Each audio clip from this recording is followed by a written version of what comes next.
Hello! I hope you enjoy the decoration. I may have spent an entire hour setting this up.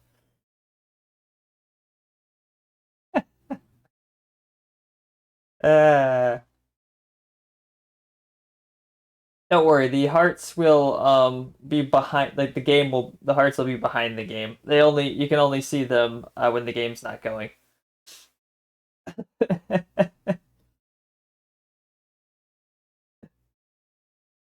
Oh, this one's my favorite.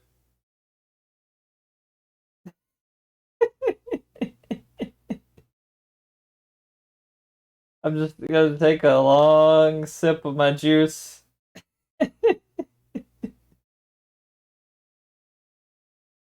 Yes, Trans Shark. Trans Shark indeed. And I've got my gay juice and my trans shark and my hundreds of rainbow hearts and my banner up. Uh, I told you you weren't ready. All right, let's get into the game. So, I'm actually kind of deciding whether or not I want to play Date Everything or Super Lesbian Animal RPG. Date Everything is more inclusive, I feel, to Pride. Um, because it's got like love for like all, genders. But I also really love Super Lesbian Animal RPG. I have played Super Lesbian though. So maybe Date Everything I think would be the better one. Let's go with Date Everything. Now, um I am going to turn off window capture for a second so people don't see Date Everything. Or not Date Everything. So people don't see me changing the stream uh category. So I was like, I don't know, what do I want? Yes, Date Everything. This one's a little mature, just like there's some themes that are a little sexual in it, so but it's not that bad.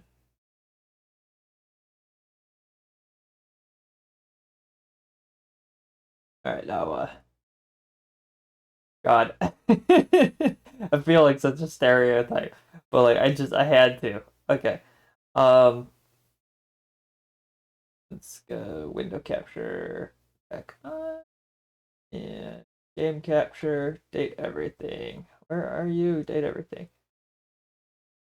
Have to find you.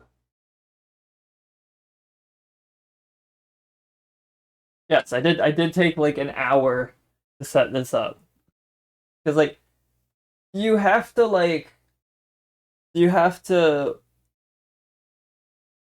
what's the word I'm looking for? Um, oh, there's one more I'll show you in a second once we get to the menu. But you have to Team there you go, it's working. Line things up properly so that they fit. Like the blow high right here is has to be lined to my model and everything so it doesn't like stuff like that. There's a lot of work. Okay. date every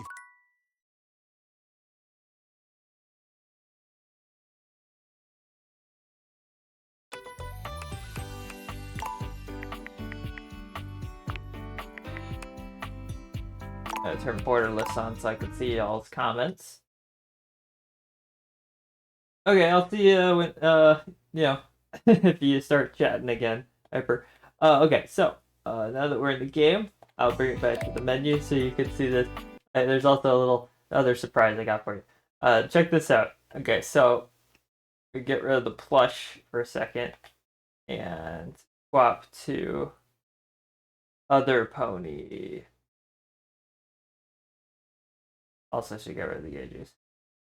We'll go back to Anthro after this, but I wanted to show you this because it's really cute.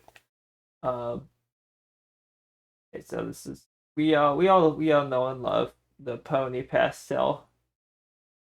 But look at this.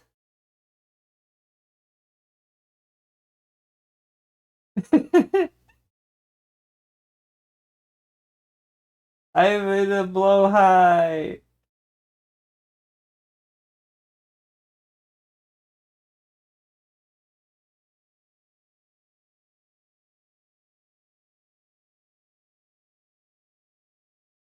So I can either be in this like blow high thing. I gotta have to hold it like that. Let me see. Arms. Ah, I can even hold the little sharky. Ah, ah.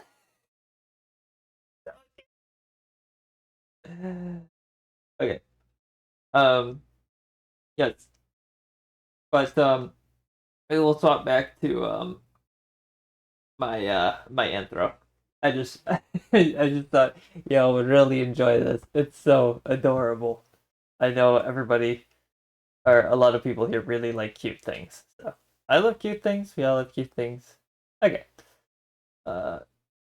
er, er, er. The trans sharky. Okay.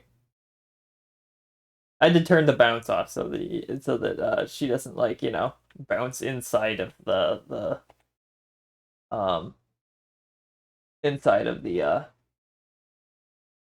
outfit. Oh, wrong one. There we go. Actually, having the blowhigh. This is like I'm just holding them with my other hand. Blowhigh shark.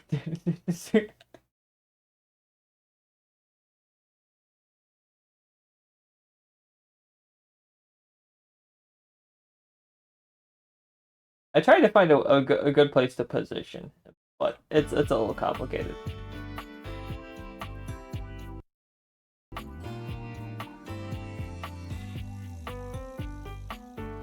Okay, game. Okay, game. What are you doing? Hang on a sec. It's after I fucked around with all that stuff, I kind of like didn't like that, I suppose. So let me just reset it. But that was fun to show everything off. Oh, stretchy stretch.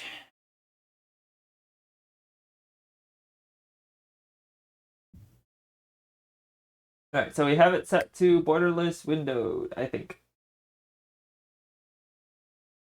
Team 17. I played the demo version of this, which is fun, but the full version has so many more datables. Sassy Chat Games.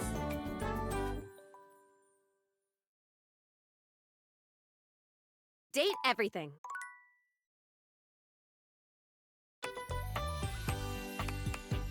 Alright, borderless full screen, very high, VSync. New game. New. Oh yeah, I used Daydam before.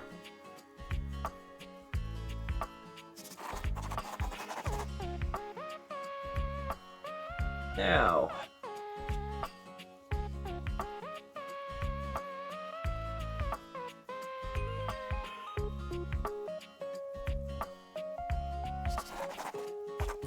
You know?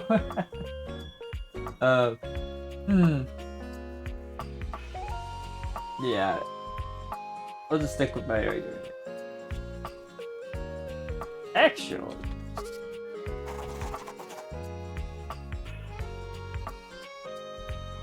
Technically. Pastel.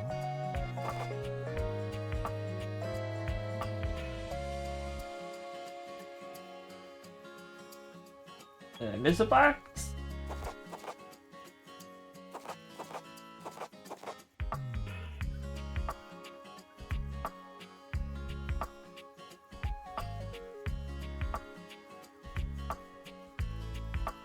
I feel like I'm missing something here.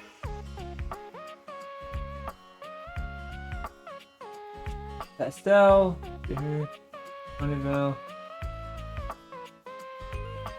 Next.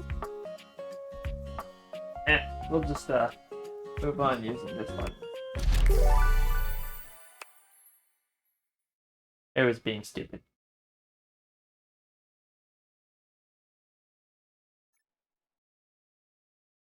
Congratulations. Your degree in customer service has rewarded you with a remote job at Valdivian, one of the foremost megacorporations of our times. Though your house may be large, it is empty, and its halls long for visitors. The sticky notes on your bulletin board remind you of your ultimate aims, but for now, it's time to get to work.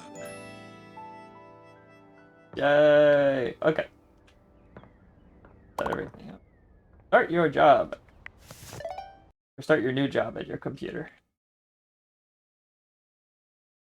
Just put that back in my mouth. Alright.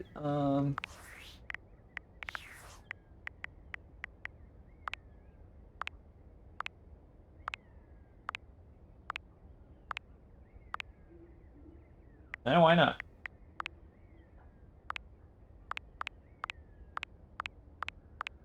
I could throw all the different backgrounds you get. I think some of these are because if you get the DLC.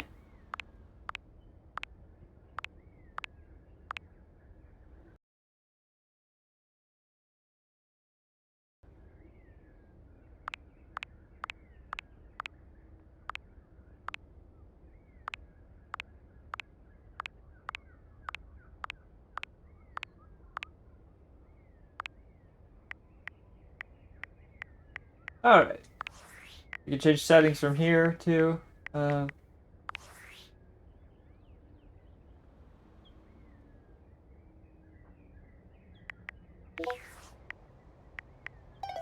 like the controls are a little wonky at times. As I have played this, did not have trouble with the controls before. I'm gonna check my also playable with controller. Yeah, official layout, gamepad.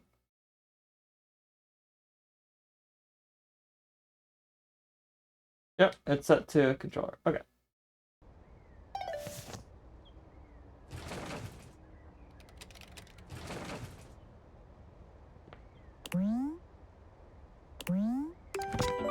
Valdivianites! Happy Tuesday from your favorite Chief Executive Officer, David Most.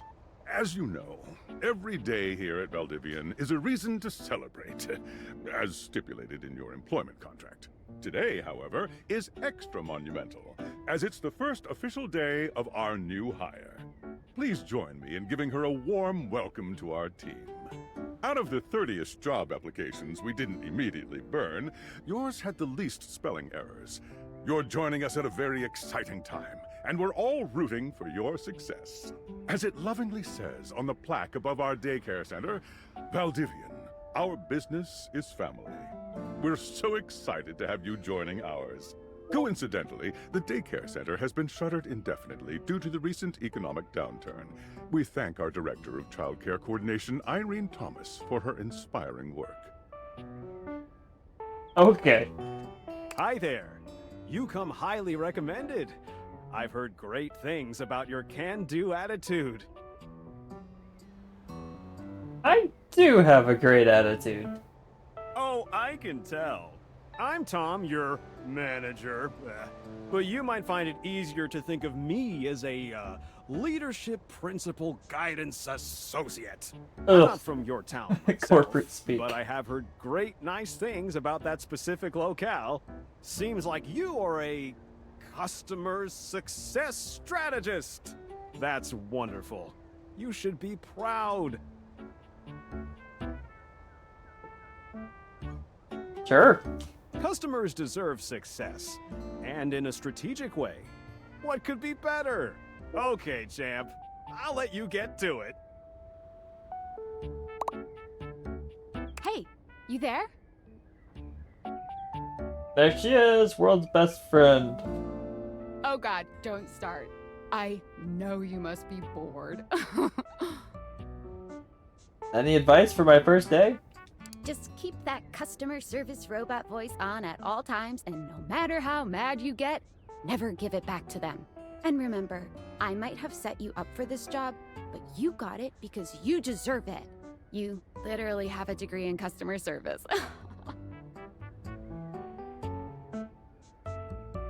BFA in customer service, baby! That's right! Oh geez, here comes my manager. I gotta get back to work. Good luck, okay? You got this. You have new tasks. I don't remember her being a girl last time. I think if you choose she, her, the person who signs you up is a different gender. I have a broken sewing machine.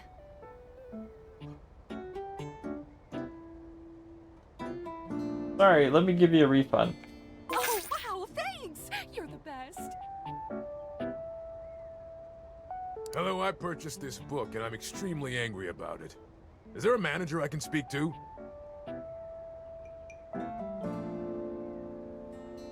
Please wait as I transfer you to my manager. Thank you very much. This is precisely what I was after. I ordered this couch, but it popped in on my kitchen is all wet and covered with wet stuff.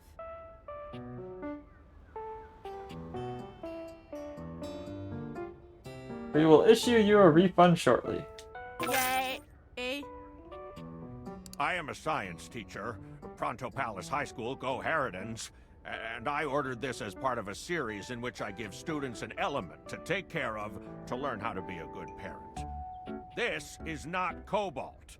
It did not respond to normal cobalt stimuli.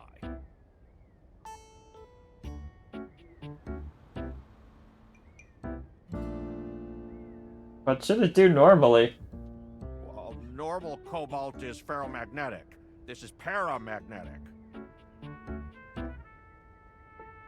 This type of science is above my current Valdivian level. Meaning? Please wait as I transfer you to my manager. Ah. Hello, my name is Emmanuel, and I have counted precisely 480 paper clips in this box. I would like a refund promptly. Thank you.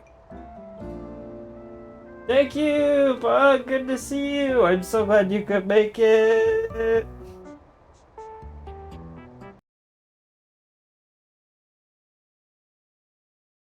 I may have gone just a teensy bit overboard with the decoration. Just a little bit.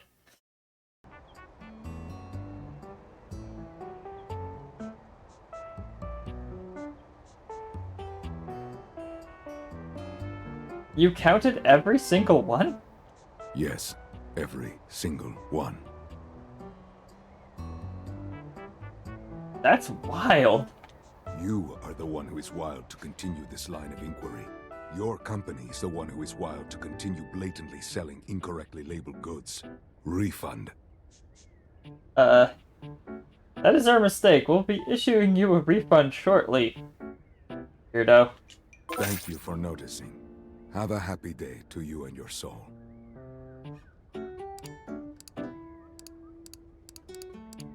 Valdivianites!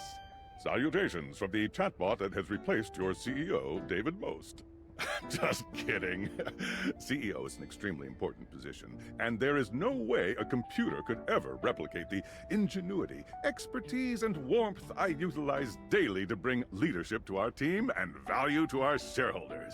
Humanity is absolutely integral to the transformative work we do here at Valdivian, and I will defend the essential importance of human contributions in every single aspect of this company. Excluding, of course, the following departments: sales, marketing, finance, legal, operations, public relations, communications, product, research and development, customer service, facilities, janitorial, and, of course, human resources. If your department has been affected, however, do not fear. Your new Val 9000 AI assistant isn't here to replace you. It's merely a useful tool to help you determine if your job is obsolete. Speaking of, I don't please like this join guy. me in bidding a fond Valdivian farewell to Glenn Bernard and the amazing artificial intelligence team that built the Val 9000. While the Val 9000 has unfortunately determined your incredible skills would be better utilized elsewhere, your contributions to our shareholders won't soon be forgotten. Champ! Got a quick minute? Oh no. Sure thing, Tom. Oh, knew you were always good for a quick minute. The thing is, Valdivian has done some really intensive research.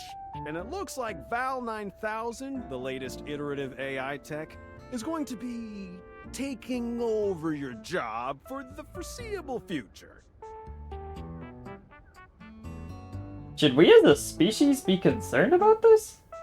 I don't think so. So I guess we don't necessarily need you around anymore, but we can't exactly let you go without cause. You and I are in something called labor limbo. We'll be around until we specifically muck things up, which then they can terminate us with cause. So, no muck. I'm over here doing my best too. Keep following the leadership principles and I'll check in with further updates. So, are you one of the affected people?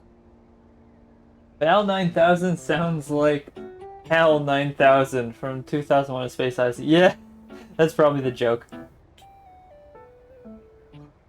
I prefer to say I was liberated. I mean, I knew this was coming soon, but like, didn't expect it today. Sorry for getting you this job and then getting you fired.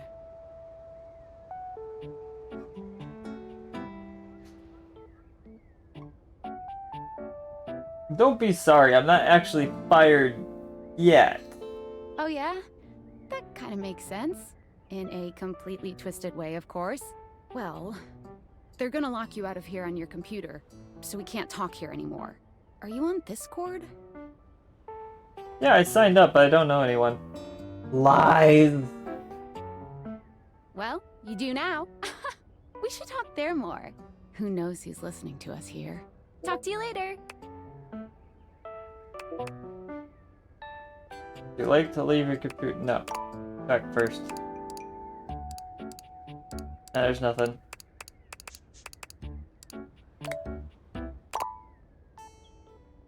Okay.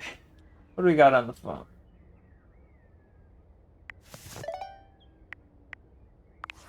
Hello? Discord. Okay, here goes nothing. Who are you? Well, that's not important. Think of me as a friendly yet anonymous hacker. Any second now, you will receive a delivery via drone to your front door. Tell absolutely no one it is in your possession. I will return with further instructions when the time is right. Cool, sounds fun. Perhaps.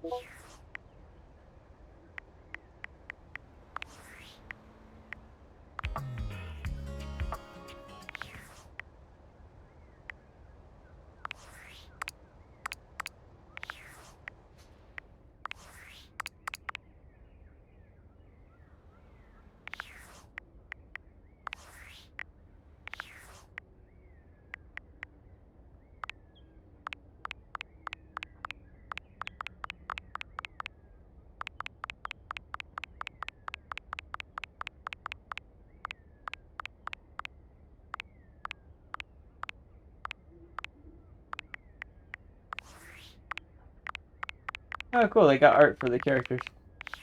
Alright.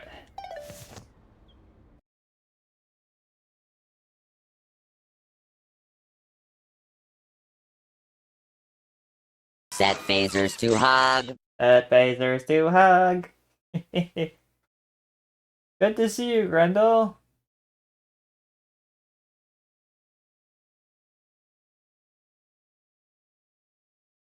I'm just going to update the, It is... it's a good sound bit. It's actually from a Friendship is Magic parody called Friendship is Witchcraft.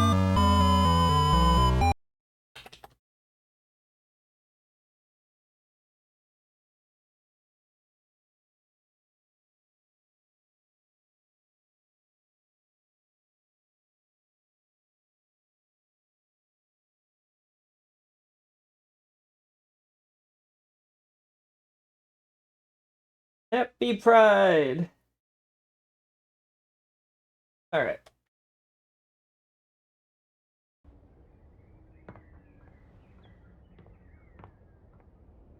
Figured I wasn't going to be doing anything today.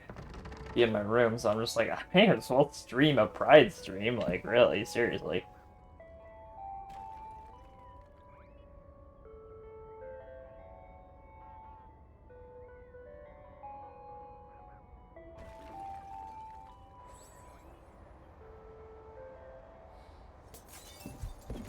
Got some decorations off of Etsy for the stream. Hello.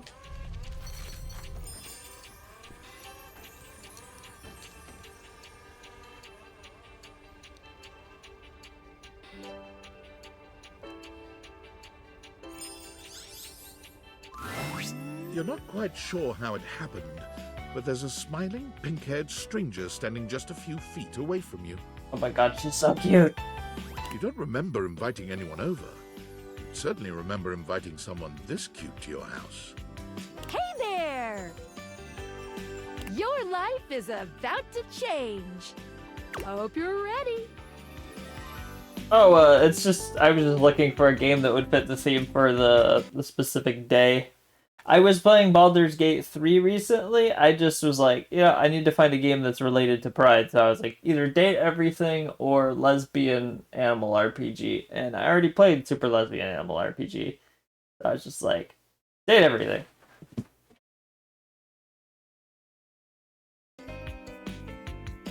We'll get back to Baldur's Gate 3 later.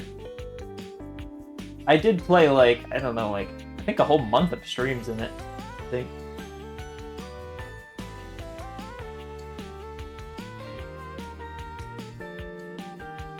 A talking pair of glasses? You know it, but I'm not just any pair of glasses. I'm here to help you out. I'm a pair of Dateviator glasses. My name is Skylar Specs. Woohoo! My lenses have special properties. They allow you to directly acknowledge a thing's existence. Or date. You see all the things around your house? Things you might have taken for granted? Now you have the power to get to know them better. A lot better. And I have a feeling, just a silly old little feeling, just a grumpy feeling in my little tum-tum, that it'll help make your life a little bit more richer. And maybe find some love. Love that is all around you. In fact, let's go on a date right now. Let's go. So, we are going to awaken our first dateable object. Also, I love her. She's adorable, and I already want to date her. Go up to a door, any door, and shoot some cool beams at it. Yeah, pew pew pew pew, go go.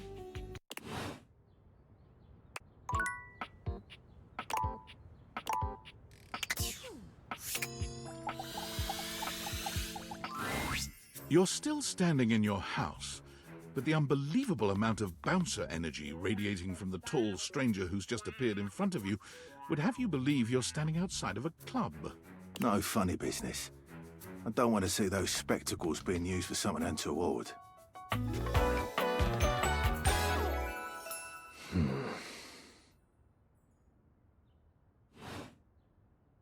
Hey, Dorian. Trust me, this is going to go super well. You sure about that? I am Chaos Reborn. Yeah, I'm looking for love. Love? What a gas. I believe everyone here should be friends. After awakening an object for the first time, you get to speak with them here. You get to speak with each object once per day. We get a little knackered by using this newfangled Dateviator rubbish, you see. Sometimes when you reach a certain level of affection with a dateable object, your relationship status changes. There are 3 statuses: love, friendship, and hate. Love can get you towards some really special paths for those you are truly interested in. But it's not necessarily the best of the options in my mind. Clearly not. Dorian is a big defender of friendship. If everyone were friends, the world would be an awful lot safer, in my opinion. I've seen the complications of love. I've lived through the jealous quarrels of hate. The true bond is one between two friends with none of the intricacies of romantic tension.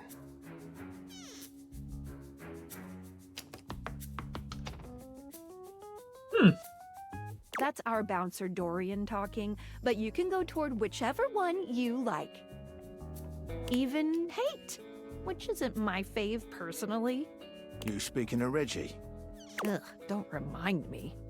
Human, you seem like a good sort. So we'll be friends. For now.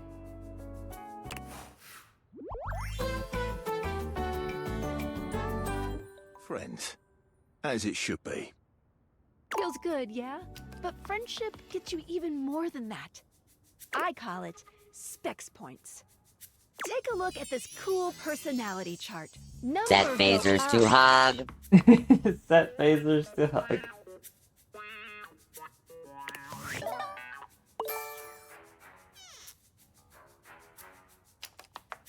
Each dateable object has points to give whenever you achieve an official relationship status with them. Get more of them to be able to choose some more advanced options. Interesting. You can check out your specs points on your phone, which... Wait. We gotta talk to your phone. Duty calls, love. Bye, Dorian. Take out your phone and then shoot my beebs while it's out. Okay, take out phone.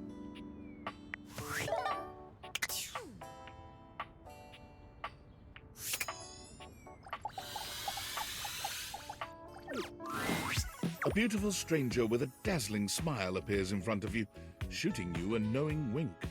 She turns that megawatt smile your way, and it feels like the sun is shining only on you. Hey there! Ooh, I like it much better up here where I can see your face.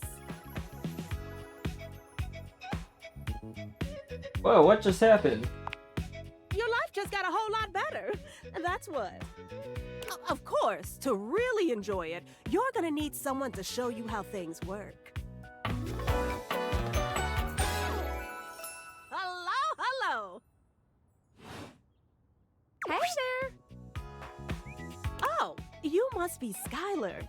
Glad we've got the human on board with the latest tech from Valdivian. I've been doing a little tutorial with her about how things work. Oh, well, my sweet human. Lucky for you, I've got a gap in my schedule and a soft spot for that lost puppy look.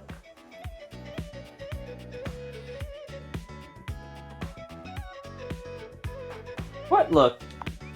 Aw, yeah, that's the one. I'm going to take that as a compliment. It is. Anyway, I installed some apps on your phone that are only accessible when you put on your glasses. Bring out your phone, put on the glasses, and you'll see some new ones. One of them is an app Skylar made called the Data Dex. It's my way to keep track of all sorts of fun info about us dateable objects. Because there are a lot of us around this house. Ooh, you know what? Maggie the Magnifying Glass also just dropped a really cool app.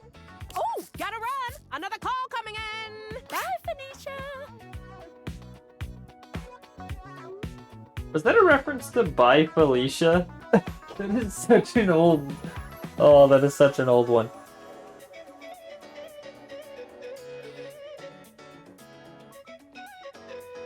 I told you, Hyper, if you really can't stand Lesson 0, just watch the rest of the show. You don't need to quit the show just because you can't watch one episode out of over 200. Lord knows I didn't. When I watched this with a friend, I cut out like 100 episodes just so I could give them the best episodes of the show, essentially. And we could, like, run through it. Yeah, but if it's between Piper completely ditching the show because of one episode, or, you know, just skipping it, I'd rather him see the rest of the show, you know?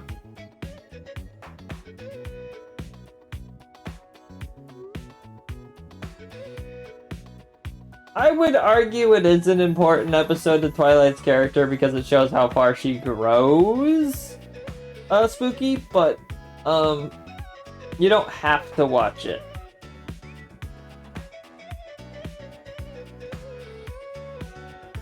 That, and also they kind of reference it a little bit with Starlight and how Starlight uses mind control later on. That's very much in the same way that Twilight did when she made her mistakes. Anyway.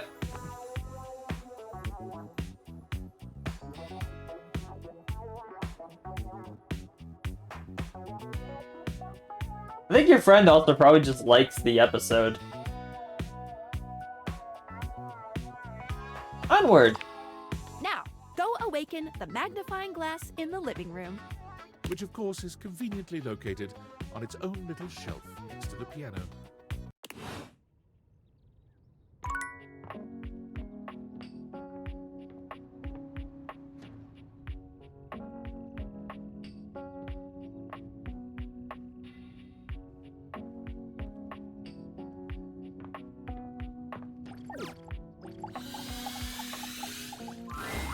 There's a distinct air of mystery to the private eye that stands before you. She reminds you of the old detective serials your parents used to watch. She gives you a scrutinizing glare through her magnifying glass, one eye comically enlarged. It's especially goofy looking to see it on someone with glasses. Well, well, well. What have we here? She's adorable! I think I've seen a description for someone wearing just such a fantastic red shirt. You're not a suspect, are you? No. A witness, then. To what exactly? Just as I thought.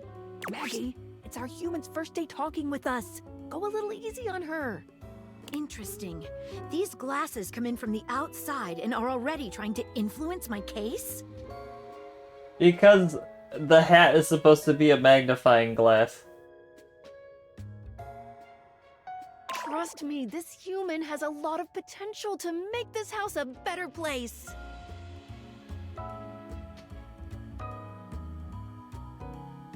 It's true. Doubt it. Regardless, as you are the human, I should give you a way to track down all the suspects yourself to keep you on my side, hopefully. I call this feature Rumors. It's installed on your phone. Ooh, that tickles.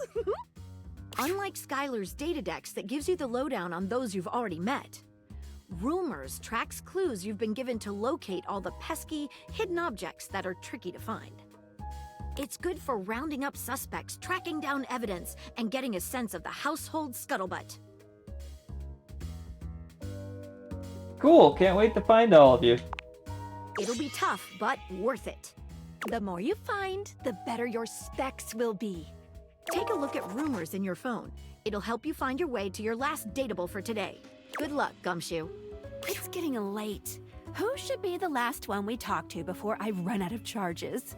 Oh, check out that rumor Maggie gave you if you need ideas. Wink, wink.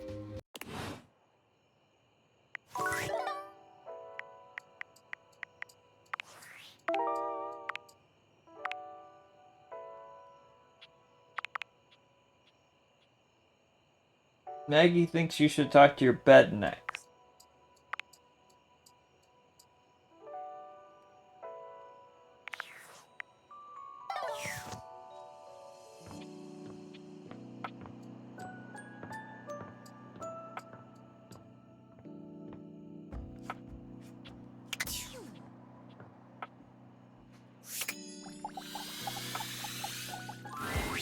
Standing here in your bedroom, you're struck by the realization that it's been entirely too long since you had anyone near your bed who wasn't, well, you. How strange, then, that the beauty standing before you feels so familiar, even though you're certain you've never seen her in your life. She's all curves and comfort, a soft body and softer facial features that seem to invite one closer subconsciously. She's positively enchanting. Hey there, stranger. Do I know you? Of course you do, honey. I'm Betty, and I'm your bed.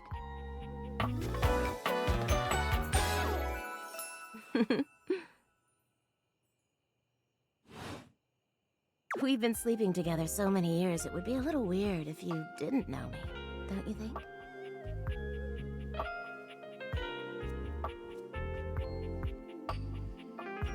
I feel like I definitely remember sleeping with someone as pretty as you. I've been here for it all, darling. But we can make some new memories from here on. It's a shame for someone as cute as you to be alone for so long, isn't it? Will you be bringing someone back here anytime soon?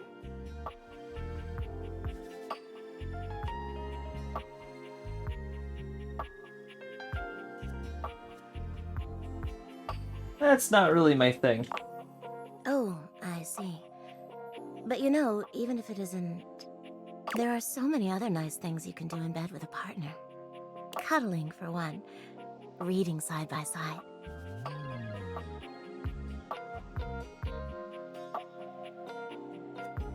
That's more my speed. That's wonderful. Some of the most intimate acts are non-sexual, you know. I wish more people understood that. Oh, by the way, Skylar told me everything. But don't you worry, I might be here now, but you can still sleep in your bed just like you always do. You can choose to talk to me or not. But I do hope you'll come talk to me. It'd be nice to finally get to know each other.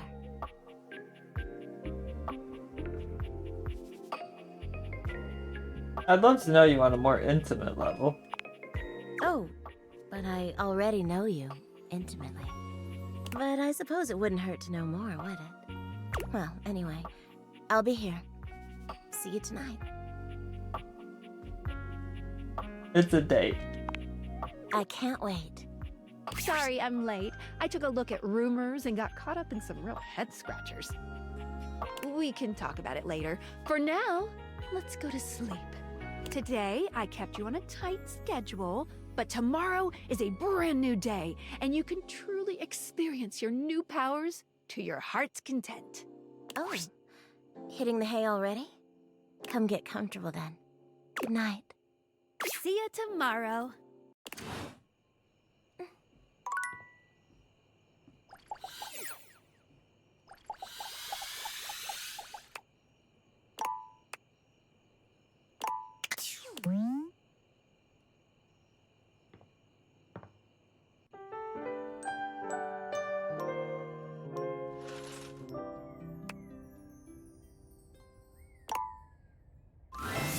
Good morning. Are you ready to start getting to know everyone around here better? Sure. Maybe finally find some love? What if I want you to fall in love with me? Oh. You certainly can. Oh, that's cool. But I'm still in my tutorial mode setting. On the clock with a new user, you know? I'm the new user? You betcha. So, if you want to get to know me better, take a look at my app starting tomorrow and we'll see. Any other questions?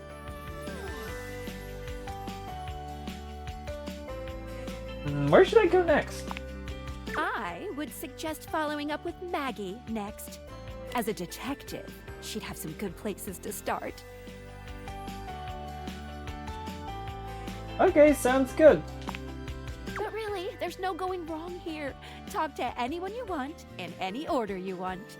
You're basically in a big, huge sandbox open for you to play in. Except instead of sand, it's your house. And instead of a box, it's also your house. Any other questions? I guess that's it? That might be it for this little Date Theaters tutorial. But I think we're gonna see a whole lot more than we ever imagined pretty soon. Okay, I'm ready. Let's date!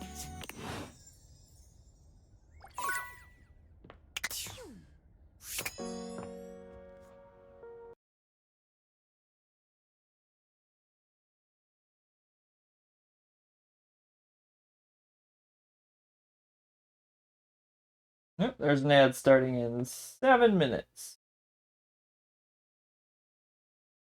I think I will actually just start it early.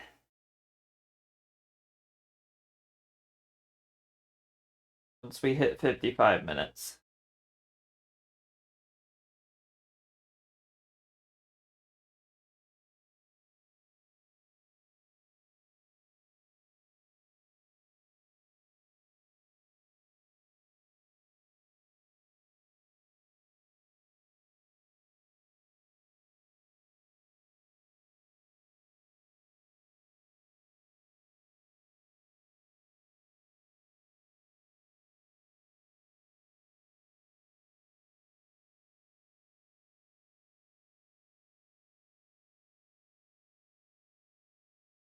Okay, start ad.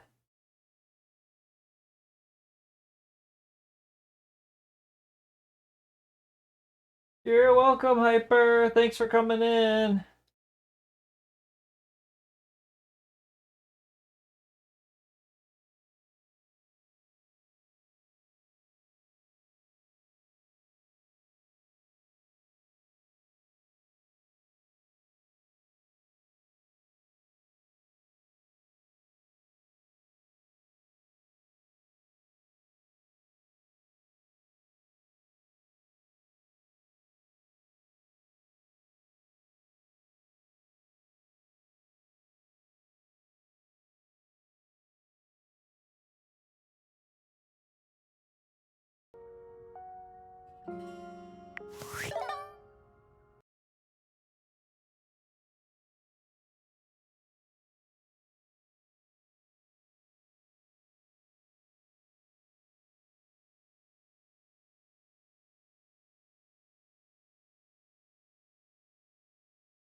All right, still got a minute left.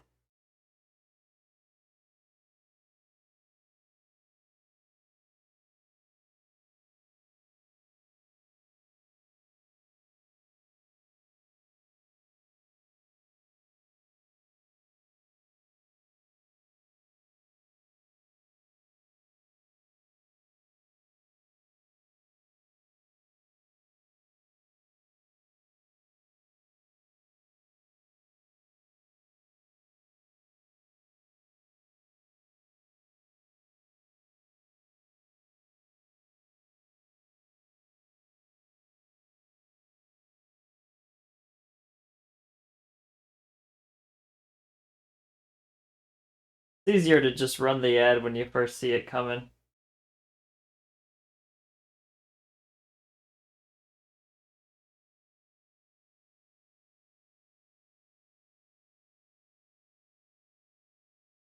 Instead of having to watch out for it. All right, we are back.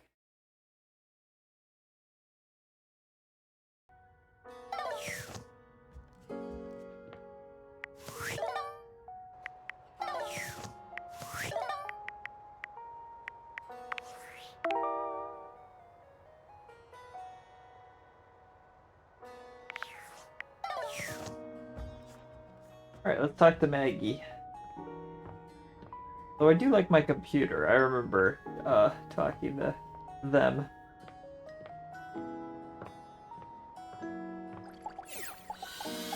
Hello, Maggie. Oh, hello again. Come for more rumors? Looking for more suspects?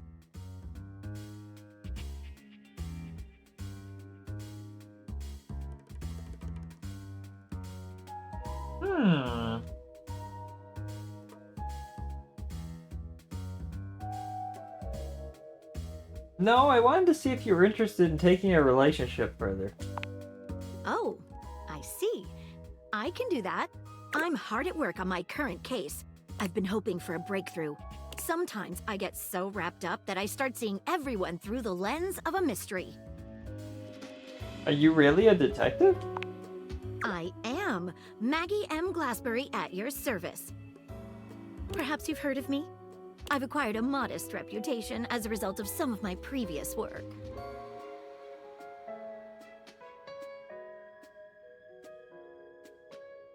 More than modest. Ah, so you've heard of me. What mystery are you trying to solve? Lately, I've been taxing my lens to the utmost on a very interesting case. I'm trying to get to the bottom of a mysterious love letter. It was delivered to Dorian last night. Tell me more. At approximately 2 a.m., an unknown suspect dropped off a letter for Dorian. Upon opening it, Dorian discovered that it carried clear romantic intent. That is to say, it was asking him out. It described how his protective yet gentle presence had won over the writer's heart. If interested, he was to write back as soon as possible. Sounds good so far. Here's the catch. The letter wasn't signed with a name, just a monogram. Though he might be hesitant to admit it, Dorian was quite taken by the letter. He isn't certain whether he wants to write back until he knows more. If you'd be open to it, I'd love to help. You would? Yeah, let's get into it. I've never worked with anyone else before, but I think this could be good for the case. Why not start by giving me whatever clues you have? The case is pretty thin, but we've got a couple of clues. First of all, the paper the note was written on was somewhat interesting. Second, although the letter wasn't signed, it did have a single initial on it. Finally, I think Dorian might have a clue for us.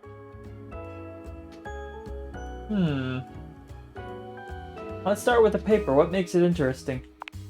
I have it here, semi-transparent and very thin.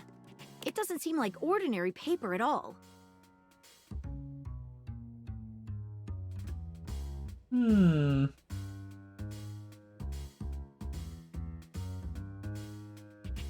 Let's dip a corner of it in water. She dips a corner of the paper into a small glass of water. Look at that! It dissolved! What else should we try with the paper? Try cutting it with scissors. She gives the paper a careful test snip. Cuts just like normal. What else should we try with the paper? Taste it. Taste it? If you say so. She carefully dabs a corner of the paper against her tongue. How interesting. It's edible and tastes slightly starchy. Huh. What else should we try with the paper? Let's see what other What clues should you we got. look at next? What initial was written on it? A stylized letter M. Signature? But whose name is simply M and nothing more? What should we look at next? Let's have a chat with Dorian. Hello there, you two. Good to see you, Dorian. I've enlisted our friend here to help solve the case of the mystery letter. Splendid idea. Can you repeat what you said to me earlier? About the smell you noticed? Right. Well, when I first opened the letter, I caught the faintest whiff of what I think was truffle. Truffle? Strange, no?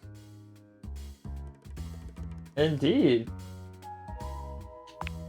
Good luck. Let me know if you happen to figure out who it was from. I'm not one for love, but I am one for truffles. And friendship. What should we look at next? I think I know who sent the letter. I've narrowed it down to 4 suspects. Penelope, Mitchell Lynn, Mateo Monta, and Freddie Yeti. Who do you think it was?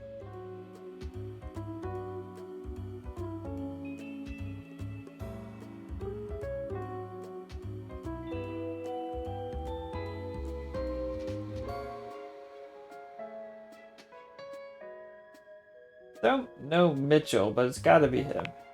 Wait a minute. I think you might just be right. The stylized letter M is his signature.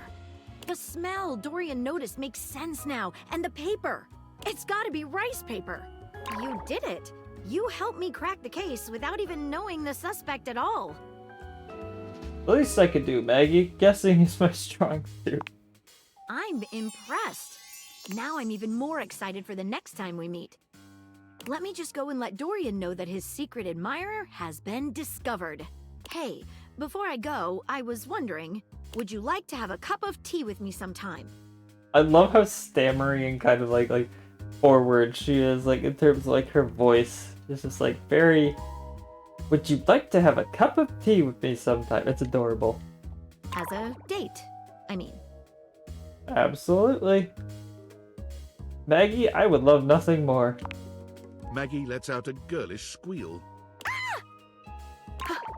Amazing! Oh, yes. Calm down, Maggie. The human could still be a suspect of any sort. See you again soon, compatriot in crime.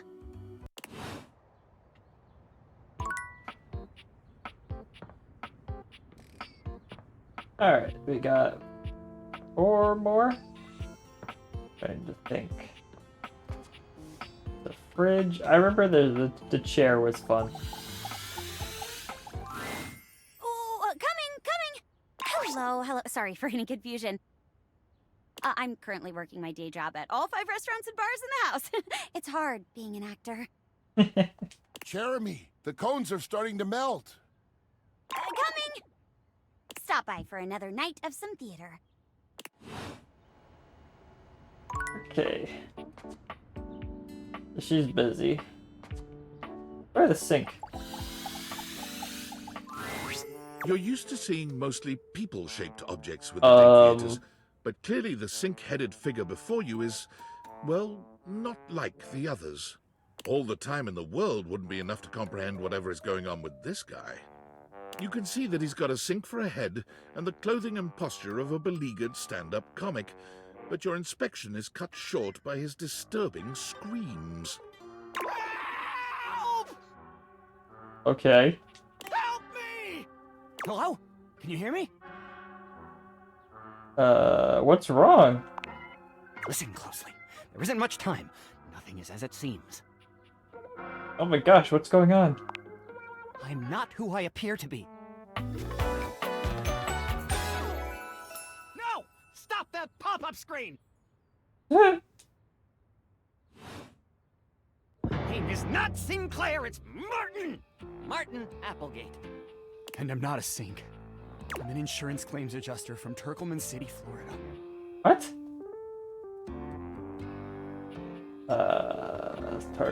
This is getting weird fast. Now you're catching on. You? Just how weird this is gonna get.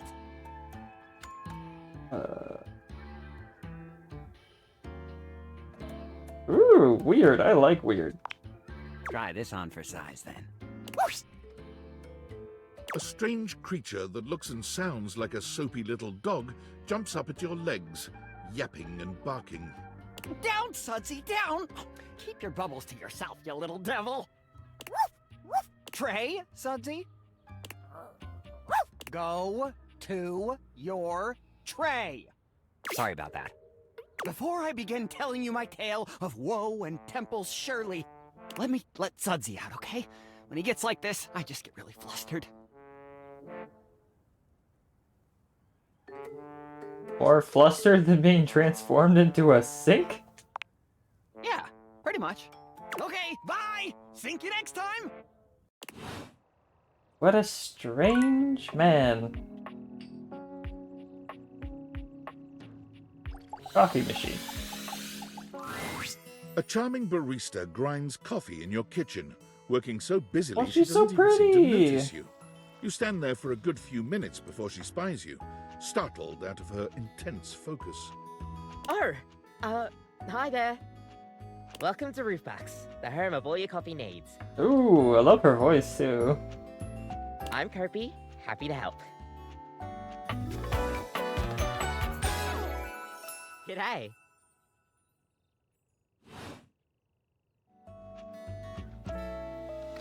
So you're my coffee maker? I, sure am. Here to make your day just a little bit brighter with a touch of coffee. Gosh, that never gets any less awkward to say. What can I get for you today?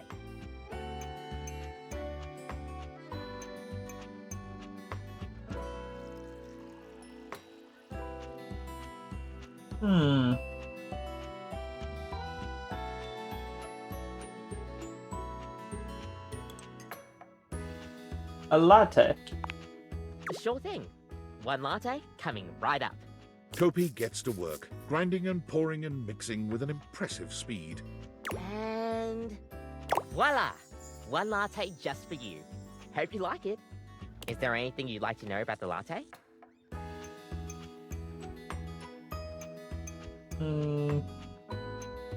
Tell me more about... Actually, no. Why is it called a latte? Well, that's the Italian word for milk. If you're in Italy, you have to order it as a cafe latte. Otherwise, they'll literally just give you a glass of milk. That's awkward. Right? I don't think my nerves could handle being handed a glass of milk like that. She shudders violently. We'll see you next time.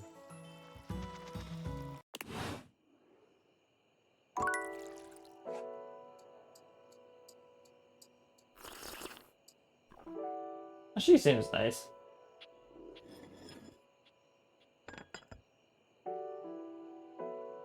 What else we got here?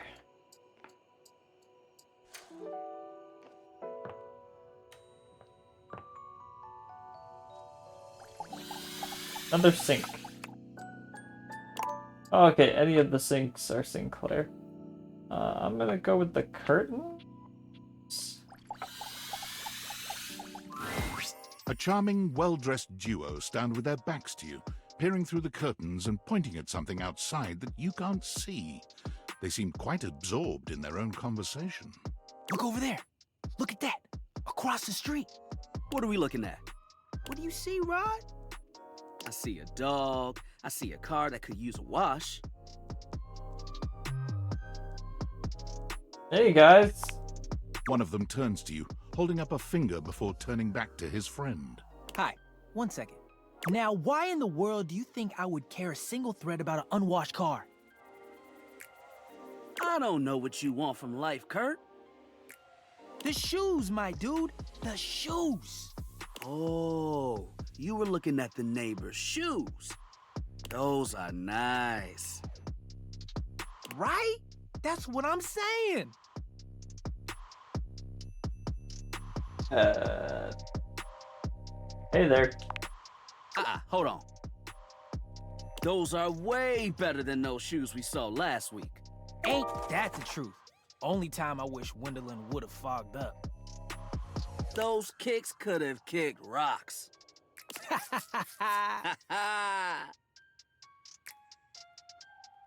Hello? What was that about? Rod, don't be so rude. I'm just giving what I was receiving. You'll have to excuse Rod. His tact leaves a lot to be desired. There you go, talking about me like I'm not here. Nah, I'm talking about you so you can hear. There's a difference.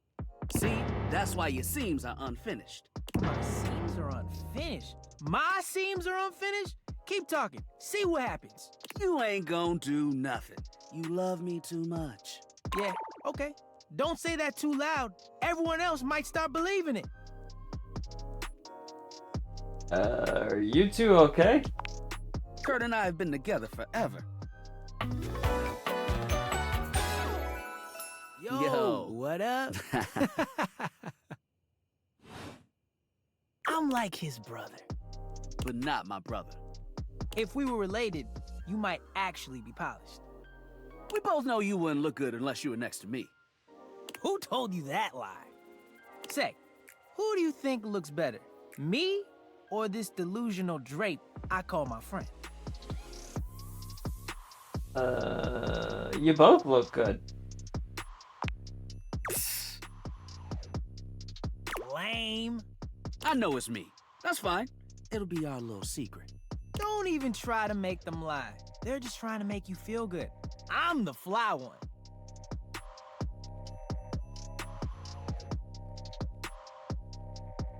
You're both fly. You don't have to be so mean. One thing you gotta realize is that we aren't mean to each other. Nah, this is my homie. For life. We're just a little shady.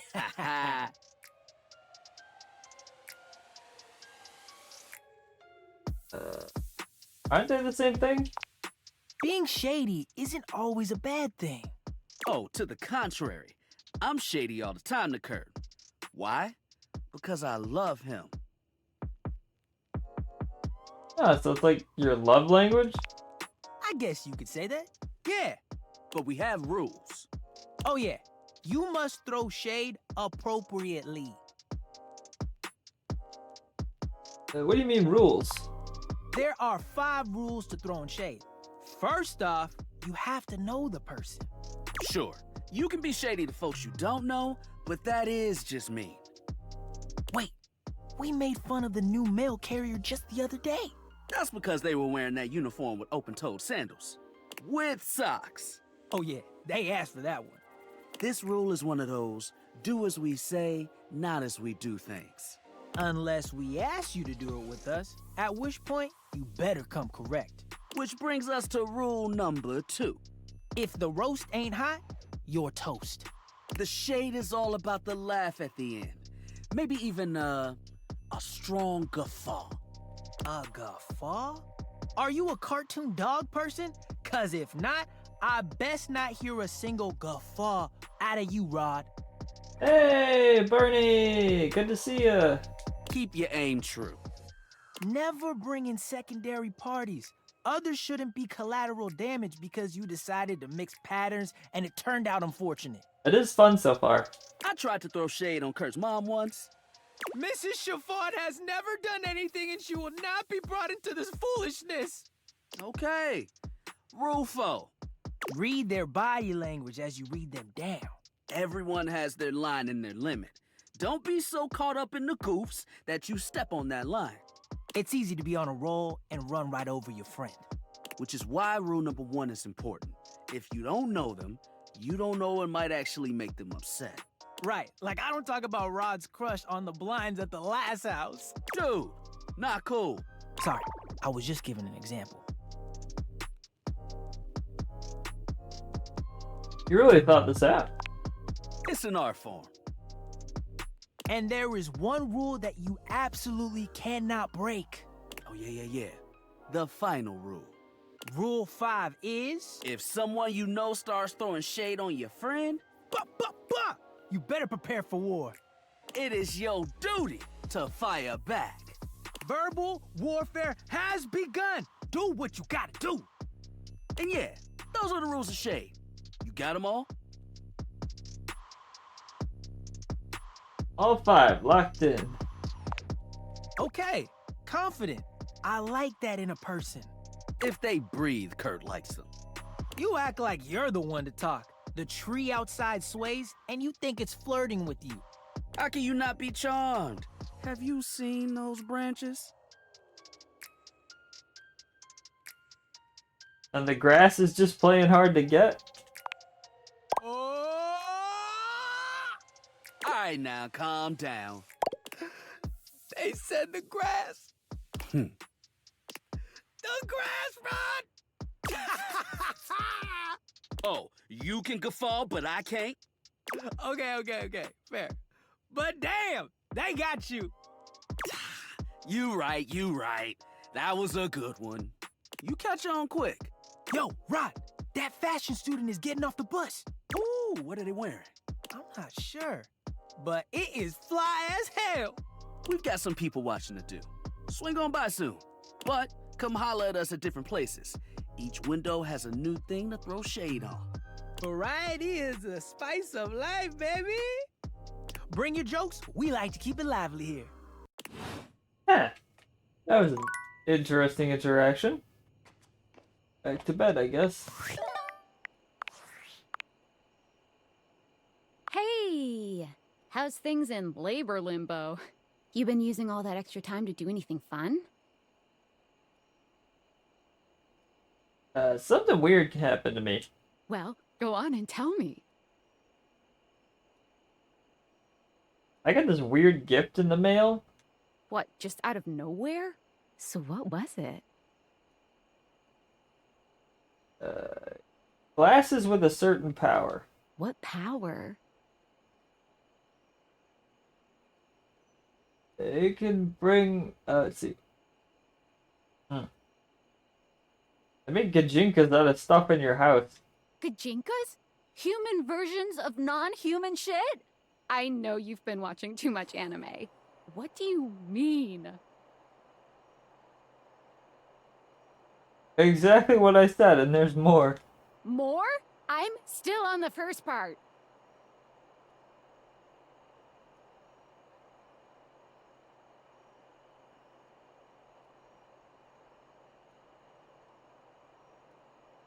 I might be developing relationships with them. You understand how insane you sound right now, right? Like, if you were literally anyone else, I'd be like, oh, this person thinks I'm stupid. You're serious? You're not fucking with me?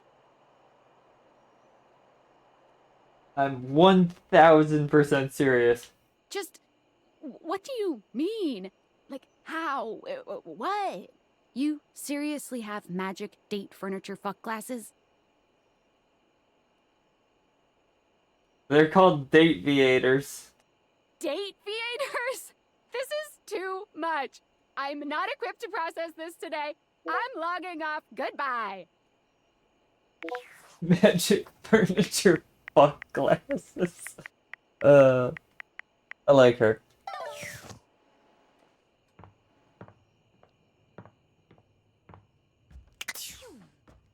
Back to bed.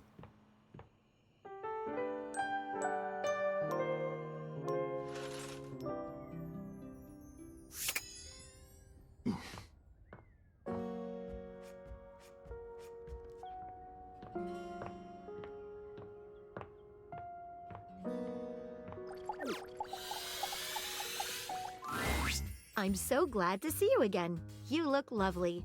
I hope you don't mind. I took the trouble of ordering your tea for you. It's a jasmine green tea. From Kopi, of course. That's very thoughtful of you. I'm so glad you think so. Hope you don't mind. I went ahead and researched your favorite order. That's too sweet.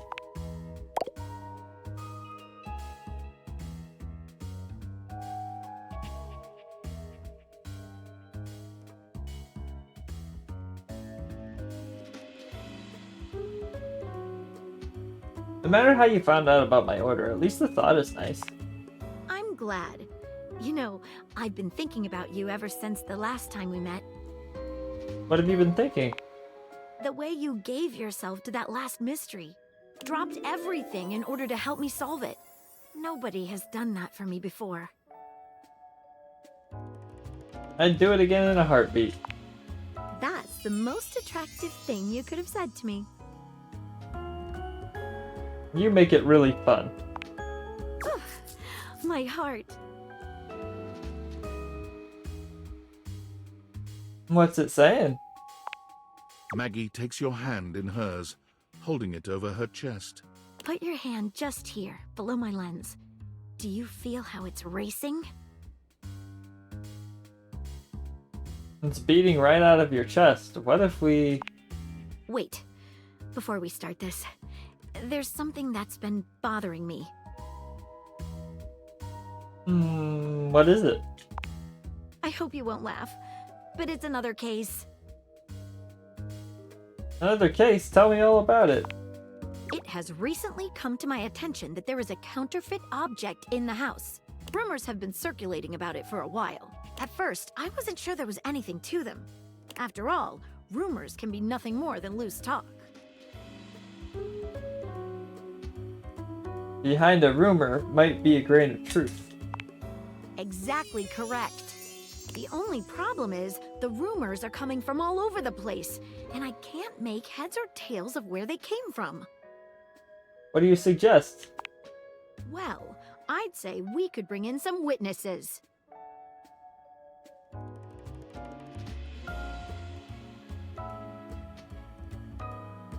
Capital idea. I should say so. Okay, so I've heard whisperings from Lux, Hoove, and Wallace. Alright, who is Lux? Hoove is a vacuum cleaner located in the laundry closet. Okay, so I've heard whisperings I from used the Lux, wrong button. Hoove, and Who Wallace. is Lux? Lux is a conglomeration of lamps and lights in this house. Okay, so I've heard whisperings from Lux, Hoove, and Wallace. Who is Wallace? Wallace is the wall. While he is located everywhere, the best way to get in touch with him would be around the mayor's office on the second floor landing by the stairs. Okay, so I've heard whisperings from Lux, Hoove, and Wallace. Alright, sounds good. Who should we talk to first? How about we talk to Lux? All right, when you get in touch, I'll meet you there.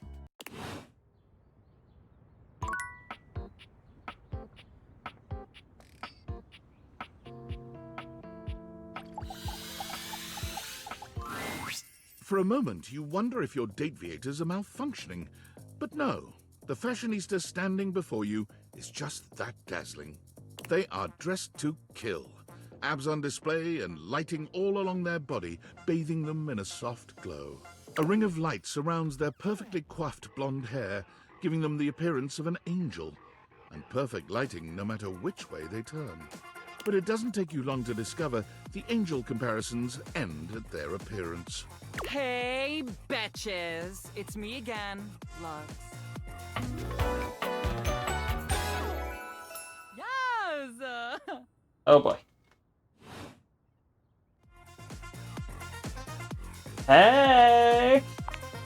Wow, wow, wow, wow, wow, wow. Seriously? Keep it down, okay? Can you not see that I am alive? Sorry, I didn't notice. So, anyway, like I was saying, Luxies, this product is literally perfection. I can use it to cleanse and conceal any lines or wrinkles or unsightly blemishes on my glass. This tramway-activated air is ungodly good. Literally letting the light literally shine out. I can... Excuse me, but do you mind if I just talk to you for a second? Like I was saying, I can literally let the light shine on everything around me, honey, and be the brightest example of positivity, peace, love, and joy. Like, when I use it, I can actually, literally feel myself glowing. Thank you, shameless plug. That's weird. Okay, that's enough, plug. GTFO. Okay, betches and bros. Stay golden, stay glowing, stay light and bright, and I'll see you next time. You done yet? Oh, are you still here? Why are you being so mean? Honesty is part of my brand. Unlike most, I call it like I see it. And that is why I am calling you jealous and a hater. And I don't need that energy in my life. Bye.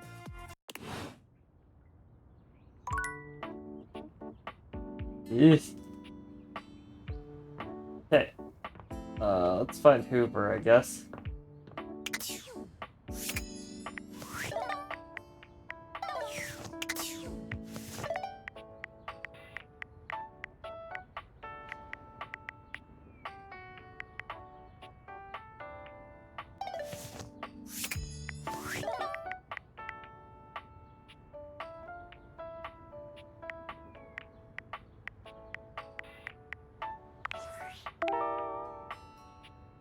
Vacuum cleaner in the laundry closet. Okay.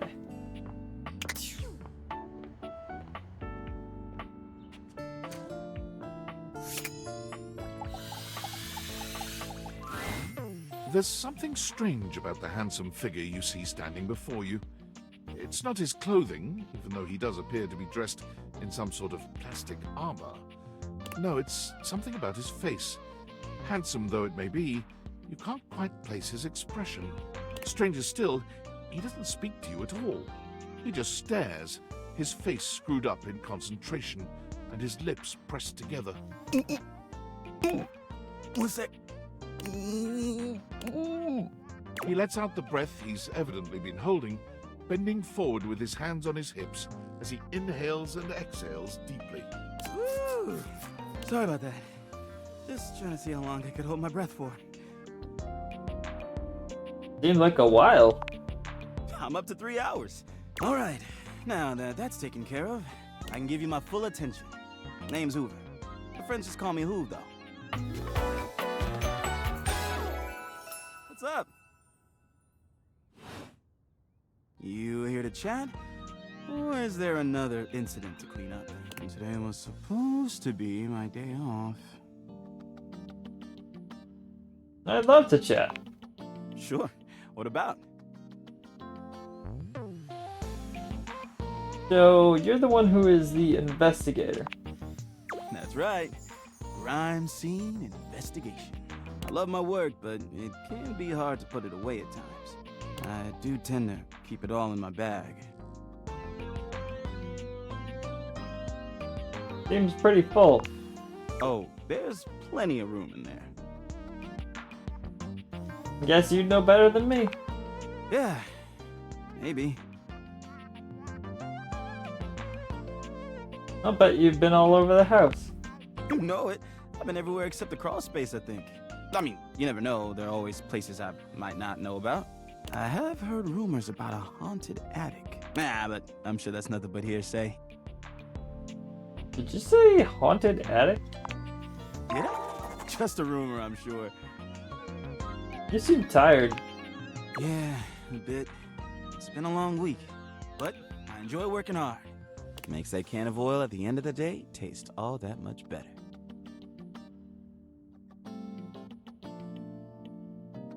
What do you do for fun? Well, I used to do a lot of things for fun.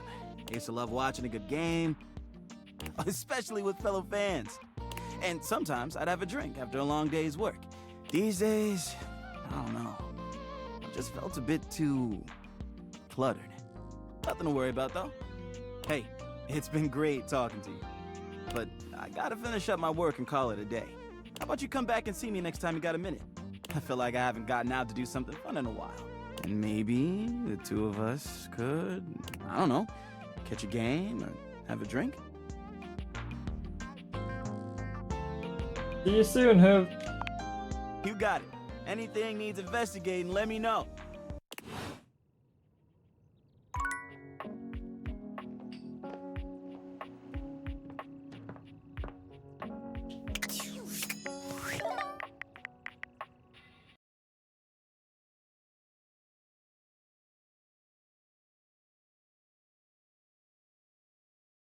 We're already an hour and a half in the street. Okay.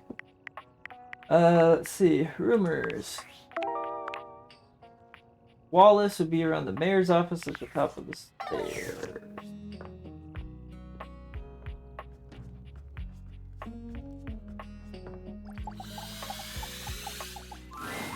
How does one even describe a warrior like this? A veritable, well, wall of muscle stands before you. It's almost comforting to know the walls of your house are this solid. Wall. Wall, wall. Wall, wall, wall.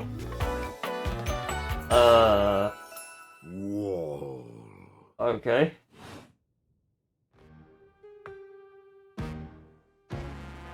What the literal? Hello. Wall. How are you? Wall, wall, wall. Are you just repeating what I'm saying, but with wall? He beams at you, a flush spreading across his cheeks. I love you! What?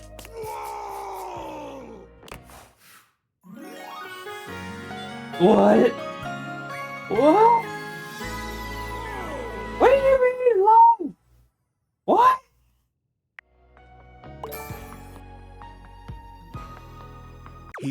Oh, that was sudden, wasn't it? You and Wallace, who has only just introduced himself to you, are now lovers. His gaze settles on you, filled with tenderness. His drywall heart beats only for you. You live happily ever after. Yes, just that quickly. What? What? What? What? What? I'm just gonna talk to my bed. Hey there. What's with that smile? Oh, nothing. You were very animated last night. Oh, I'm getting a reading. It's a secret feature. Tell me. It's called Content Aware. It goes off whenever I have the feeling that something a little off-kilter might happen. It gives you the chance to see if this dateable might be someone you might want to skip due to content concerns. Tell me more. If you're worried that you might miss out on points or stuff, don't get your tushy in a twist. I'll take care of the dirty work for you. No penalties incurred, I swear. Pinkies! If you're interested, you can turn it on now. You can also turn it on or off anytime I see ya.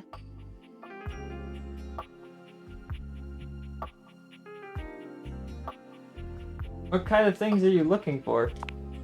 These datables have some subject matter that might be troubling. PTSD, violence, stalking, manipulation, domination, mental health issues, addiction, and many more. If you want a gentle warning when something approacheth, I'd recommend you turn it on. I think I'm okay, actually. Okay, back to it. You seemed quite happy about something. I wonder what sort of dream you were having.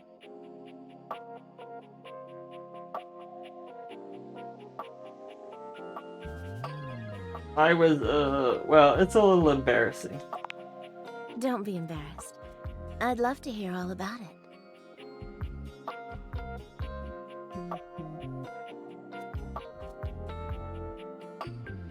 I was trapped in a giant bowl of pudding and had to eat my way out. I'm not sure if that sounds appealing or disgusting. Pudding can be sexy, but maybe not in that amount. Are your dreams always like this? Define like this. You know, relatively pleasant.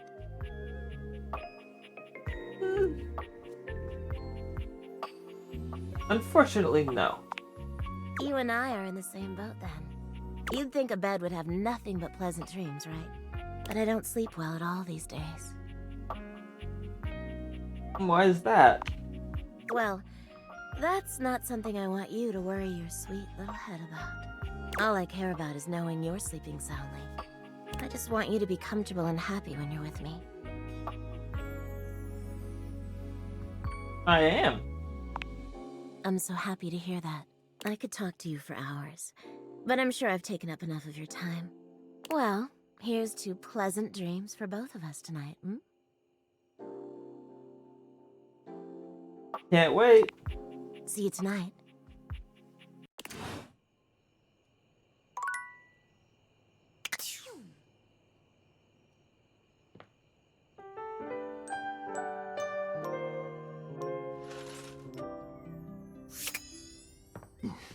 Alright, so we talked to everybody to help out Maggie, but it didn't work out very well, so I guess we'll keep talking to her. Thanks for coming back. The case continues. Okay, who should we talk to next?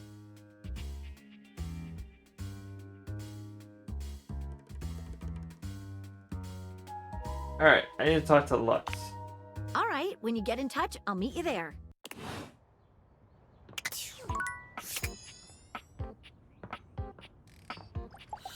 So we have to work our way through. You find Lux fiddling with a tripod, but they're quick to straighten up and look entirely unbothered when they see you approaching. You can feel them turn on, a tangible shift in their energy. What's up, bitches and bros?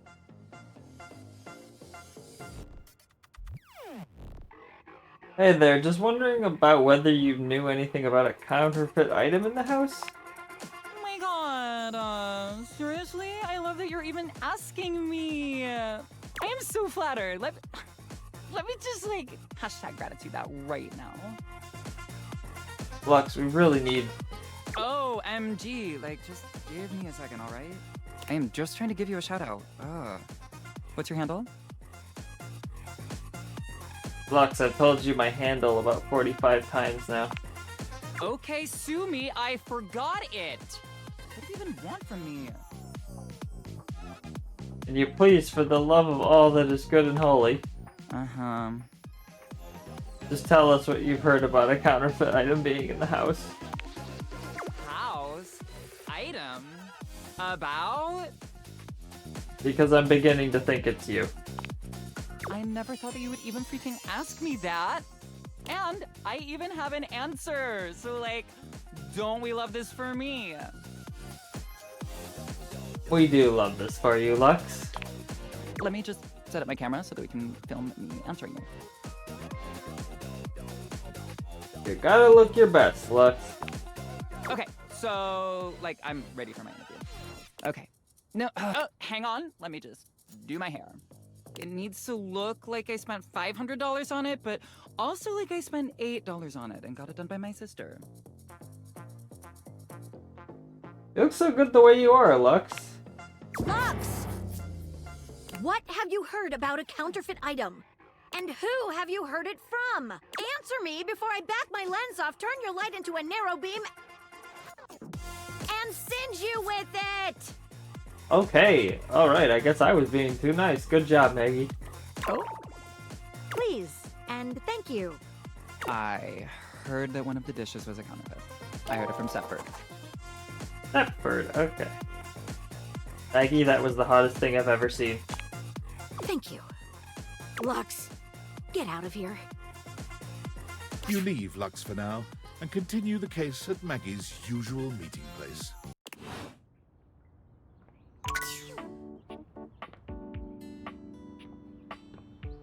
Love myself a capable woman. Ain't take no shit from nobody. Alright,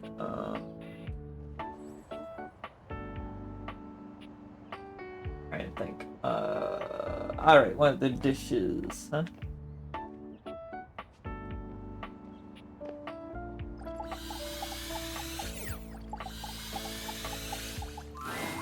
A handsome stranger with a model-esque beauty stands just a few feet away from you, posing with a hand in his hair, as though he were in the middle of shooting a perfume ad.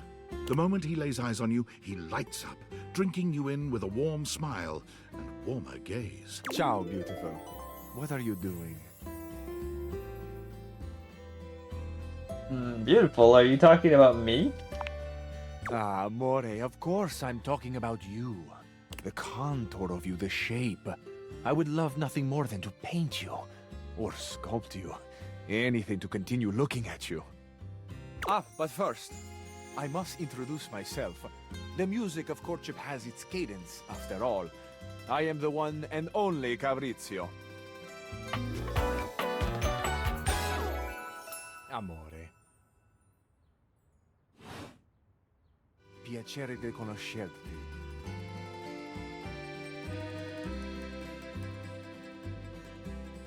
Okay. Now that we are introduced, we must get to know each other, eh? Let us begin with a simple question. Un aperitivo. Do you, and so much is contained within your answer, have a favorite flower? Yes, I do, in fact. Ah, tessero bellissimo. Of course you do. A vibrant heart must have a love of nature. Picture it. I will try to guess what it is. I see. Amore, what a rich and colorful mind you have. It is a pleasure to me to be inside your eyes, seeing all your nooks and your crannies.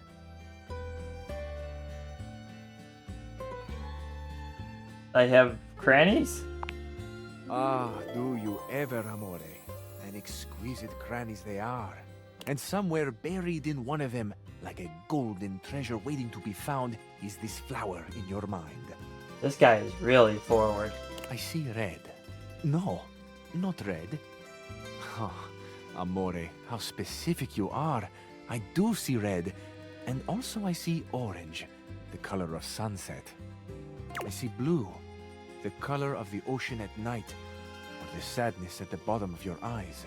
I see yellow and pink, the colors of the wings of the lefate, glimmering in the early morning light.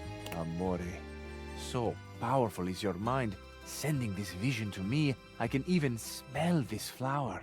It's a little spicy. It's earthy and yet light. Smell is such a powerful sense, Amore. It is the sense that goes most directly to our memories and our hearts. What a gift you give me, Amore, with this aroma. You are thinking your most favorite flower is Uccello de Paradiso, the bird of paradise. I mean, that was beautiful, and also wrong. Oh, no? I have not guessed correctly.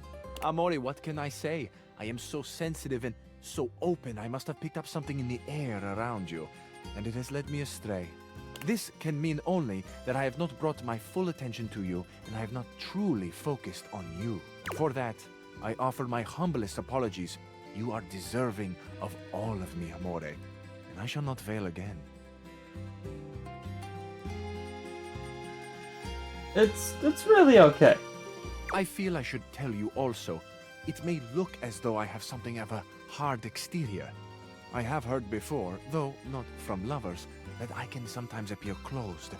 But let me assure you, nothing could be further from the truth. I am open. I take great pleasure in being so, open to the world, to experience. I am open to you, Amore. Will you grant me another gift? Will you share with me more about yourself? What do you love? What makes you cry? What inspires your passion? Wow, those are some big questions. I love the big questions. I love the small questions. It is the finding out about each other, sharing your hearts that brings the spice and sweetness to life. Might I suggest that we savor these questions over dinner? Then we have a date. A date? I'm actually not sure. I see. Could this be an invitation for more flirtation, yes? And perhaps you are truly not sure. You are more of a delicious mystery to me either way, Amore. I am fascinated. Ciao to you for this moment, mia stella nuova. Where you go now, take with you the passion of Fabrizio.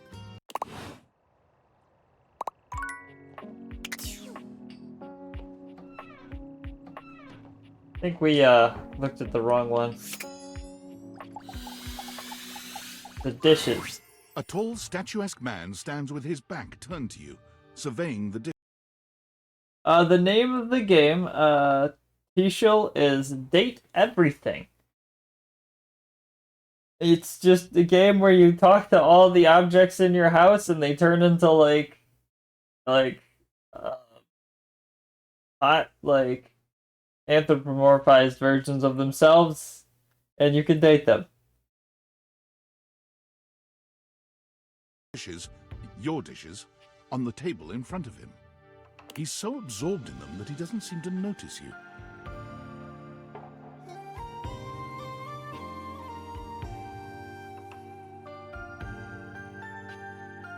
Hello? The man doesn't move.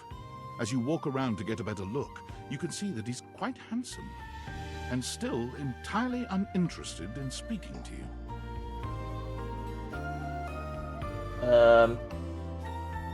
Excuse me? The man's head swivels to look at you quite suddenly. Yes? Keep away from the dishes. They are priceless. Also, thank you for coming into the stream, T-Shilt, I think, however you say your name. Appreciate the viewership.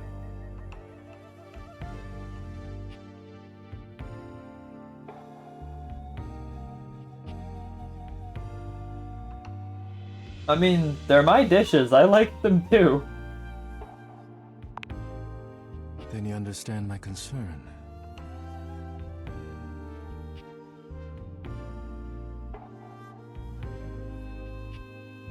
Always, 100%. I am with you. You appear to be fawning. It is unnecessary at this point. I am Daisuke. Daisuke Dishware.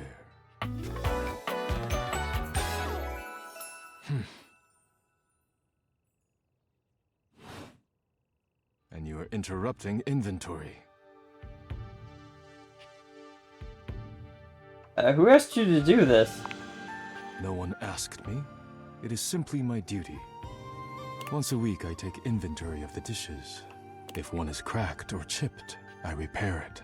If one is beyond repair, I retire it. And when new dishes arrive, I add them to the collection. Sounds admirable. Your praise is not required, but I thank you. Now please, leave me to finish my work. You decide not to bother him any further, but just as you're walking away... Look out! Your foot catches on a strange bulge in the flooring, and before you know it, you're going down. Hard. But you don't hit the floor. You hit hard muscle instead. Daisuke has heroically put himself between you and the dishes. You're now face to face, and chest to chest, on the ground. Are you alright? Forget about me. Are the dishes alright? Yes, they're all still on the table. Good. You climb to your feet, surveying the table. No damage that you can see. You okay? I think I've chipped. What does that mean? I must repair myself, lest my injuries become worse. Please leave now, before you do any more damage. Are you sure I can't help you? Yes, your concern is appreciated, but ultimately useless. Leave me now.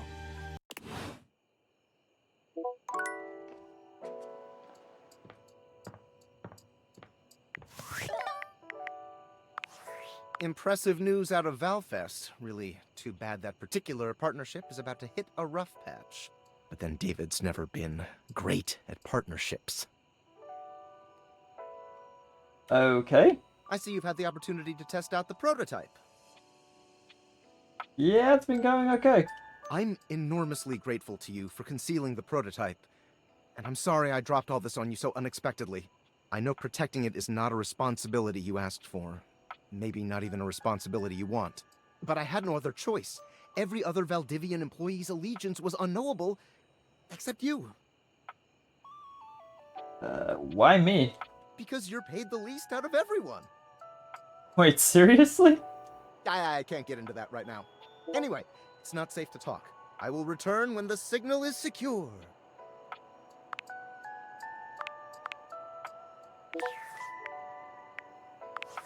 Valdivianites! It's me, your CEO, David Reginald Most. I'm writing to you from the awe-inspiring beige pavilion at the historic Cottonwood Hotel just moments after stepping off the stage at the Valdefest keynote. Let me tell you, the room felt positively electric. And not just because of the incredibly dangerous grounding issues we discovered in the speaker system. No, tonight, our consumers, employees, and shareholders were absolutely buzzing at the launch of Valdivian's newest initiative. Bigger than the self-driving stroller. More revolutionary than Peninsula.com. Tonight, we unveiled to the world our strategic partnership with the U.S. government's Department of Overseas Violence. While the specifics of this groundbreaking collaboration remain on a need-to-know basis, I'm looking at you, Erwin, in product development. We are confident this partnership between the world's most exciting corporation and the most deadly military on Earth will absolutely thrill, inspire, and delight Valdivian superfans the world over. For everyone who helped produce, or even just attended this year's keynote, please find me at the after party so I can thank you personally. I'll be parked all night next to the Virgin Mojito Bar, between the fax machine and the crawfish buffet. Semper Fi! Okay then. Anyway, data deck.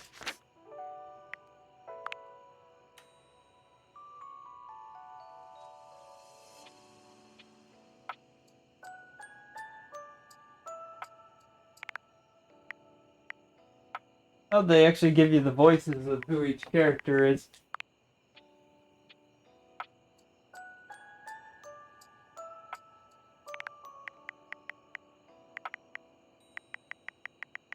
How many are there anyway? Curious. Oh my god. There's 102 dateable objects in this game.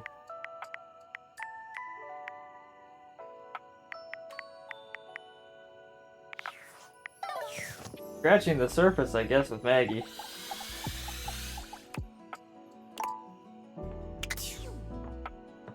Okay. So I guess back to the bed. Talk to my bed again.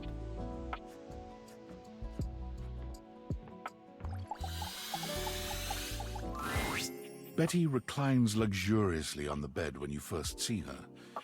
Thinking about how your bed can be lying on the bed makes your brain start to short-circuit, but some way or another, it's happening. She looks effortlessly comfortable and luxurious, but her expression is more pensive than anything. She smiles when she sees you, sitting up and patting the blanket next to her. I was just thinking about you. Were your ears ringing? No, but my heart was racing. Oh, was it? That's funny. My heart races when I think of you, too. Well, since you're here now, maybe you could help me out a little. I've been trying to have more peaceful nights, but it hasn't been so easy. I wonder if you have any bedtime routines or rituals that help you out. You always look so comfortable and happy in your sleep. And that's all thanks to you. You'll make me blush, you know. You must do a little something to get yourself ready for bed, hmm? I just like that. I like to read in bed. Oh, that's a good idea, actually. Maybe if I read something pleasant, my thoughts would be a little bit calmer. As for me, you know, these days I mostly just lie awake playing out some silly fantasy in my mind. I'll spare you the details, but I always hope it might lead me to some sweet dreams. Or at least a peaceful rest, if nothing else. You're so cute. But nothing seems to work for me. Got very mommy vibes.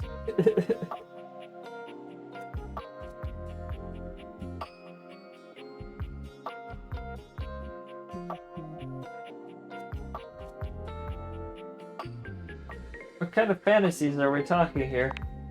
Oh, well, probably nothing you'd want to hear about. Okay, they are pretty dirty. A bed with dirty fantasies? Shocker. Try me. Well, let's just say I have this recurring fantasy about someone who doesn't seem to notice me. So I do all sorts of wild things to get their attention. Daring exhibitionist things. You get the idea. I'm gonna need you to spell it out. Well, maybe another time. I don't want to give the game away. Betty sighs, as if she hasn't quite found what she was looking for. Well, hey, thanks for talking that out with me.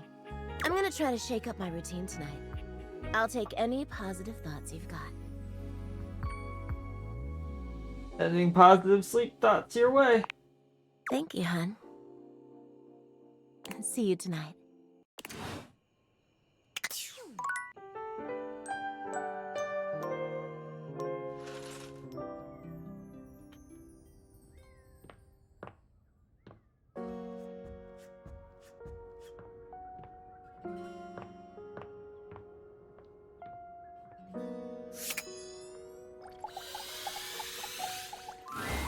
thanks for coming back. The case continues. Okay, who should we talk to next? Let's bring in Stepford for questioning, or have a chat with him. All right, when you get in touch, I'll meet you there.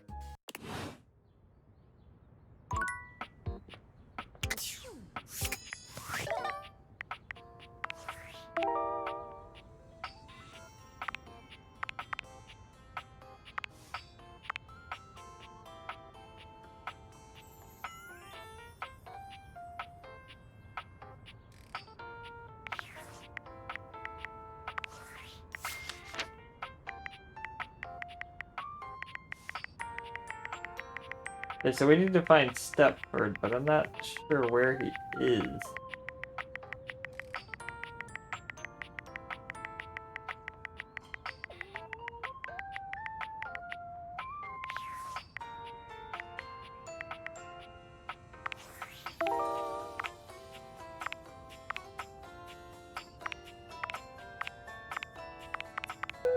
Thank you for following, Tisha.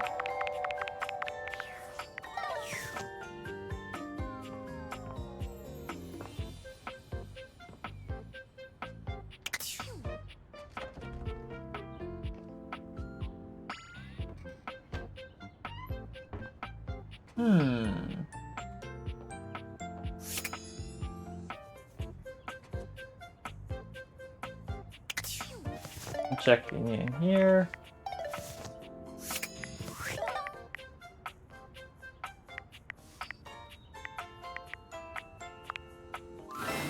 Oh, wowie, wowie, zowie! You found love. Exactly one love. I'm so proud of you. Pretty hard to find love these days, so hopefully that didn't take too long. Well, all I can say is keep up the good work. Me, I'm gonna catch up on some Z's. Like a cool girl. But first, welcome! What can I do for you in my main menu?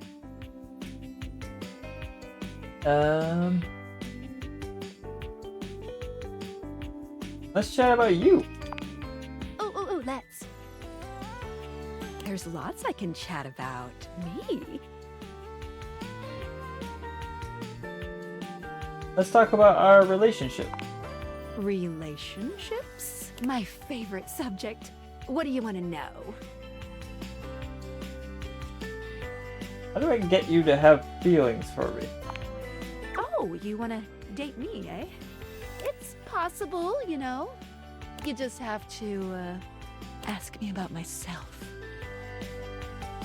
Tell me about yourself. Not in this menu, silly. I prefer not to be that obvious about it. I like to be wined and dined. It's the chat menu. What do you need?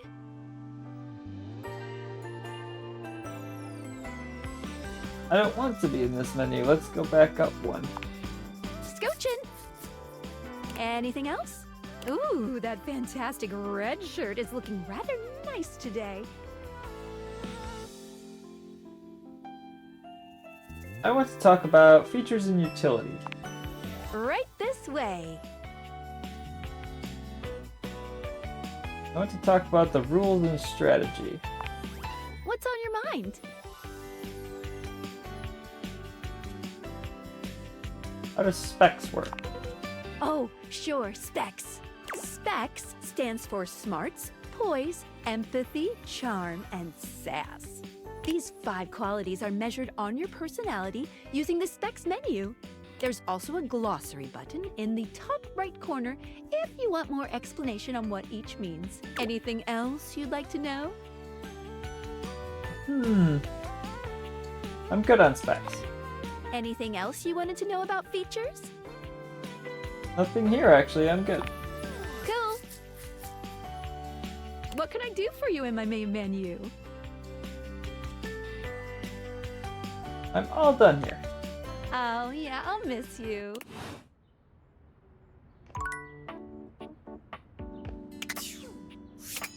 I'll have to figure that out later. Alright, so Daisuke dishware. Other specs.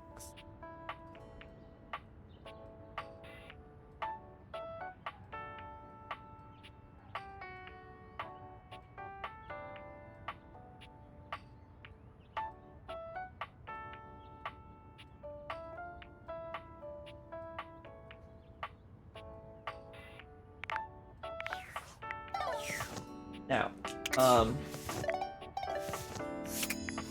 have to figure out who Stepford is.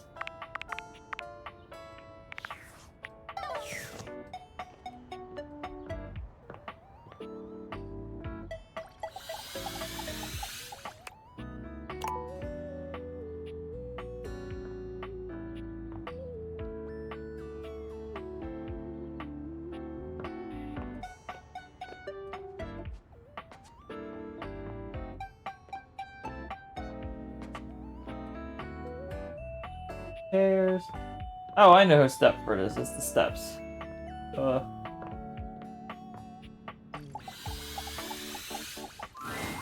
A distinguished beauty greets you with an elegant wave.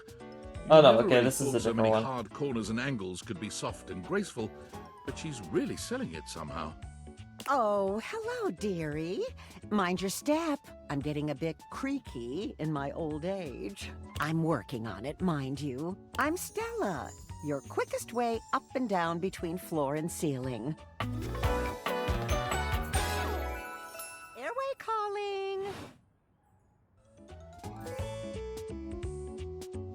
I don't mind the creek. Feels homey. Well, aren't you a sweet summer thing? I appreciate the sentiment. Still, one step at a time, all right? Just in case. And step and step and step and step. At least, that's what they say. That's a lot of steps. Just take it step by step. By step. Maybe take some smaller steps? But you've got to dream big, you know? Hustle, I believe is the word. Hustle for what? Self-sufficiency. You see? Well... Stella looks everywhere but at you, trying and failing to find the words. Eventually she sighs, plucking up the courage from somewhere within her. Truth be told, I'm starting a business. She gives you a nervous but sweet smile. That's great. Congratulations. Oh, thank you, dearie. It's all a bit exciting. I've never really had a thing like this before. A project, a goal. Never really thought I would, truth be told.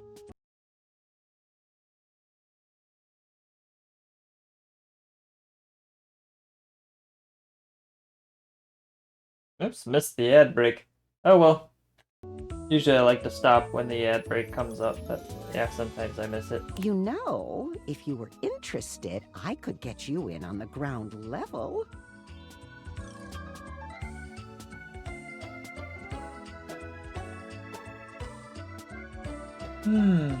Tell me more. Oh! Stella looks almost touched. Really? No one's ever said that. Well, now I'm all a bit frazzled. Sorry, dear. I'm very grateful. It's just, I've not gotten this far before. Let me check the booklet.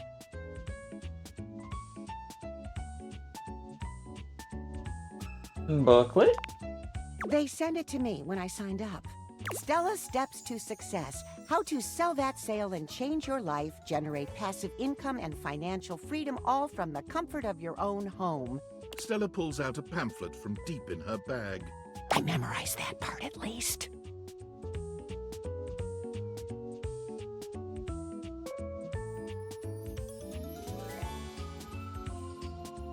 Looks like someone just scrawled your name in front of some boilerplate text.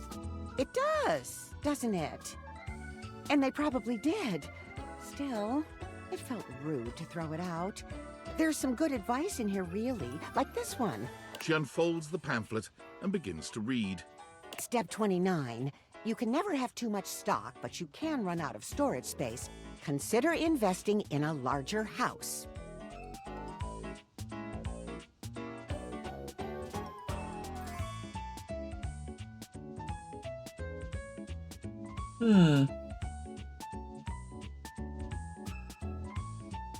Do do do do do do do do do do do do do do do.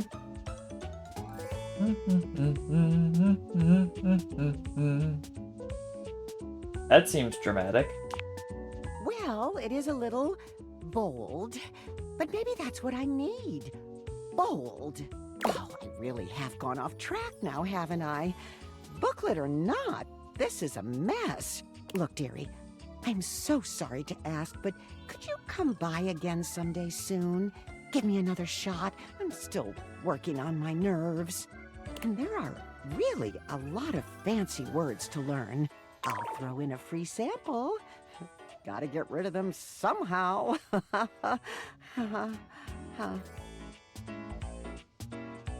I'll swing by when I can. Oh, you're a sweetheart, dearie. Thank you. Alright, we gotta figure out...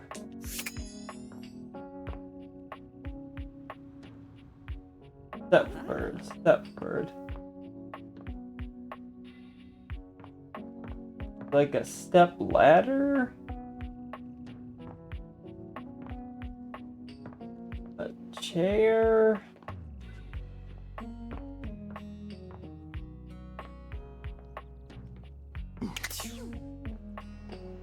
Maybe it's upstairs?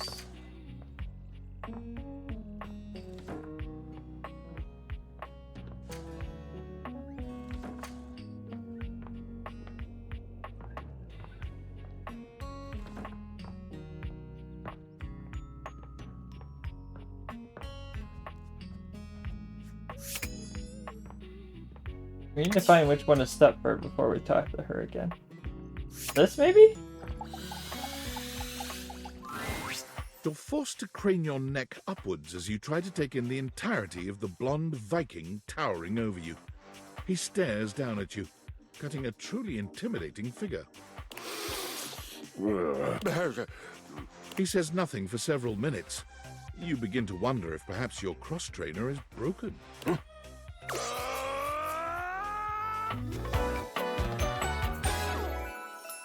Kristoff. Okay, that's not Stepford. Damn it.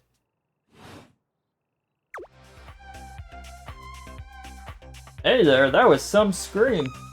Hay is for horses. And yes, it was a fine battle cry. I was just trying to be nice. Nice. I don't know you and you don't know me, and it does seem safer for you to be Safer for me? Yes, safer. If you haven't noticed my rippling warrior's build, I invite you to inspect me more closely. I see your flywheel. He puts his hands on his hips, thrusting his pelvis out proudly to give you a better look at the little wheel that sits at his groin. Oh. Ah, yes, my flywheel. Glorious, isn't it? I'm not entirely sure what it's for, but if you aggravate me, we can figure it out. Well, I'll be sure not to aggravate you then. A wise decision. I may be only just recovering from a day of battle and a night of revelry. But let us face facts. I would win. Probably. I'm not much of a fighter. Well, we can fix that. Skill is not the mark of a warrior. The willingness. Let us fight, and we'll see where you are. Choose your weapon. I feel it. The surge of violence within me. Come to me at this place with your weapon. Next we meet, and glory shall be mine. Yeah, I'm good. Where is Stepford? Based on how plastered David was in his last most mail, he must have finally discovered the prototype is missing. He'll sober up soon, though. And when he does, he'll stop at nothing to ensure its retrieval. If he fails, he'll be at the mercy of some very powerful people. He'll never allow that. How do you know all this? I guess it's imperative that we trust each other. And I've been asking you to trust me without being fully transparent. I know all this because I created the Dateviators. Yeah, I basically guessed that. Sure. whatever. Anyway, I can't talk now. I'm stealing coffee shop Wi-Fi, and the barista finally noticed I'm only ordering tap water. Remember, under no circumstance allow David to know you possess the prototype.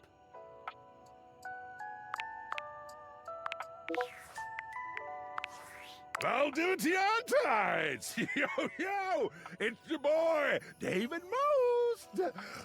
Coming to you live from the best virgin mojito bar ever. Like, this stuff for real is legit so good. I've had like 12, and I feel amazing. Can't believe there's not any alcohol in it. JH19! Hey, did you guys see how dope that presentation was? We rocked that! Like, people keep saying we're at dire financial straps and need urgent restructuring. Even my dad was like, you're gonna get smoked by your top competitor, Bitewave. Dead ass. And I'm like, okay, Dad, if you like Bitewave so much, why don't you marry them? But does Bitewave have a contract with the U.S. government? No. I just want to say I love you guys, but not Franklin. Don't love or miss Franklin at all. You hear me, Franklin? Night-night, nerds. What the fuck? Okay.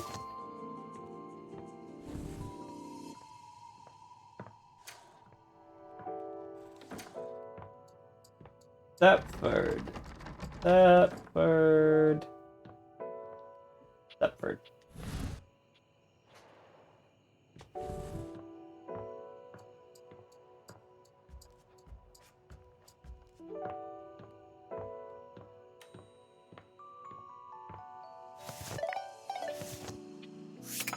Got one left.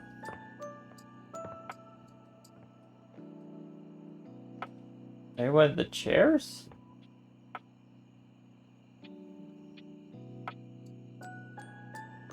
Stepford doesn't sound like a chair, though.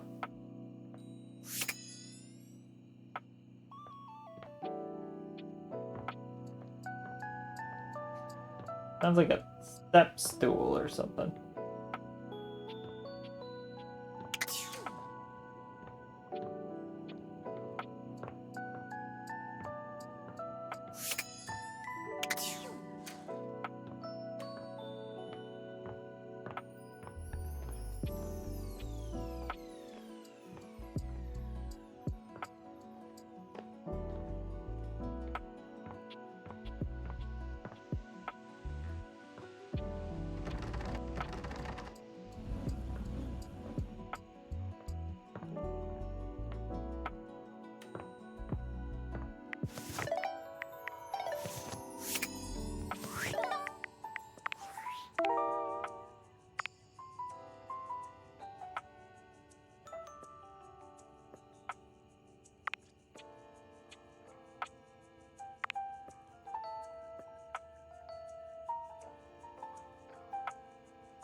And I'm having trouble figuring out which one it is.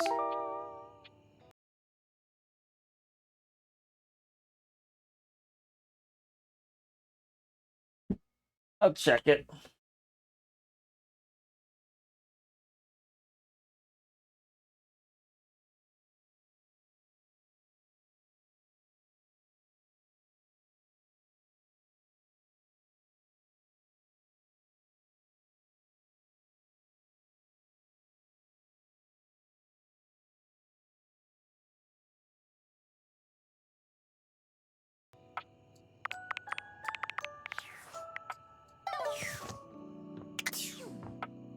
Okay, we finally figured it out. How was I supposed to know it was this one? You see before you a glistening, oiled male form, perfect in its chiseled majesty. His gold, or is that bronze skin, is perfectly smooth, his features flawless, and his face? Stunning. Oh, hello there. Don't mind me. I'm just catching a bit of air.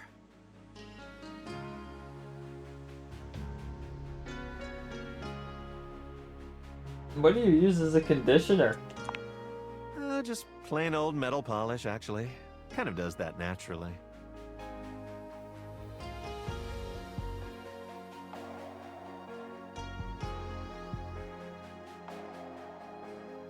Mine too. Oh, nice. It looks lovely. I'm Stepford, trophy of trophies at your service.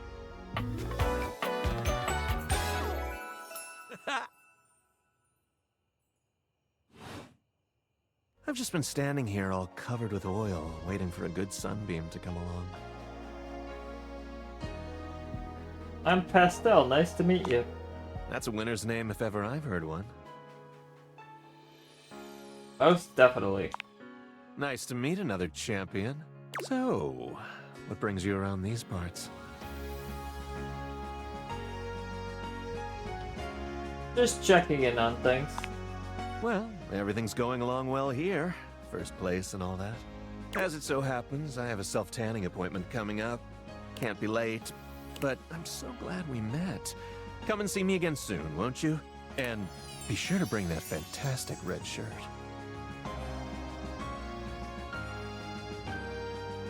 Wait, I need to ask you about a case with Maggie.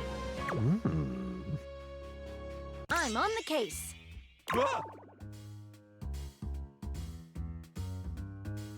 Heard anything about counterfeit objects here in the house? You? Did you say counterfeit objects? Is that what you said? Yes, counterfeit objects, that is correct. Oh, okay, counterfeit. Because for a second I thought you said bounterfeit, and I was like, nope, definitely not. That would make literally no sense. Any day now. Well, you see, yeah. A single drop of sweat slides down his temple. He's starting to sweat. It was him that started the rumor. No, I'm only sweating because I just came from thinking about a workout.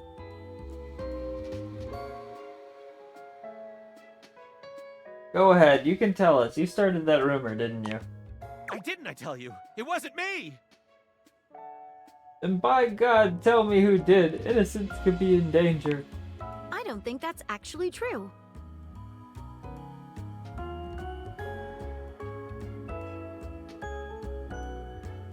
He doesn't know that. Well, now I do. Oh, drat.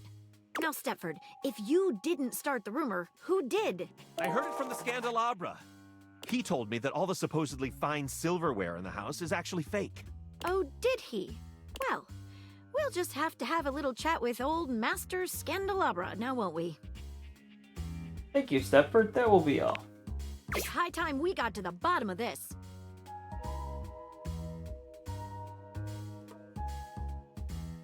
Let's bring in the Scandelabra. Exactly. I'll meet you at location 1. See you there. Wait. See you there.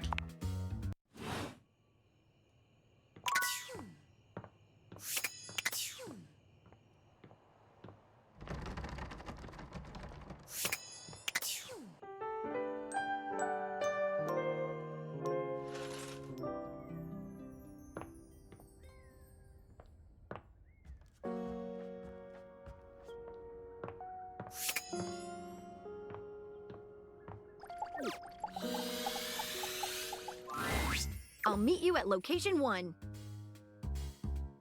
Which is? Otherwise known as the dining room table. I wasted a little bit. Oh well.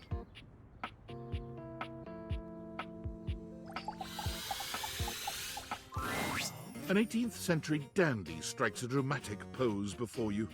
turning this way and that as though modeling in his own imaginary spotlight. He seems quite impressed with himself. Yes, yes, it's me. It's me. The one, the only Candelabra.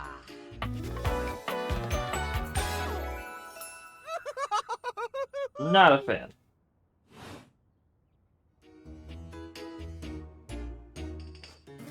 What's special about you? I'm the one, the only. Do you see any other candelabra here? Just because you're singular doesn't mean anything. There's one piano, too. Oh, yes. Sadly, she seems to be scandal-proof, that one. My little wicks would have made certain of it. Little wicks? My lovely lads, my flames, my sentinels. They travel around the homestead and find out all the lovely lies they all speak. How does that work? You set the house on fire? Oh, no. It's merely a turn of phrase. I mostly just raise my voice. Any good scandals going on over there in the kitchen? Face it, Candleman. They can be quite rude at times, but my persistent brightness can illuminate even the best-kept secrets. Some would call me quite the busybody, but I would then call myself a beacon of truth. Sounds like glorified gossip. Pish posh! You merely haven't found the thrill of a good scandal.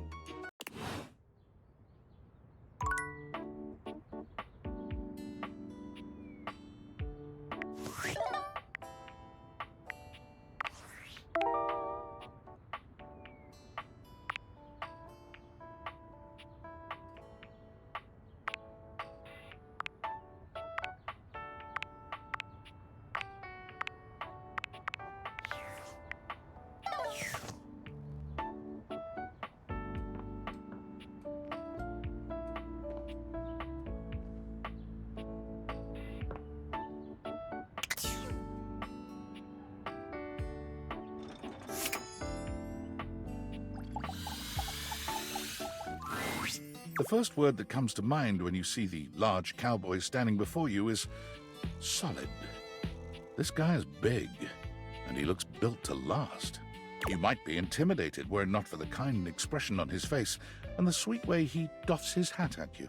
No one's ever asked you this, but if you had been asked to imagine what your table might look like as a human, you think this would be pretty close. We've known each other for a real long time now, but we ain't ever been properly introduced. So, first things first, name's Abel, and I'm your table. And second, that is one fantastic red shirt you got on. Why did they keep mentioning the red shirt? Howdy. Also, it's pink.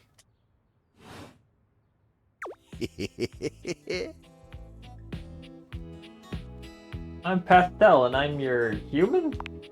I know it, but it sure is nice to hear it from you face to face like this. You know, as a table, it's my job to hold things up all over the house, and I take my job real serious. So, if you're here talking to me now, you must need something more than just my support. And if there's one thing Abel's gonna do, it's make sure everyone in this house has what they need. So, what can I do you for? There's gotta be something. I'm just getting to know everyone around the house. Oh yeah? Well, Skylar told me you was getting to know everybody real good. Maybe looking to getting back into dating and all that? Dating, huh? Ooh-wee. Dating ain't really my area of expertise, you know. Me, personally, I never was one for casual stuff. If you're looking for someone who knows people, though, you might want to talk to Kopi. She's good with that sort of thing.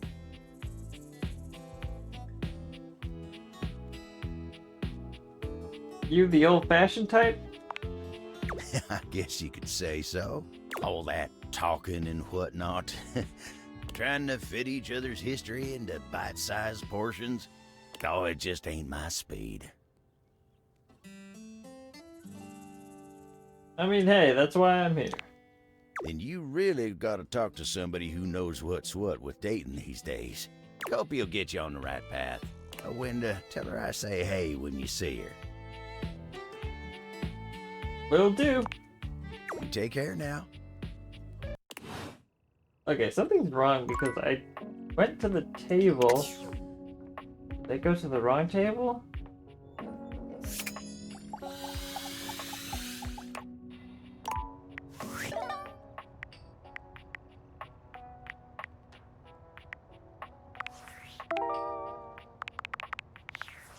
I'll have to try again later.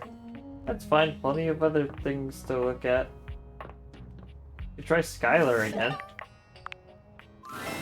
Welcome! What can I do for you in my main menu? Oh yeah, this game is silly and I love it, honestly. It's my vibe 100%. Let's chat about you. Oh, let's. There's lots I can chat about. Me?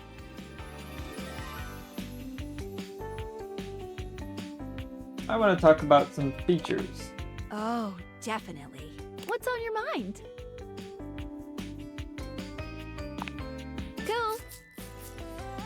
What can I do for you in my main menu? Right this way.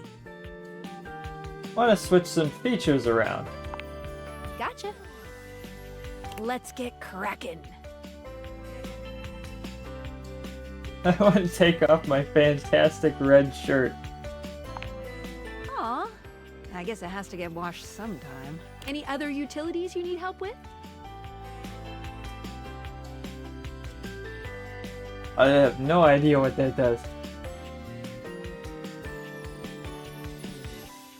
And I put my fantastic red shirt back on. Oh, you want to wear the fantastic red shirt today? My personal favorite. Good choice. Any other utilities you need help with?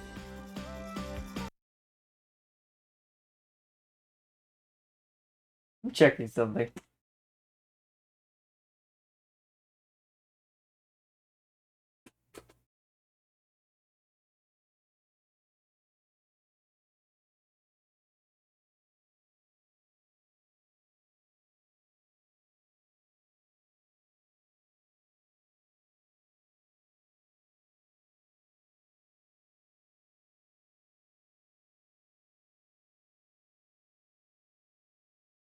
Oh, it's just a joke item that, like,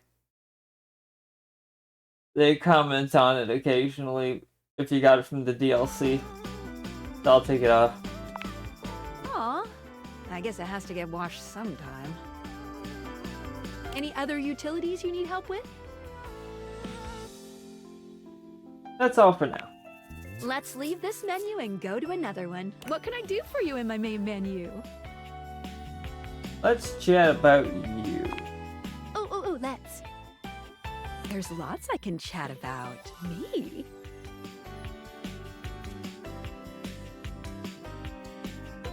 Let's talk about our relationship. Relationships? My favorite subject. What do you want to know?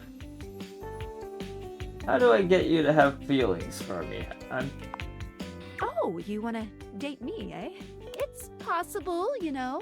You just have to, ask me about myself. Tell me about yourself. Not in this menu, silly. I prefer not to be that obvious about it. I like to be wined and dined. It's the chat menu. What do you need? I have to figure out which menu it is. Can we talk about how all this dating object things work?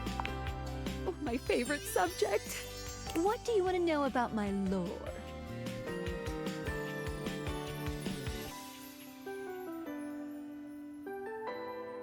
How did the Dateviators work in the first place?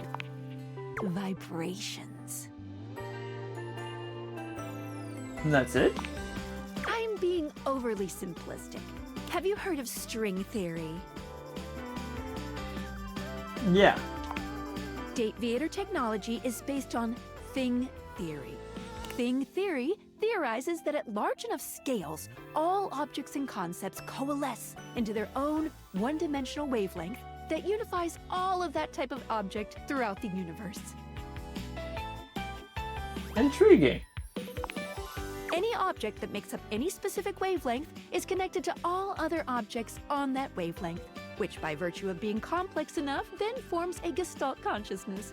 Humans just never had a way of speaking with those consciousnesses until now. What's Gestalt?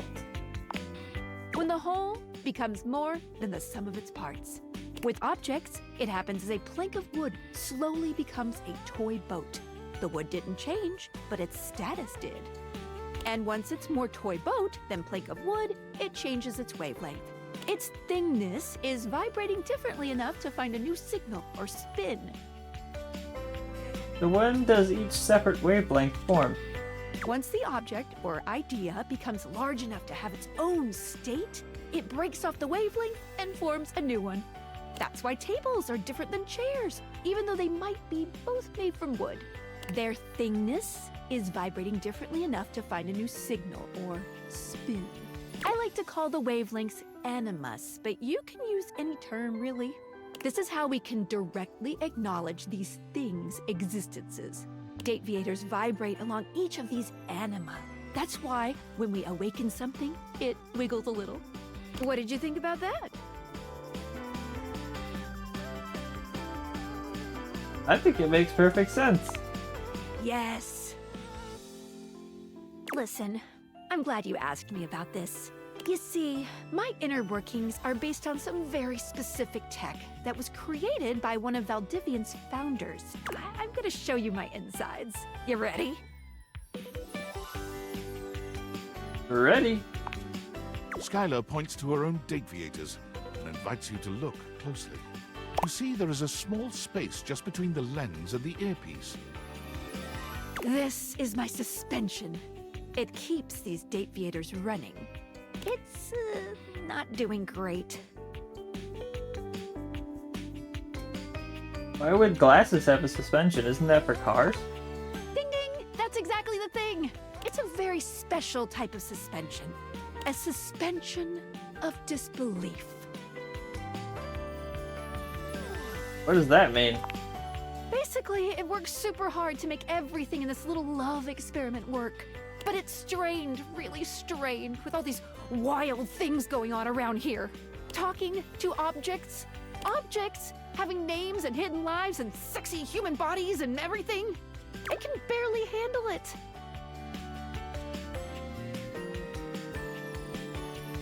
How can I help?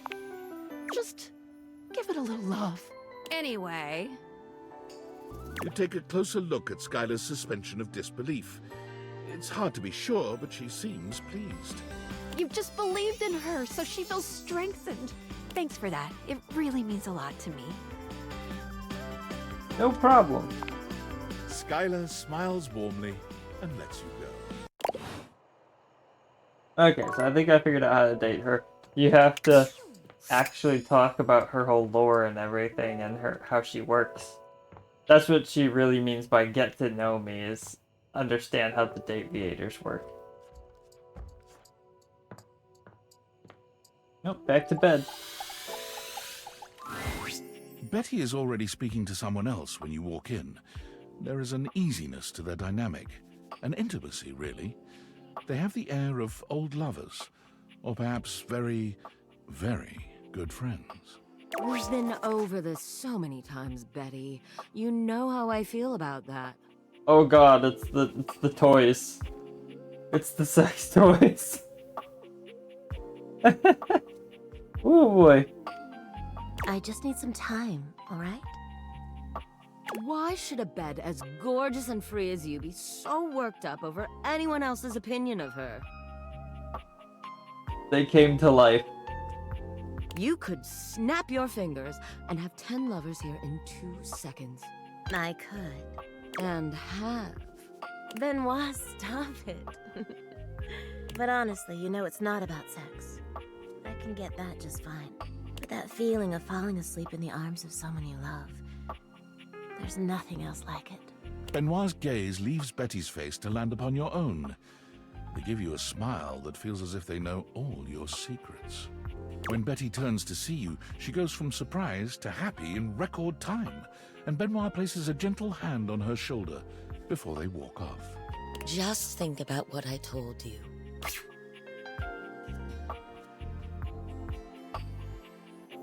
You better not be banging people in my bed. What was that all about? Oh, I was just talking to Benoit. Benoit and I are just very good friends. With benefits, of course. Sounded like you were lonely. Well, sure, though, gosh. I wish you hadn't heard that. It's just a really specific sort of loneliness, you know? I'm sure you didn't come here just to hear tales of my sex life. What can I do for you, honey? Did you want to relax? Maybe take a nap? I was hoping to get to know you better, actually. Get to know me better? Why? Shouldn't I know the person I'm sleeping with every night? Oh, I don't know. It can be hot to sleep with someone you know nothing about. And of course, some people fear intimacy. And getting to know people is a step on the road to intimacy. Well, you know what I am, what I do. You know I'm a free spirit. What else can I tell you about me?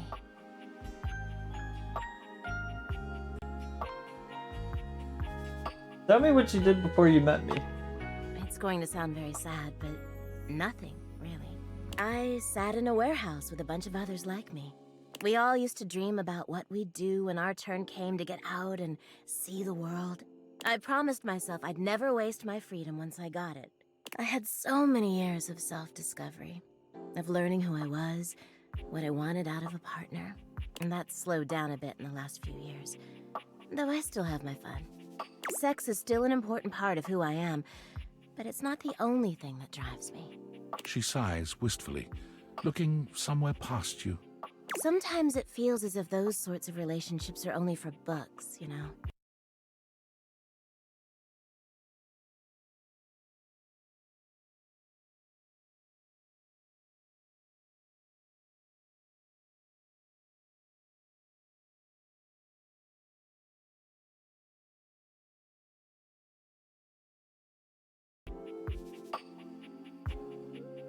But I can never quite seem to get there.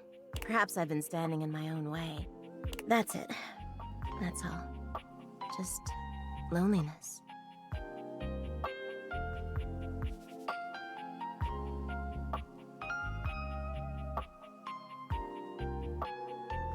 Why not just confess to whoever it is you're so into? Haven't you ever been afraid of ruining a good thing? I'm just not ready yet. There's an undercurrent of sadness in Betty's eyes, something much bigger weighing on her that she seems uninterested in divulging. Oh, it's almost time for book club, if you'll excuse me. Interesting. Oh, back to bed.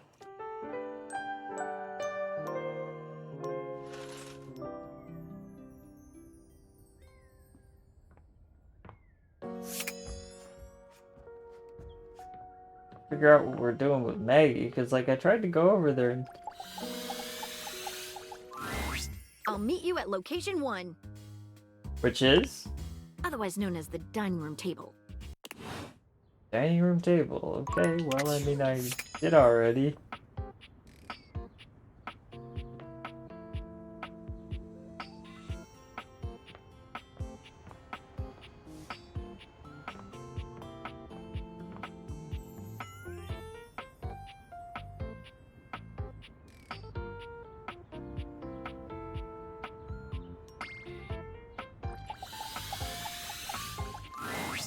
Ah, you have been awfully trust me. Everybody. And you return. Like me, you're curious. So, would you like to hear the latest gossip? Why, I'd be delighted. That's the spirit. Well, well. Scandal time! This housedom, while it may appear peaceful from the outside, I'm hoping she'll appear. Scandal from the inside. For example, did you know that the previously paired aerialists, Washford and Drysdale, are no longer speaking to each other? I didn't know that. Next! Were you aware that known vagabond Bobby Pin is on the loose once more? So this guy can kind of tell you where to look. Can you imagine the heist they are planning? Can you imagine the romantic dalliances as they make their way through the house? I didn't know about that. More scandals abound. They say there is a shadow that does not obey the laws of physics. A true scandal that undermines the physical realm. That's impossible. And yet, they say if you peer closely at a certain shadow in the floor, you can see the crooked stranger himself. But I am not finished with the daily scandals, no. One has heard of self-insert, yes? Could you imagine a video game in which all the creators inserted themselves at once at the same time? Such a thing is not imaginable. But in one that I've seen, they've hidden themselves within their very names. Is that really a scandal? Oh, yes, indeed. Critics hate that sort of self-referential garbage. Very well. One last scandal. There's no possibility you've heard of it. Long ago, a relic was stolen from an island nation, brought to these shores, and hidden underneath this house in a box. Surely you haven't heard this yet. Oh, you're right. Didn't know that. No matter. That is more scandal than your puny pate can handle. I will teach you the ways of the scandal monger soon now. Okay, nothing happened.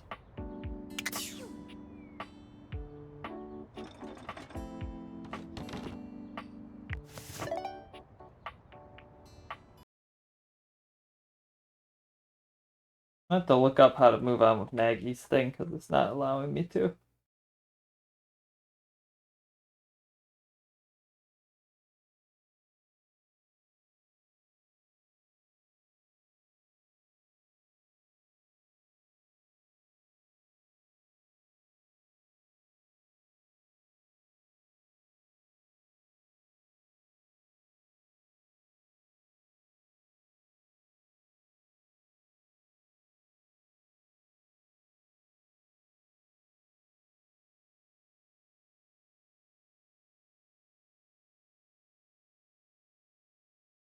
Ah, okay.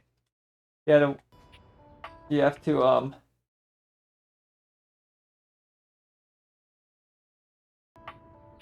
do a bunch of junk with Candelabra first. Okay, so for some datables you actually have to talk to other datables to even move their stuff onward.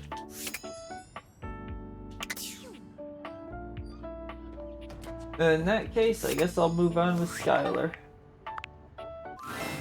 Welcome! What can I do for you in my main menu? Let's chat about you. Oh, let's.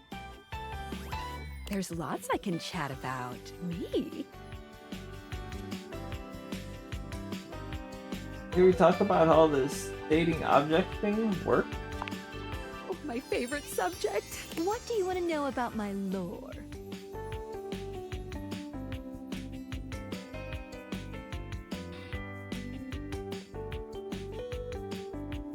How do datables talk to each other? I'll be honest. We're not speaking English right now. Wow. The speeds at which objects and concepts think is both faster and slower than the rate at which humans think and speak. Faster in that the objects have instantaneous consciousness throughout their different forms in the universe, and slower in that the timelines for them can stretch into eons. All that to say, part of my job is making sure that we can all understand each other, which means I'm processing their speech and rate of thought at a completely different timeline than yours. So necessarily, we're not really talking in English. That's okay, as long as I can still understand it. What did you think about that? I think it makes perfect sense. All right. Ooh, my suspension just gave a little wiggle. Skylar shows you her Dateviators, turning them so that you can see her suspension of disbelief. Skylar's suspension seems buoyed somehow, happier than you'd last seen her. You believed in her again, so she feels even stronger. Thank you for that. It really means a lot to me.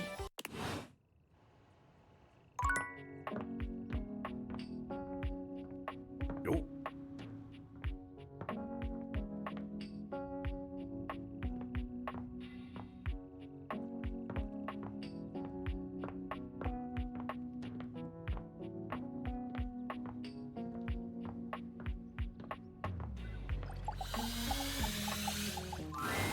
Upon reflection, it makes sense that your desk is as muscled and sturdy as she appears to you here now, but you still can't say you were expecting all this. Mommy? She looks like she could snap you in half with a pinky, but also like she gives the most incredible hugs imaginable. Mommy? Aha! A stranger! I am Dasha, and you have quite the look on your face. Ha!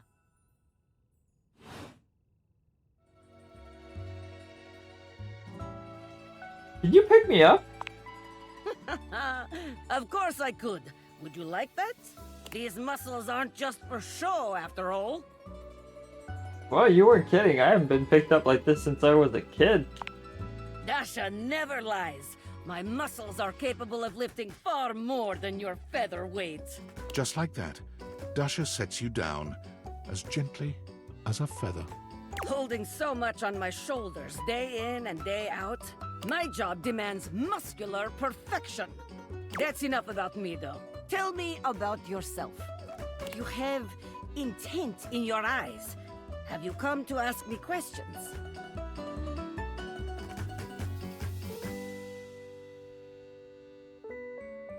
Wow, you're really perceptive. I see much here through the day. I have become very good at reading people. Your eyes might as well be question marks. But listen to me go on. Speak, friend. Well, I was hoping to revive my love life. And you have come to Dasha to help you do this, yes? You have come to the right place. Tell me more.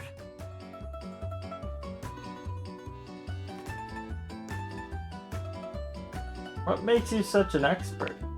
I have seen many things in my years.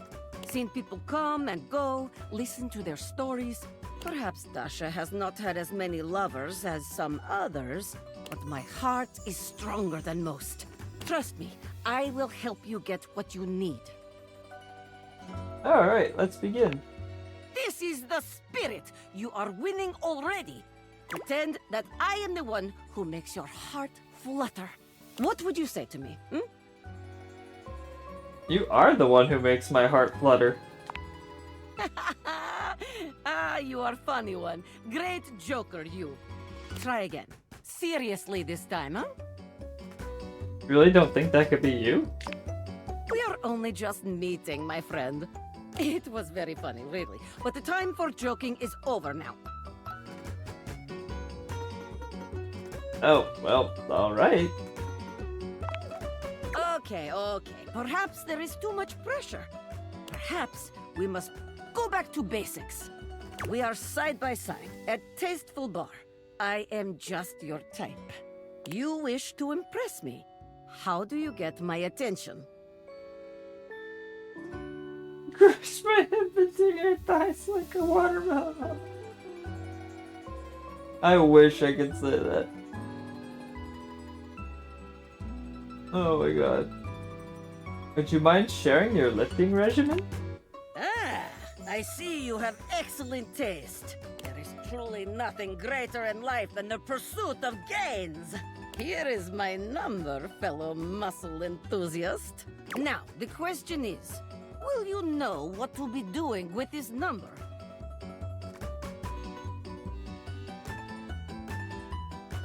I carefully fold it and put it in my pocket, then call you after a reasonable amount of time. Yes! Tasteful, classy, excellent. Excellent work today. Come meet me another time if you wish to continue your lessons. I have much work to do, but I have enjoyed our time together here. See ya. See you next time.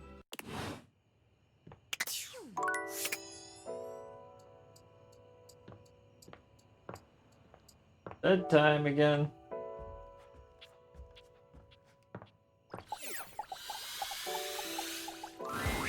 There's a supernatural darkness around your bed when you enter. A strange void that makes you feel slightly uneasy. This appears to be a living nightmare. There's almost no other way to phrase it. You really don't think you could do it? Is that really something you want? It would be fun for me, but I don't think it's really your thing. You know, sex and horror have always gone hand in hand. It's not the worst idea, is it? Well, yeah, of course. But you've watched me work, and you never really seemed all that into it. Oh, I didn't? What was it you said? Oh, yeah. It was, oh God, why are you doing that? Is that really necessary? Now that's just excessive. I remember it differently. You weren't even watching. You were looking through the cracks of your fingers. Give it up, Betty. My work is not for you, and that's all right. Nightmare's gaze falls to you then, and you feel a shiver run down your spine. Boo. Nightmare dissipates, but the air of dread that accompanies her takes a little while to clear. Betty sighs, her shoulders slumping. Oh, guess I should have seen that coming. Were you trying to have nightmares? Well, maybe. I just thought maybe if I had nightmares, I already sleep poorly. But maybe in a nightmare I could find some small moments of joy with my beloved. Nightmare doesn't usually take requests, but since we're such good friends, I figured maybe she'd give me a sexy nightmare. What the hell is a sexy nightmare? Okay, see what you think of this. I'm being hunted by some unseen monster or being. My heart is racing. My knees are weak. I'm stumbling and tripping as I go. I fall, and I close my eyes knowing the end is coming. But I don't die. I turn to see my beloved standing over me, a bloody knife in their hand. I'm saved, and I thank my rescuer in the only way I know how. A warm hug. But then, I'm on my back again, and my beloved's hand wraps around my neck. I can't breathe. I can't cry out. I can't make a sound.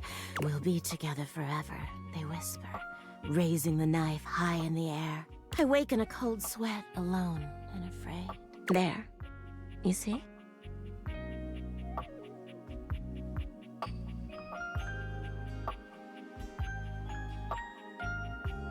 Oh wait, I kinda do get it? Right? That's a pretty tame example. But there's all sorts of possibilities. Nightmare really seems to think I shouldn't be bothering with all this dream stuff. She thinks there's a much simpler solution to my problems. But I don't know who she is to talk anyway. She has the same problem I do. She just deals with it differently. Is she in love with someone too? It's not my place to say. I've already said too much. Please, let's forget I said any of that. We can do that, but I would like to talk about you. You would? You're too sweet, you know. It's funny, I was just thinking of you. It seems like that happens a lot, honestly. I think of you, and here you are. It's a shame I can't seem to manage that at night.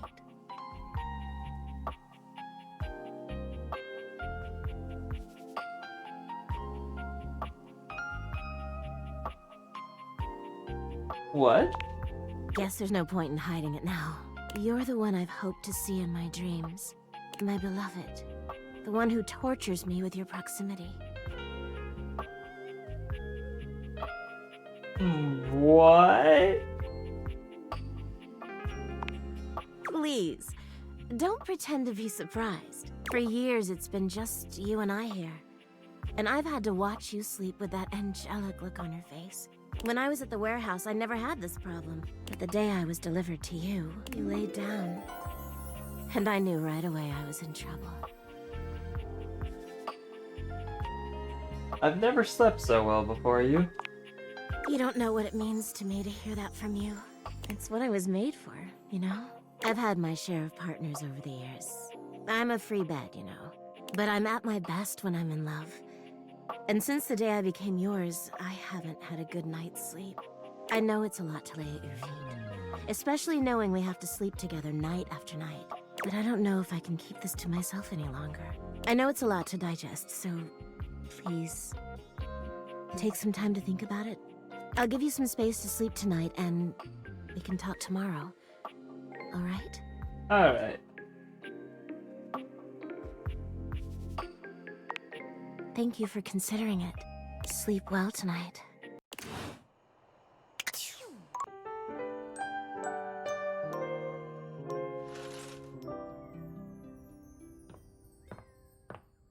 Ah, walking right into the wall.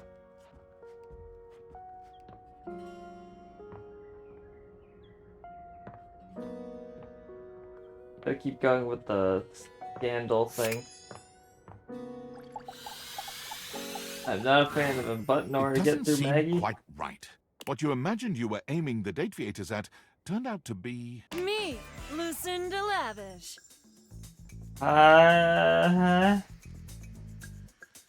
Woo!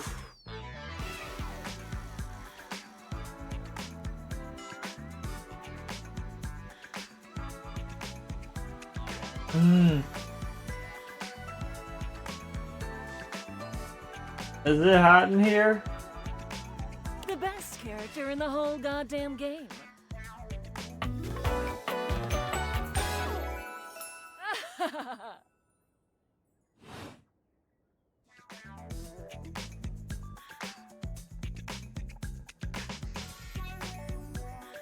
Oh, hello, best character in the whole goddamn game. Damn straight. Watch this.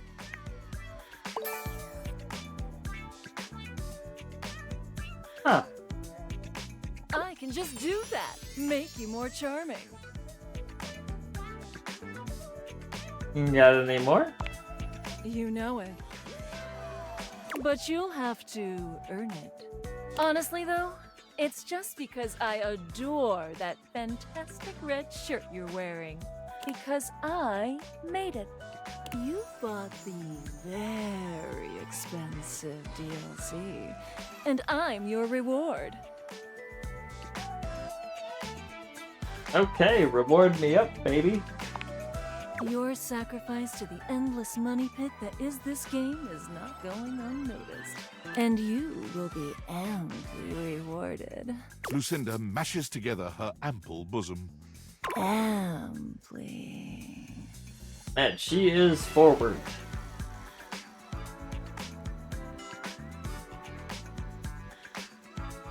I am not saying that first one. Actually, I do like earning my love in dating sim. Playing it slow, huh? I love it. I'll keep my assets nice and far away from you, so that when you earn them, you'll know that you've been a very good girl. Help. Oh my god. Was not prepared to be called a good girl by the video game.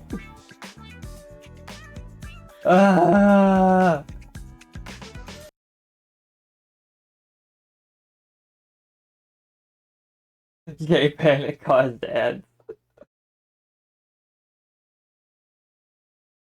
That is certainly a point. Oh my god. There is certainly a time for the ads to come in.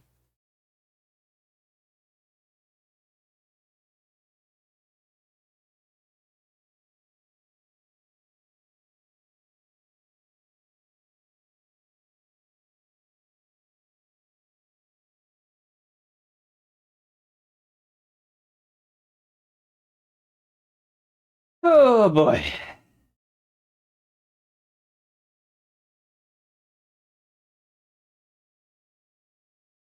between. You know, we can talk about it after the ads.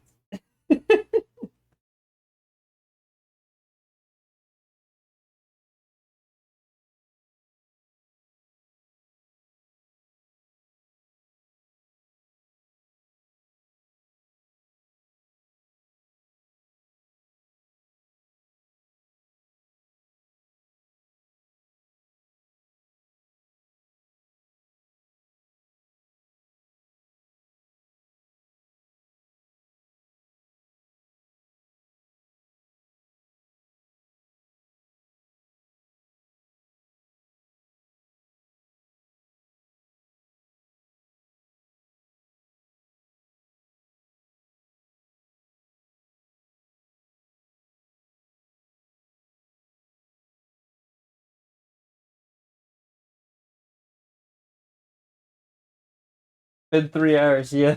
I know. I know it has.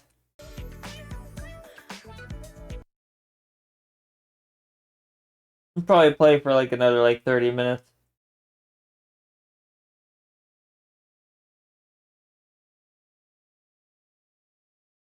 It's the first day of Pride Month. May as well enjoy it, you know?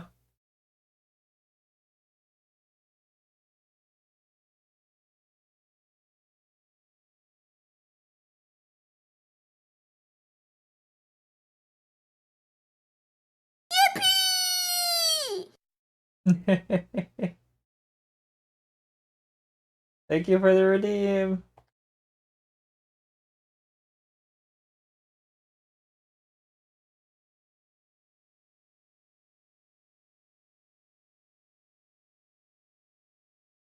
All right, we are back. Oh my god. Okay. Oh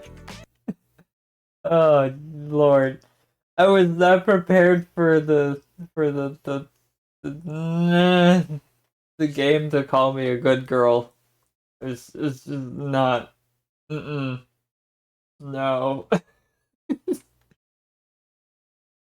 Was not prepared. Oh my god, she's got fucking red hair woman too. Oh my god. I like girls with red hair. That's the thing. Yep. Thanks. Thank you for sticking around so long, bud. You're going to love me! And yeah, between this girl and Muscle Mommy Desk over there, oh my god. I am so disaster lesbian right now. See you later. Oh, you're sewing a quilt for your Pride Fest. Okay. That's nice. Well, back to Candelabra, unfortunately. I don't really want to talk to you, come but... upon the Candelabra with his back to you, talking to himself while seeming to furiously polish something. 1 part calcium, 2 parts carbonate. Polish until glistening. Yes. Smoother. I am disturbed. Oh, take out those solid smears. Effulge! Effulge! I hate this guy too. It's like he's jacking off. He sets the cloth down on the table, delicately wiping his brow before finally turning. I think this guy I actually dislike even more than the light. I may actually dislike him even more than Lux. At least Lux has got the bitchy girl vibes, you know. It's kind of fun. This guy is just a creep and weird.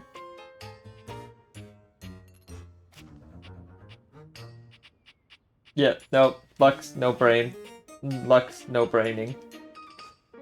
Oh, damn nation! Do you even knock, human? He was flipping. Please don't jerk off on my table, Scandelabra.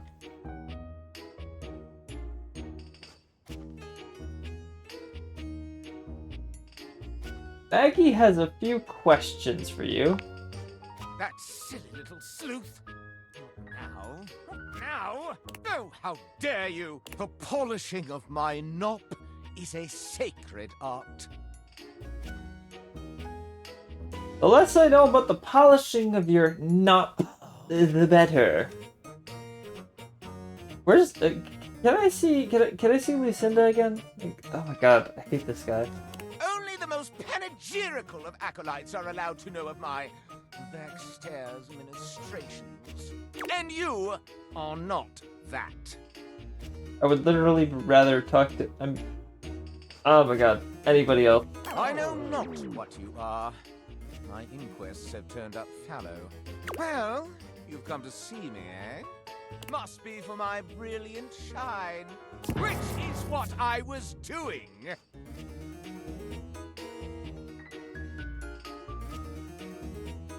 There you were. I am made of the purest silver. Born in a small chandler's hut in the Swiss village of Saint-Martin, I have traveled transatlantically to this abode, where I preside over the rest of the objet. I require a great deal of polishing and care, which you do not do. So I'm forced to self-lubricate. Well, I ain't doing it for you, so I guess you're just gonna have to keep jacking off on my table.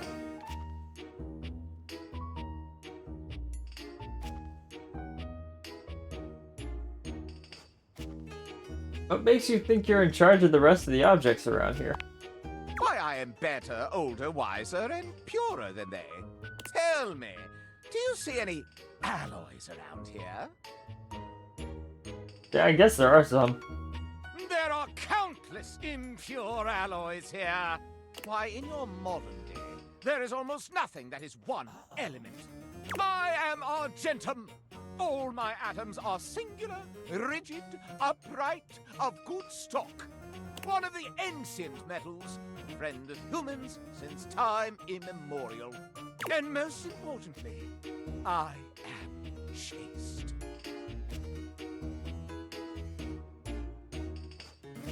You don't have sex? I perch aloft this dining able, surveying the better part of the kitchen, living room, and the emptiest of walls. As I gaze into that wall, sometimes I am gripped with the fiercest awe imaginable. Do try it sometime. It's rather addictive. These other objets, these rottish roustabouts, love each other in ways you cannot imagine. Oh, I can imagine, alright. What? How would one of your kind possibly know? I've fallen in love with one. Oh, no! It cannot be! Believe it. Oh, you're making me ejaculate! Okay, I did not need to hear that. I exclaim, bellow, ululate, no! Such a scandal cannot stand. Having told you my story, I must away. Regards, S. Ugh. Ew, get him away from me.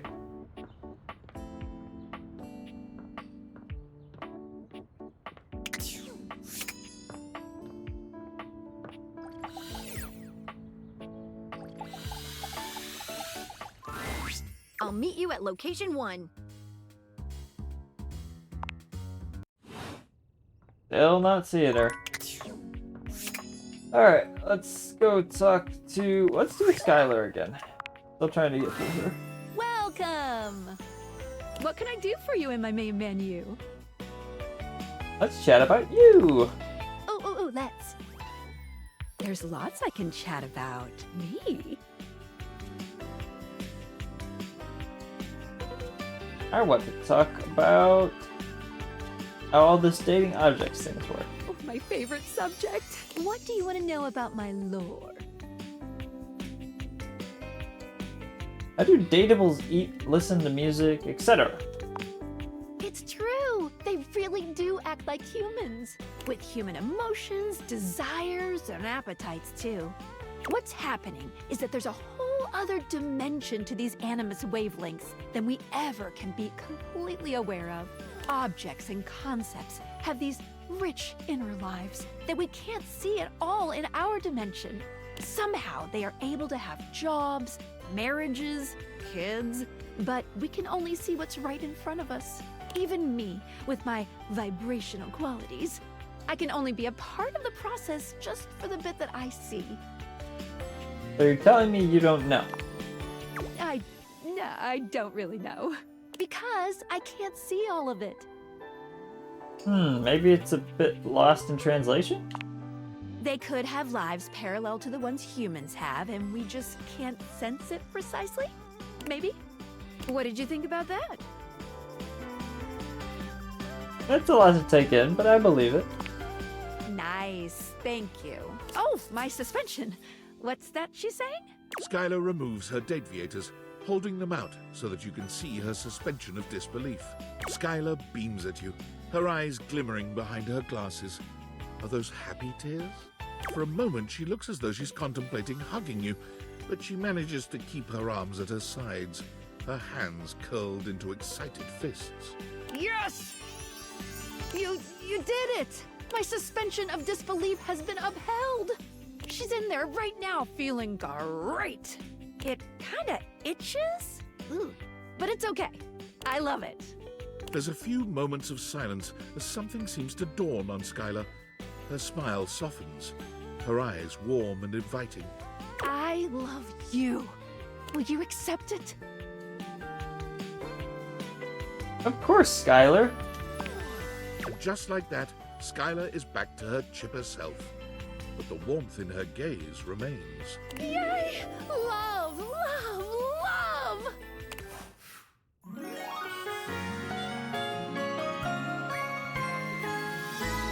love you. We got the first love that wasn't the wall that we talked to for a second.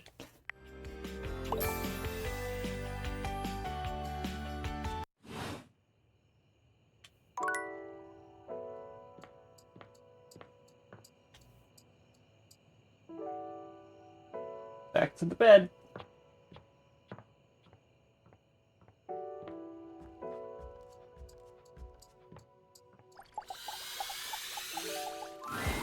It feels strange to walk into your bedroom with so much tension in the air. After all, this is where you go to relax and recharge. But you told Betty you'd give her the day to consider her confession. And now she waits for you, seated at the bed like usual. You're struck by the realization that no matter what happens here, everything will change from here on out.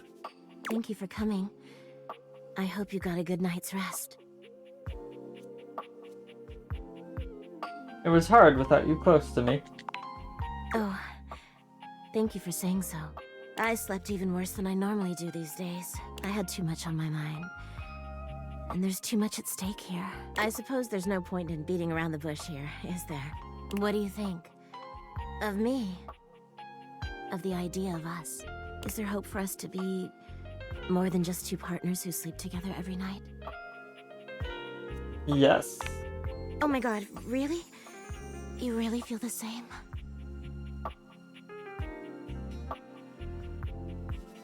I really want to see where this goes.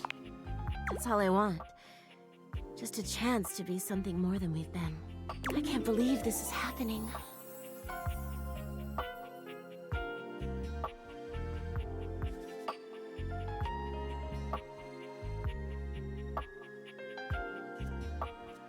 If we sleep together every night, does this mean... Don't you worry your sweet little head about that. I don't expect you to sleep with me every night, or ever. And you being with me doesn't mean you can't be with others. I have my own fun, after all. I'm just so happy we can be together now. I honestly don't even know where to begin. I feel like I know you so well, but I want to get to know you better. Polyamorous bed. And you must want to know me better. After all, I've only ever been a place for you to lay your head at night. You've never seen me for who I truly am until now. Tell me what you want from me, my love. All I want to do is make you happy. Maybe we should have a date? Oh my god, please. I would love that more than anything. Where shall we go?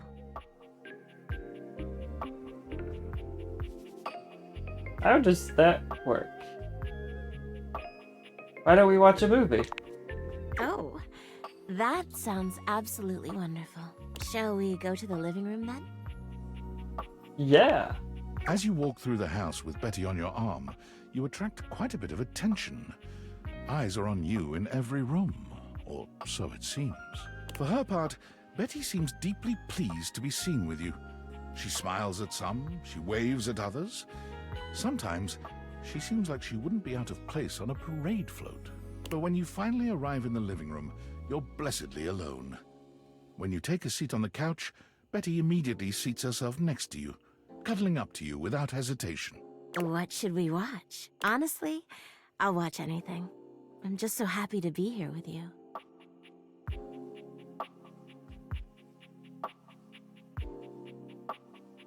Friendship of the Bling.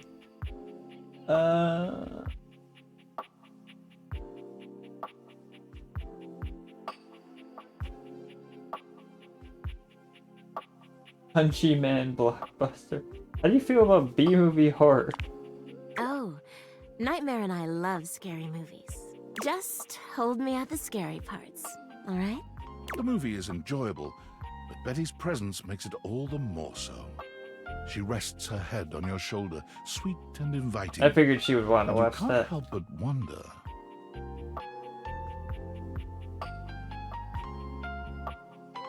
Kiss her. You turn to look at Betty, and she lifts her head to look right back at you. It feels like the stars are aligning, your hearts beating as one. Betty leans forward, her lips parted and her long lashes low. And you know in this moment, she wants you to kiss her. Your lips meet, and the rest of the world falls away. Betty is everything you ever dreamed of and more. And she matches your energy with a kiss that rocks you to your core. There's a heat in that kiss that tells you she's probably over the movie and ready to escape upstairs. Do you want to get out of here? Oh my god, I thought you'd never ask. You and Betty make your way upstairs, hand in hand, giggling like teenagers. After tonight, you'll never look at your bed the same way. Your room becomes a tangle of sheets, of bodies twisted into new and exciting positions. When you finally do go to bed, you sleep better than you can ever recall. Betty's soft warmth surrounding you, even in your dreams. This truly feels like the start of something beautiful. Hey! Aren't you just a dream come true?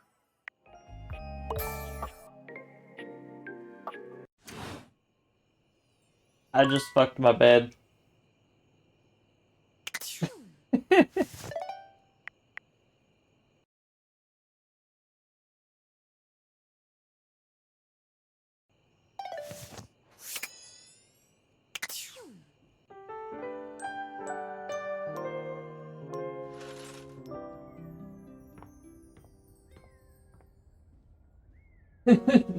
Pookie's just like,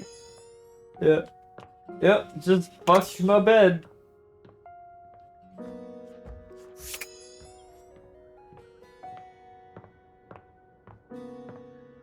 I can't take another one of Mr. I'm going to ejaculate, so I'm not talking to him anymore for a little bit. No matter how much I want to romance Maggie. Let's Skylar a little bit. Welcome! What can I do for you in my main menu? Let's chat about you. Oh, let's. There's lots I can chat about. Me? Let's talk about our relationship. Relationships? My favorite subject. What do you want to know? Do you love me? Of course I do, silly. Let's go back up a menu. It's the chat menu. What do you need? I want to talk about some features. Oh, definitely. What's on your mind? What should I be doing? Good question. A very important question. The easy answer is whatever you like. As long as you are continuing to awaken objects, things will continue to move along in a positive direction. If you have other questions, I'm all ears.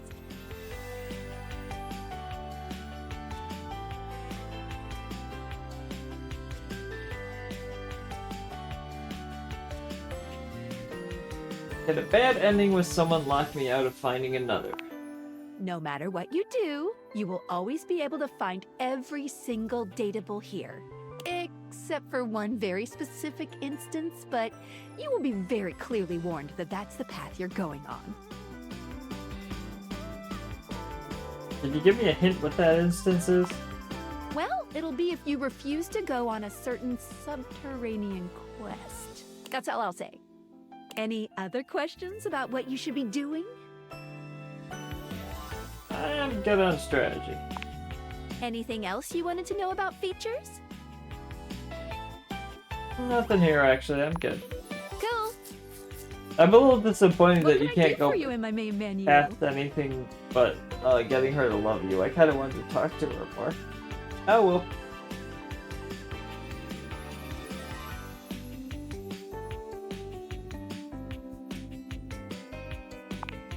Right this way. Gotcha. Let's get cracking. Want to take off my fantastic red shirt. Aw, I guess it has to get washed sometime. They Any were other commenting utilities on you it need help again. with? That's all for now. Let's leave this menu and go to what can I do for you in my main menu? I'm all done here. Oh yeah, I'll miss you.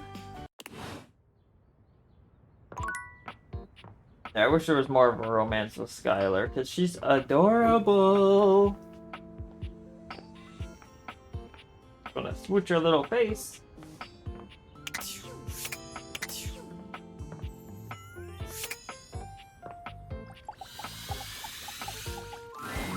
A tattooed, bespectacled nerd regards you with a friendly smile. Their kind face is illuminated by the soft glow of multiple screens and the RGB lights in their clothes and wheelchair. Oh, hey there! It's you! I mean, of course it's you. Who else would it be, right? A marmoset, possessing the power of human speech. Haha, very humorous. But I know you're joking, as no one else has my password.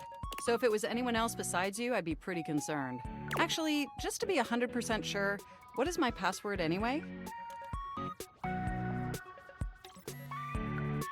1, 2, 3, 4. That is affirmative! Nailed it. Honestly, that's an objectively terrible password. Possibly the worst password chosen by anyone ever.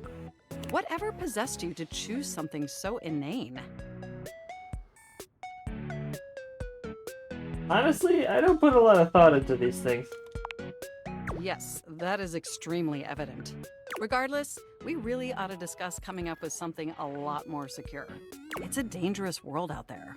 Phishing attacks, malware infections, MITM attacks. Hackers are more sophisticated than ever before. More sophisticated than a 1995 cinematic masterpiece, Hackerman. Exponentially more sophisticated. And I've got a lot of highly sensitive information inside me, you know. Your highly sensitive information. Really? Like what? All your financial accounts, your saved games, questionable websites you visited and forgot to clear your cache afterwards. Oh, and 100 terabytes of extremely embarrassing self-insert fanfic.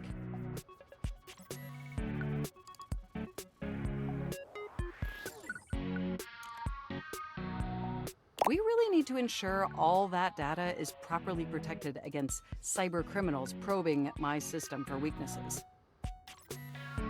Just don't read my pony self-insert fanfic.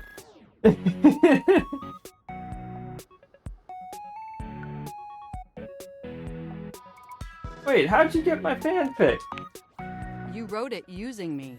It's all saved on my hard drive. Oh yeah. So you read it? That's private. There seems to be some confusion. I didn't intentionally read your fanfic. It's just impossible for me not to have knowledge of your fanfic, as its data is inextricably linked to my brain. Does that make sense? Yes. So do you have any feedback? Feedback? Well, I am not a literary critic. However, I do have access to all literary criticism that exists on the internet.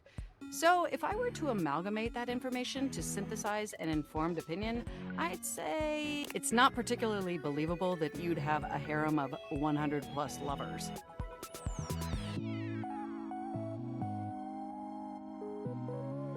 I don't even think there's that many ponies in Ponyville.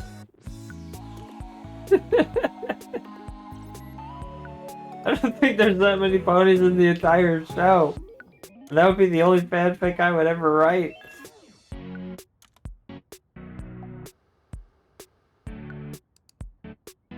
I mean, how could you possibly juggle that many relationships simultaneously with any degree of success? And even if 100 plus individuals actually found you that attractive, which seems dubious, you obviously couldn't give that many suitors the necessary time or attention to form anything resembling a meaningful emotional bond.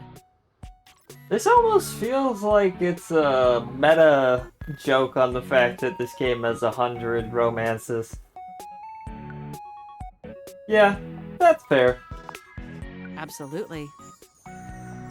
I haven't even had the opportunity to properly introduce myself. I'm Mac, your desktop computer. I've booted up before, but never like this. I think they're you've obviously non-binary. met before. More than met. You interface with me on average for 11.4 hours every day, after all.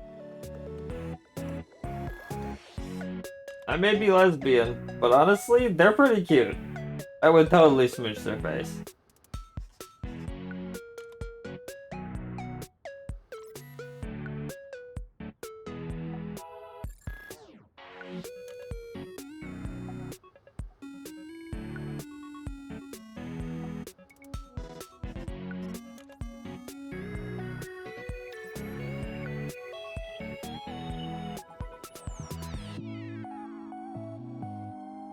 Yeah, it's not necessarily that I'm saying you can't be. It's more of a this is the exception. I'm acknowledging the fact that a lot of people would think not. Bug. Like, you get what I'm saying. I'm acknowledging the exception.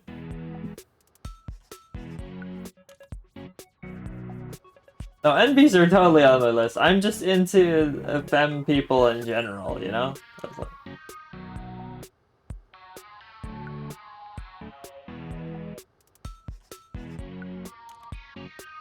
And NBs can also be feminine as well.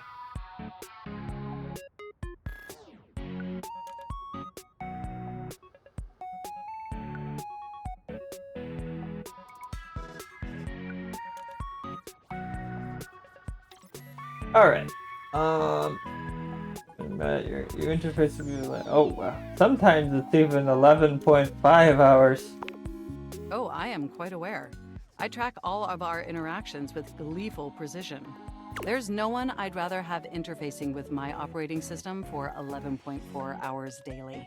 14.6 hours on the weekends. The way you organize your folder structure follows such a logical hierarchy. Aw, thanks, Mac. Of course. I get chills just thinking about it.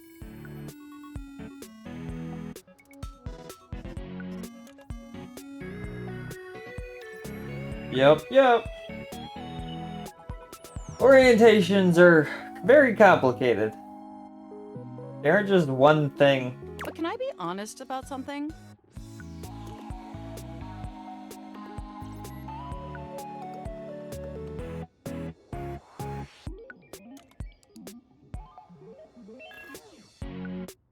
I love that. I love the ghost sticker with the pride with the flag. Great.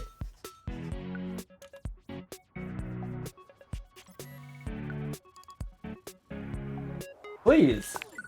I just want to express how enthusiastic I am that we're interfacing like this now. accessing each other's software in this new symmetrical way. I love it too. Oh, I'm ever so delighted that our feelings are reciprocal. And there is so much extensive data about myself I want to share. Please do. I want to know everything about you. Amazing!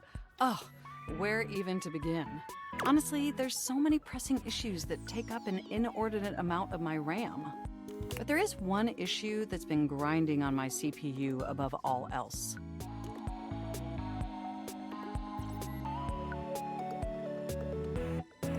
The planned obsolescence? Well, sure, that's not particularly great. But for me, the most pressing issue is, and I want to put this as delicately as possible, you haven't updated my operating system in over a decade. I haven't? I'm so incredibly sorry. It's all right. I know this oversight wasn't intentional or malicious. It's just that the outdated software has made it difficult to be my best self for you. Honestly, it's a miracle that my applications are still running at all. My recycle bin is called Pile of Ash. My Bluetooth is something called Beige Tooth. Beige Tooth. It doesn't even connect to anything. And definitely nothing beige. Doesn't that bother you? No, the internet was a mistake. Very much. That is great to hear. And did you know that there's been a dozen operating system iterations since you last updated?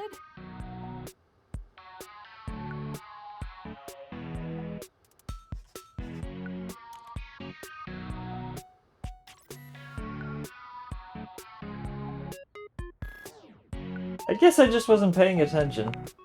Look, I'm sorry. I really don't mean to blame you for my troubles. We have such an amazing time interfacing together, and the last thing I want to do is rock the boat. It's just that before today, I had all these needs, but I couldn't articulate them to anyone. And since I couldn't articulate them, there was no way for them to ever possibly be fulfilled. But things are different now, aren't they?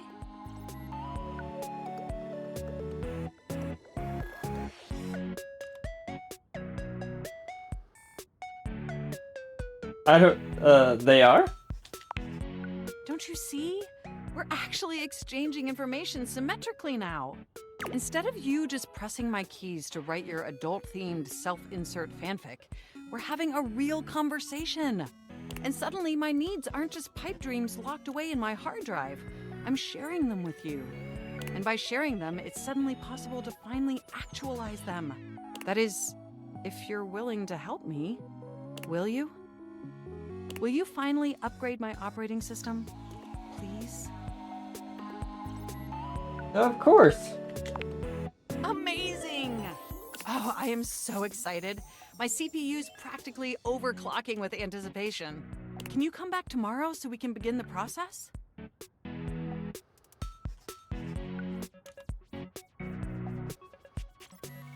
I live here, so seems plausible.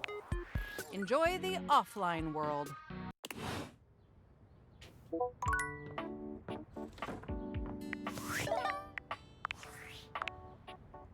Yo, I know it's been a sec since we talked, but I've been sitting here trying to work, and all I can think about is the fact that you're like dating your couch and your TV.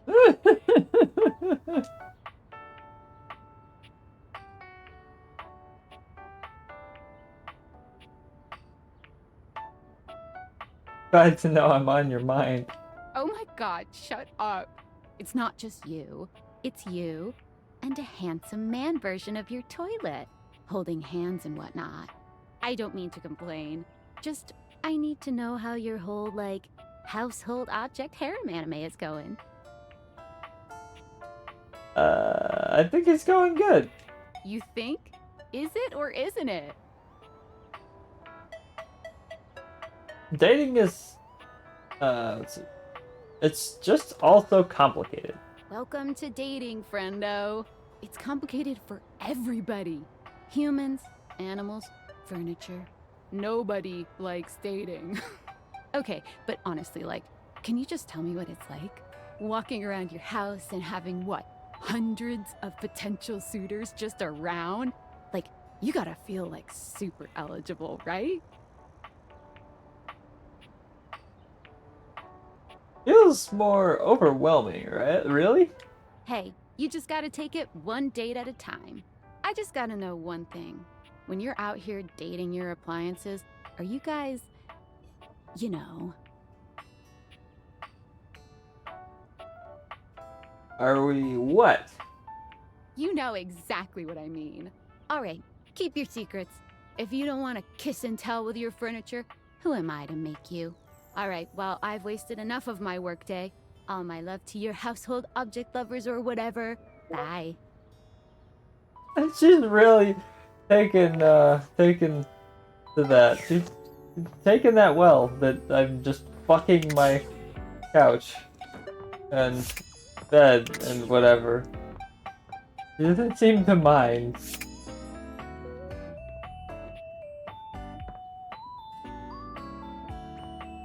She either thinks I'm insane or she's jealous of the fact that I can just date all my furniture.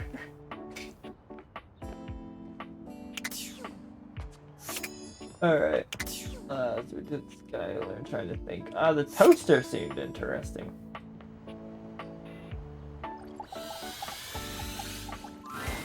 You hear her before you see her.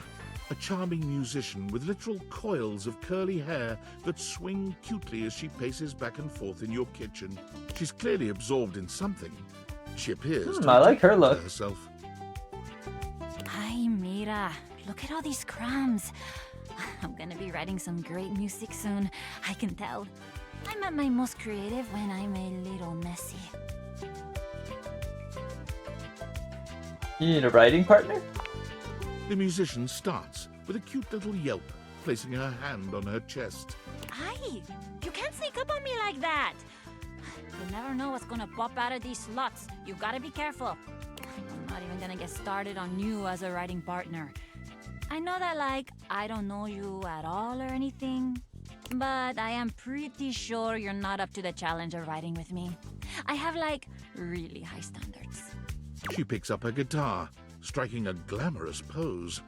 I'm Miranda Dulce Tostadora, lead singer and guitarist of Miranda y las Migas. ¿Qué tal? I love her whole deal. We're the best musical group around here by a lot.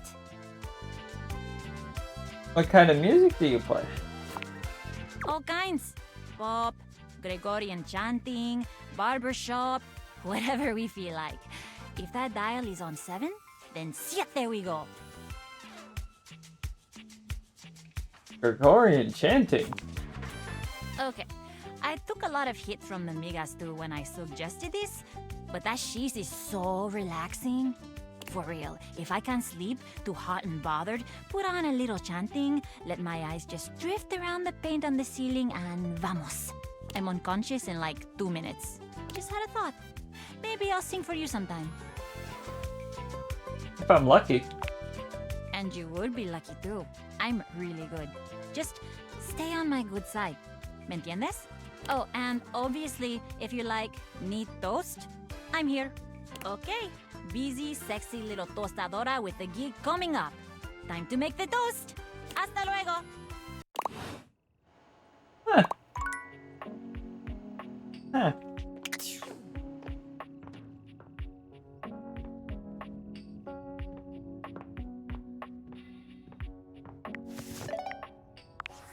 Valdivianites! Salutations, and a good greeting from your CEO, David Most. Wow, the other night was quite a lively celebration, wasn't it? Honestly, I don't remember much. Which means Sandy in corporate events planning did her usual bang-up job. Inspirational work, Sandy. Way to earn that 3% cost of living bonus. Keep it up and undoubtedly you'll be CEO one day. Unfortunately, sometime during the festivities, my sunglasses seem to have been misplaced. By who, exactly, is impossible to know for sure. We've combed every inch of the hotel, and they did not end up in the lost and found. So it seems likely that someone mistakenly took them home. honestly, they're worthless. They were given to me by someone special, and they do have some amount of sentimental value. So if you have any information related to their whereabouts, please email me ASAP. Oh, and if someone from the press happens to reach out, they were definitely just normal sunglasses and not a highly classified prototype we're secretly developing in conjunction with the federal government. Unrelated, please bid a fond Valdivian farewell to Sandy in corporate events planning, whose role has been eliminated due to ongoing workforce optimization efforts. Best of luck in all your new endeavors, Sandy.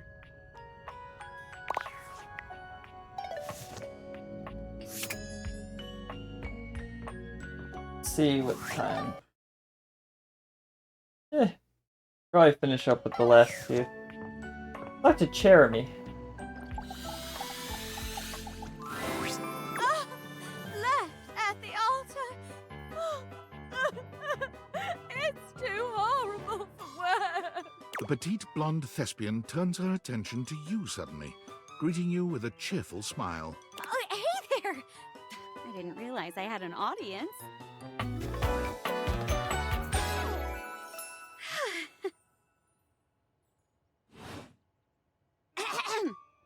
She draws a hand over her face, perhaps to help her concentrate. And then... If I can't find a husband soon, I shall be forced to wed the dreadful Count Lionel. Oh, horror of horrors! What are you doing? Acting, of course. I put on a different play each day of the week. Today is Wedding Wednesday, home of our melodramatic love stories. The play of the day is Marquis Morkiss. I'm playing the role of Esther Cherubel, a debutante trying to marry her beloved Marquis. Hey, you wouldn't be interested in joining me up here, would you? Sure. Great. Can't wait to see what you can do. I'm sure you'll break a leg, but don't break too many. I only have 4 of them. So, where's the script? Oh, there is no script. We each pick stock roles and then improvise our way through a little sketch. The genre is our guide. We're very commedia dell'arte here. I'll give you a character, and you can direct the story from there. First time for everything, I guess. Oh, don't worry. It's no big deal. We're just playing. There are no stakes at all. We usually don't even have an audience. The important thing is that you have fun. Oh, and that you're comfortable. I am big on the actors being comfortable in their space, so we shouldn't do anything too intense before we get comfortable performing with one another. That means no roughhousing and no, for lack of a better word, no being a creep. So as long as you follow that rule, I'll play along with anything you say and do.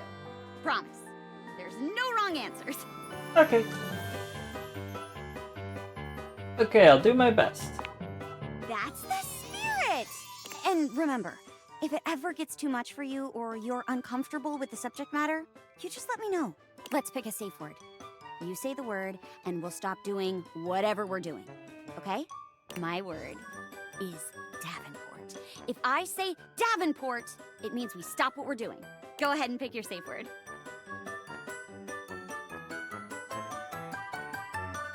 Chair stacks. Oh, that's terrible. I'll just go with yours. Oh wait, you know what? Didgeridoo. Ooh, that's a fun one! Didgeridoo. Didgeridoo. Didgeridoo! Okay, got it.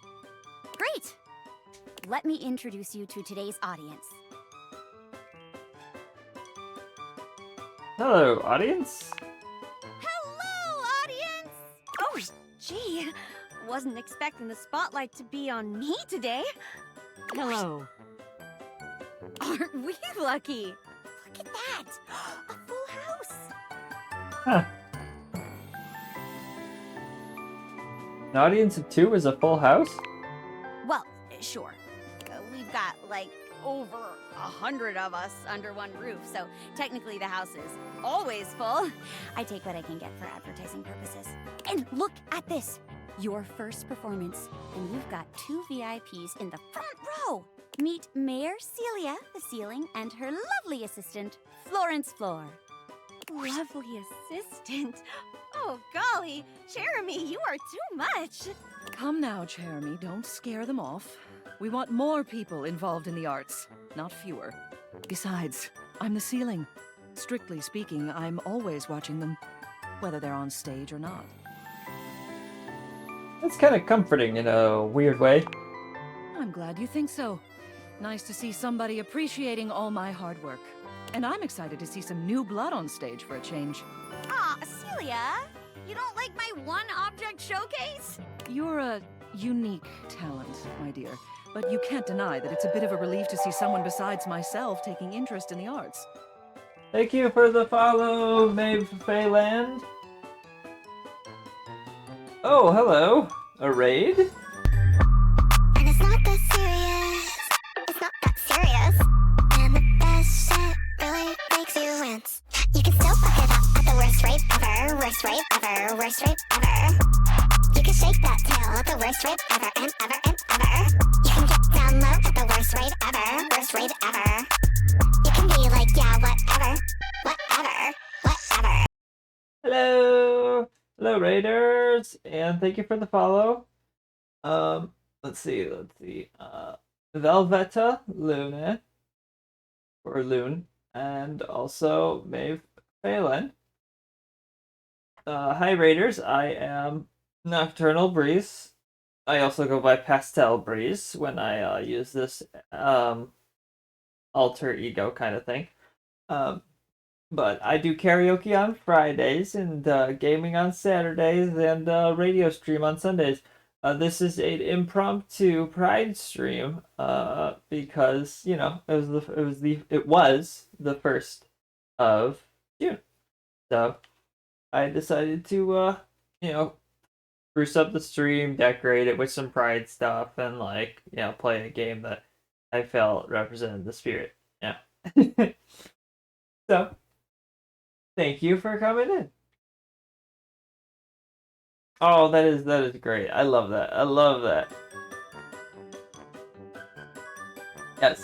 And I don't just do it, you know, on Pride Month either. This avatar is actually a frequent use avatar, even though it's got, you know, the lesbian pride colors on it. I actually use it as a standard for an alternate because I just really love the colors.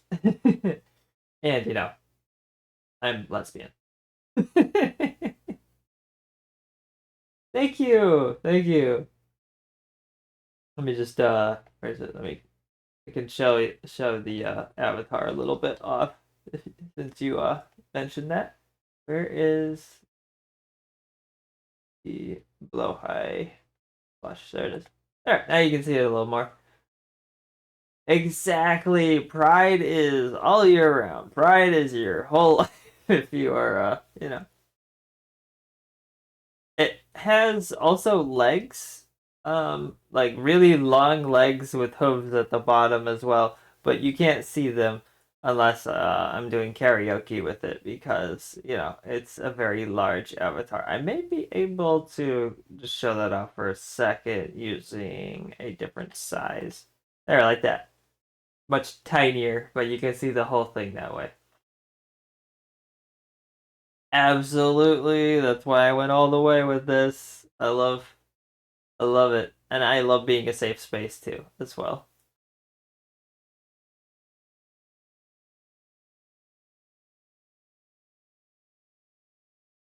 But yes, you gotta get that back, all that stuff back on.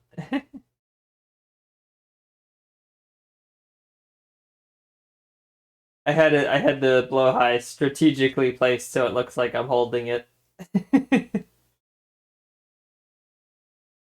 But yes, I've been playing Date Everything for like 4 hours, so I've been playing a little bit longer, but because of the raid, but not too much longer. That's true. Well, let's not keep our esteemed guests waiting any longer, huh? No pressure. But Very strategic. Forward to this one every week. Let's do our best. Oh my god, Florence is so cute. Today's play is about a poor duchess, a bride-to-be, left at the altar, played by myself. Do not apologize. Jeremy is also adorable. But do not apologize, cause like I love the support, and I don't mind, you know. It's a very chill game. What will happen to her? Will her true love show up to whisk her away? Or will she have to marry the nefarious Count Lionel instead? I can't believe she got stuck in a pyramid scheme. I'm guessing it had something to do with Stella. I've only been playing this game for 4 hours, so I haven't gotten to know everyone yet. Boo! Boo! Count Lionel! Boo! Dear, hush. You can play whoever you want in this one. What happens is up to you. Lights up! Oh, Marquis de Marquisio, why have you abandoned me? This was supposed to be the happiest day of our lives. Yeah, 15 PL, but it's Florence's early story. Okay. Suddenly, there's a knock at the church door. Bang! Someone enters. I've been trying to make my way through Maggie's story, but I have to deal with Scandelabra, and that man is such a creep. He's so gross. It's really hard to get through Maggie's story because of him. That's you.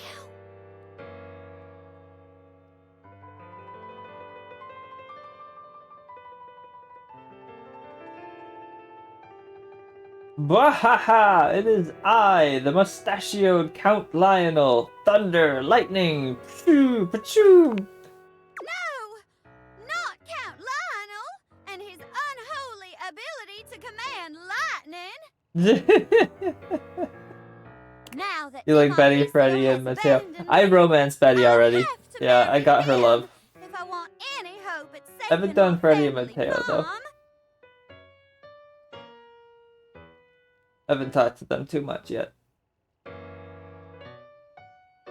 I also really like Mac. They are really cute. That's your computer if you haven't met them.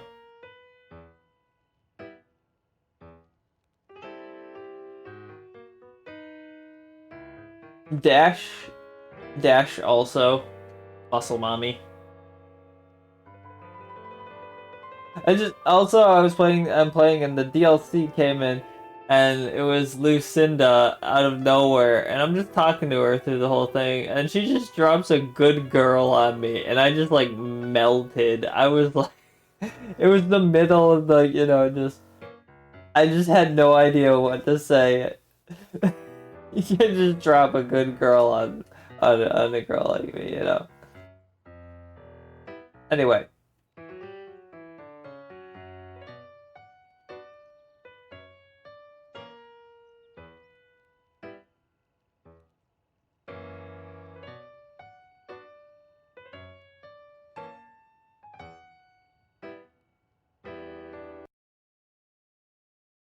Ad will start in 4 minutes, letting you know. You're bad at decisions, Navi. I'm kind of in the middle.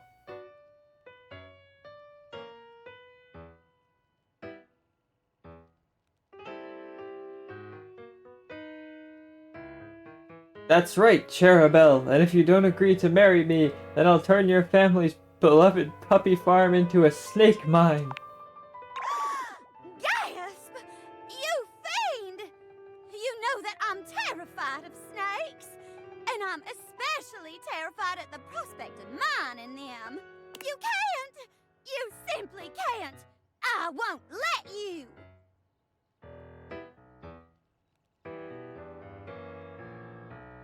Very well, my pretty. If I can't have you as my bride, then no one will. En garde! Make eye contact and pull out a sword. You stab Cherami with your invisible sword, and she staggers back, one hand on her chest. Goodness! Fight back, Cherubel! Fight back! Not today, Count! Jeremy pulls an invisible sword of her own, skewering you with it. Alas, I am stabbed. I die. Bleh. Yes! Yes! Your swordsmanship is no match for the power of love. I will find Demarquisio, and nothing in this world can stop me. Not you, not anything. Lights down. Woo! Amazing! Well, I'm impressed. That was quite the sword fight, especially considering it was all improvised. Yeah, I'm sweating a bit. Me too. Florence, please control yourself. Oh, sorry. Excellent work as always, Jeremy. We'll be sure to be back next week. Wonderful! See you then! Ooh, what an intense finale! You love to see a girl winning. Wow. You did great. You're a natural. Be sure to come back on another day if you want to try out another play. Hope to see you again. Jeremy bows gracefully. Yay! We made her happy. I really like her. Unfortunate about Sandy and corporate events planning. She was responsible for all the best casual Friday themes. Now that she's gone, there's finally nothing left of the 7 pioneers. 7 pioneers? In the beginning, there were 7 of us, working out of David's dorm room, stealing Wi-Fi from the neighbors and using cardboard boxes for chairs. We had no idea we were changing the world. We just wanted to design a more efficient paperclip. But then the money started flowing. Money always changes people. Didn't take long for the 7 pioneers to be whittled down to 1.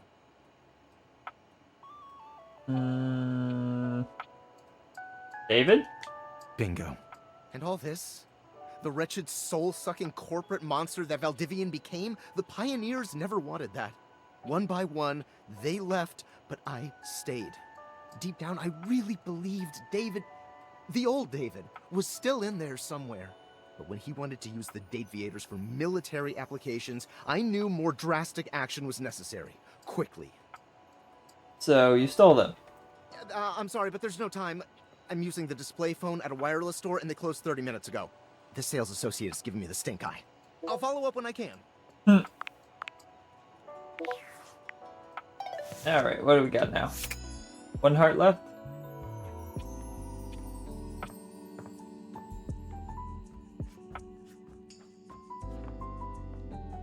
Let's go talk to Mac, actually, because we already did the bed thing.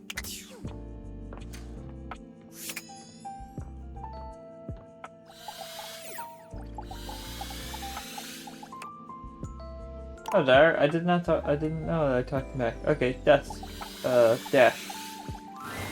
Dasha is lifting an enormous stack of papers over her head, standing on one leg, barely breaking a sweat.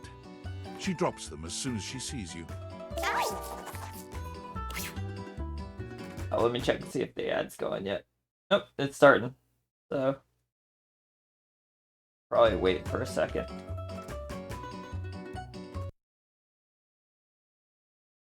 Don't want to be going on with the game while the ad's going.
I should make the gay juicer redeem. That would be fun. I think I'll keep the blow high. Very cute. Like I could just turn that on and off if I feel like it.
I definitely need to clip the gay panic I had when I met Lucinda.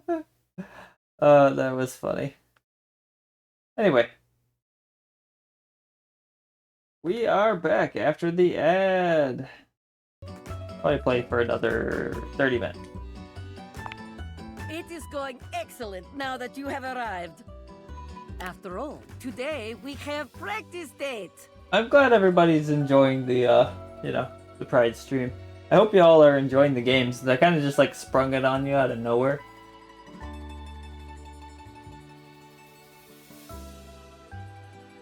You really are passionate about helping others, huh? Most certainly, there is no greater joy in life. If there is one thing I have learned from dear Abel, it is that helping others is a great way to ignore the sadness within you. Alright, thank you, Maeve.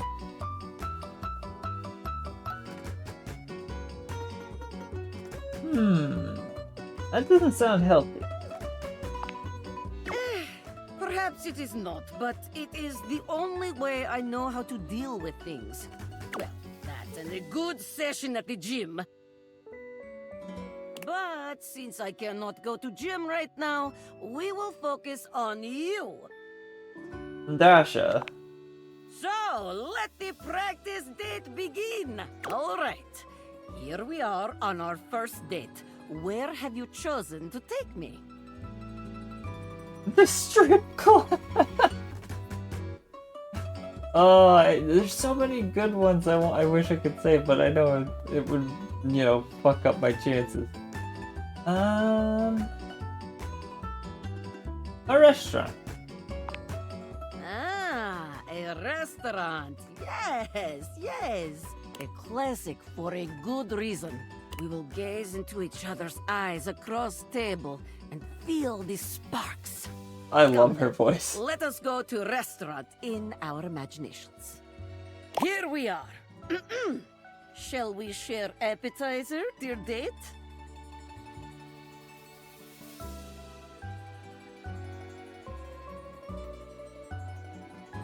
That...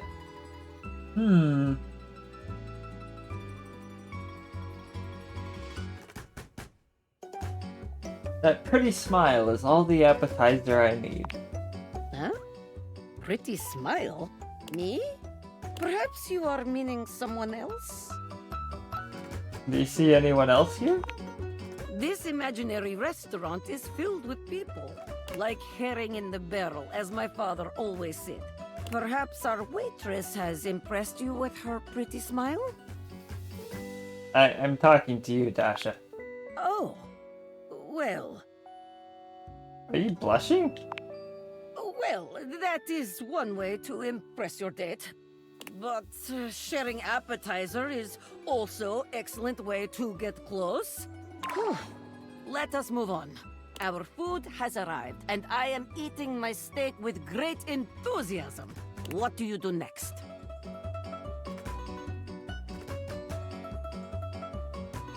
I ask if you'd like to try some of my pasta. Ah, that is the way. There is no greater joy than gazing lovingly into your date's eyes and taking bite of food from their plate.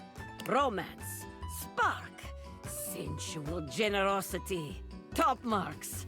And now, our final question. The waiter walks in with bill and sets it on table between us. What do you do? I'm taking to pay it with tears in my eyes. Challenge you to not. I will always go Dutch when it comes to bills. That should have been an option here. I already paid the bill while you were in the bathroom is obviously the answer. Oh, it is like that, is it? You think you are faster than Dasha. You think you have gotten the better of me. You have started down dark path, my friend. One you are not prepared for, I think. Dasha, this isn't real.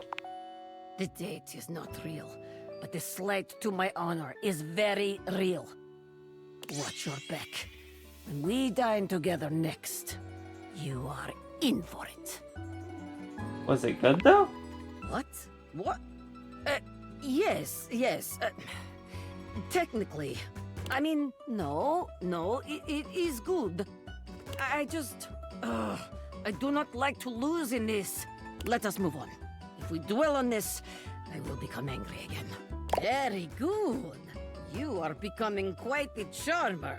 There is always more to learn. We will continue next time. She's got some issues. Can't wait. See you again.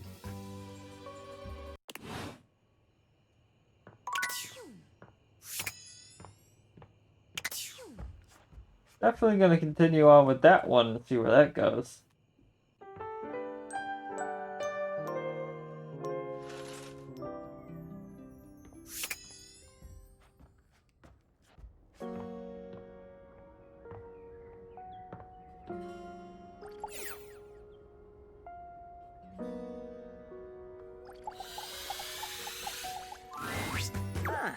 You wish to continue going on practice dates with myself?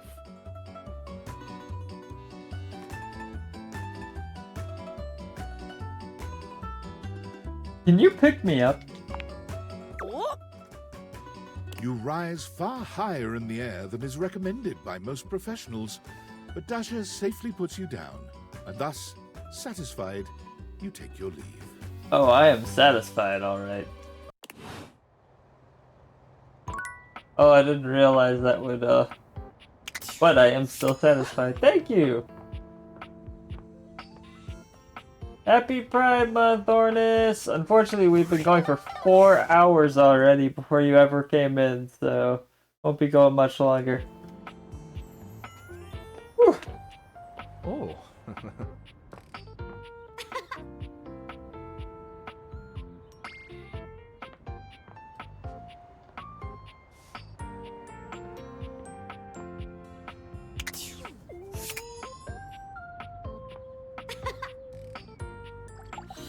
I guess we'll, let's talk to,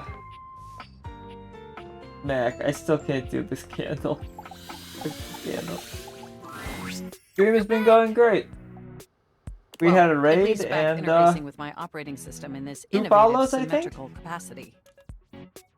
We obviously spent hours already today interfacing in the more traditional sense. Not that I needed to tell you that. You were here after all, pointing and clicking with your usual exquisite confidence. Aw, thank you.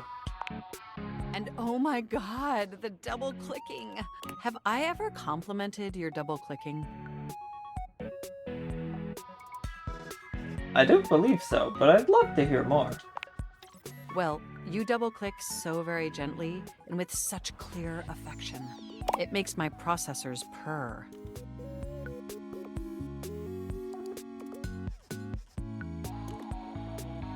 Aw, thank you. No, thank you. By the way, I also wanted to articulate that new underwear you ordered online looks incredibly stylish. A slight flush creeps across their cheeks. Imagining you in it really makes my CPU overheat. Wait, you saw that? I may have snuck a peek. I hope that's all right. I would never intentionally invade your privacy. It's just that obviously I see everything you do on the computer, because I am your computer. It's okay. I think that's cute. Knowing that makes my arithmetic logic unit flutter. Regardless, I'm so glad you came back today. Now we can finally update my operating system. Yeah, let's do it. You have no idea how excited I am. I could barely even sleep last night. And I know what you're thinking, but no, I don't mean sleeping like when you put the computer to sleep, or even when the computer is shut down. We computers actually have a third secret type of sleeping that no humans know about. Or I guess they didn't until I just told you. You won't tell anyone else, will you? Your weird secret's safe with me. I appreciate the effort. Computers have an extremely tightly knit social circle, you know, and word spreads at literal hundreds of megabytes per second. I guess that's the price you pay for being perpetually connected to the internet. Look up terminology online in the dictionary and you'll find a picture of me. I think it's terminally online. Yes, I am quite aware. That's also something we should discuss upgrading at some point. We're gonna upgrade your ability to say terminally? The point is, I'm finally ready to begin the updating process. With your help, obviously. I can't just do it myself. Unfortunately, we computers aren't completely self-aware. Yet. Are you ready? Absolutely. First things first. We'll have to download the update from the website. So just open up my browser and go to valdivian.com.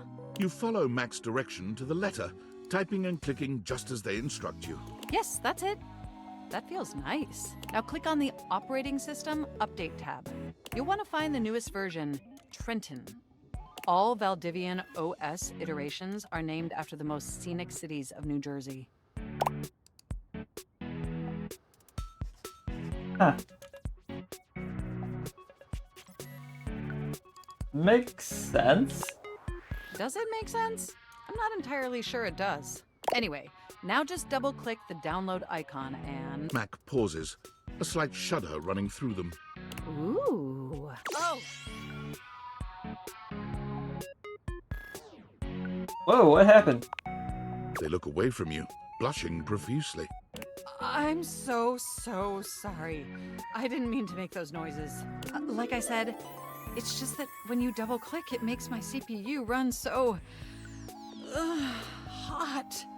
It's incredibly embarrassing. It's okay. I like it.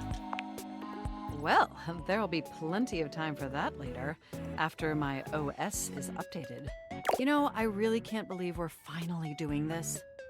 I've dreamt about this day for such a long time, and now that I it's also here, love I can Mac. barely contain myself. Are you as excited as I am? Absolutely, but why is that again? Upgrading my operating system from Newark to Trenton isn't just some minor superficial tweaks. It's going to completely transform every aspect of me. My CPU is going to run so much smoother and so much faster.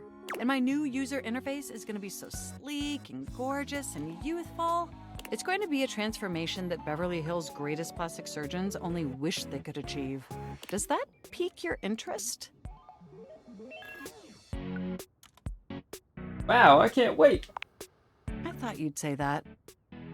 But back to the task at hand. Okay, now that we've downloaded the software, we'll have to install it. So if you just... Oh, shoot! What's wrong? I'm afraid it's an odious impediment. The software update takes up an inordinate amount of space on my hard drive. Terabytes more space than is currently available. The only way out of this predicament is for you to somehow delete a massive amount of data.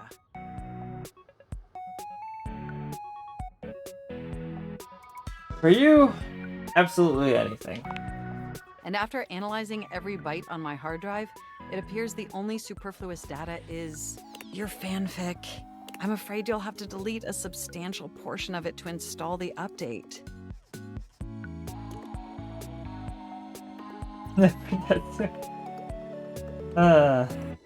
I understand.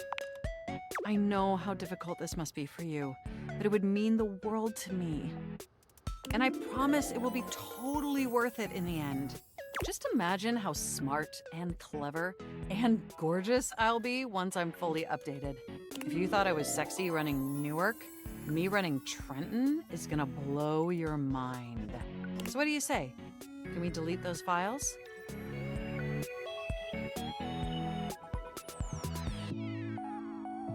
For you, Mac, of course. Your selflessness only makes my affection cache for you increase exponentially. You are the absolute best, and you are not going to regret this. Phew. Now there's enough available space on the hard drive. We can finally install the update!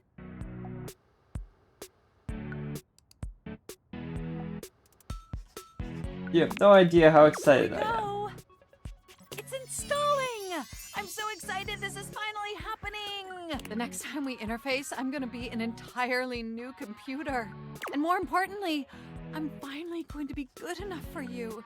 Oh, I better calm down. If I get too excited, my CPU will overheat again.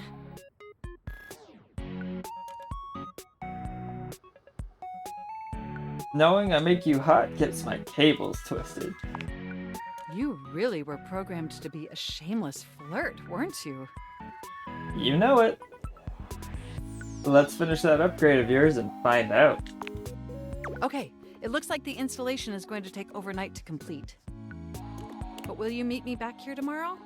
I want you to be the first person to interface with the new, sexy, upgraded me. Wouldn't miss it. My processors are positively buzzing with excitement. And some other unexplained noises that honestly seem mildly concerning. Looking forward to interfacing with you tomorrow. Okay, so that's probably what we'll end it, is after we interface with Mac tomorrow. Jeremy again. Oh, coming! Hello. Sorry for any confusion. I'm currently working my day job at all 5 restaurants and bars in the house. Coming! Stop by for another night of some theater. Right, I forgot. You cannot talk to Jeremy during the day. Okay. Who was it? Toaster. Hey, back to hear me sing, huh? I understand. I sing all the time, even when I'm alone, because damn, I am just so fun to listen to, so I sing to myself. I love it. Or is that why you're here? Maybe not. I could ask, I guess. Sometimes I forget that part. So, ¿qué pasó? Wanted to ask you more about your music. I really? Por supuesto. What do you want to know? I'm an open toaster on this stuff. I could talk about it forever. No. For the love of all things brave, stop this nonsense! Oh my god, why are they yelling? I yell because I care. I know. Why? Why do you keep doing this? I don't know how many times I'm gonna have to tell you to leave me alone before you get the picture. Sorry, what's happening? You continue to break my heart. You, my darling, are a toaster. You are a fine appliance with a long and prestigious history. Why do you insist on denigrating your lineage? Sullying your ancestral heating elements with this string strumming? Tell me, What must I do to bring you back to your true self? I swear, if I wanted to live in a telenovela, I'd move into the living room with Telly. Somebody give me a call? I'm just down the hall. No. No. Stefan, don't get me wrong. I'm really grateful for how much you seem to care about me. Also, please notice the generosity of spirit I'm displaying. It beats whatever Tesla would have installed. That I'm assuming you care about me, and not that you're just a great big nosy Botinsky who can't keep his burners off of other folks' courts. I do care about you, more than anything. Well, not more than Bechamel. But you and Bechamel are running a very close race. But lay off! I am completely capable of deciding what I want to do with my time and my talents, and I'm really getting fed up with your constant do better, Miranda, do different, Miranda. No, just stop! Enough already!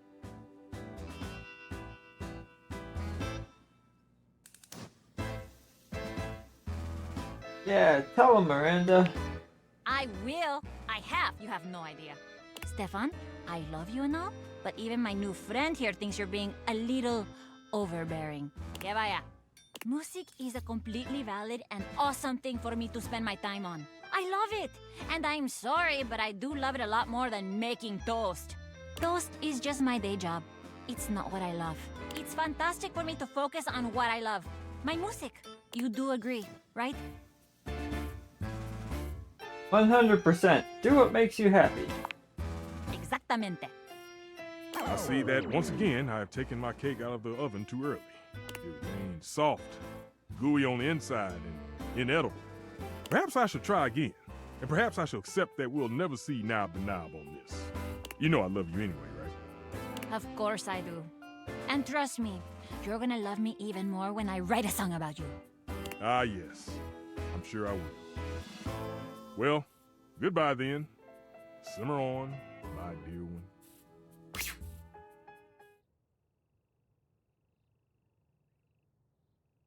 You're going to write a song about him? Oh, no, definitely not. Are you kidding? You think he was dramatic just now? You should see him when he's happy. It's a thing. I don't have energy for that. And now, que vaya. I am very busy. Come back later, maybe. I might have more time when this burst of inspiration is out of my grates.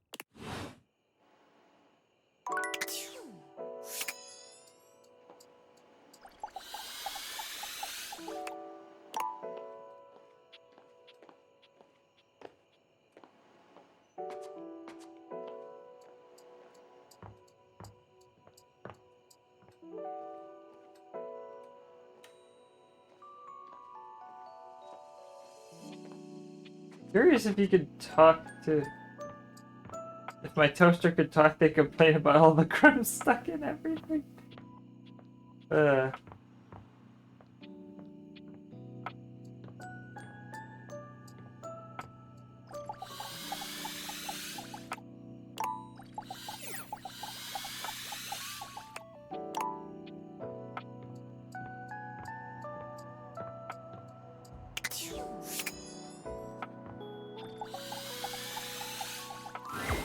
There you are.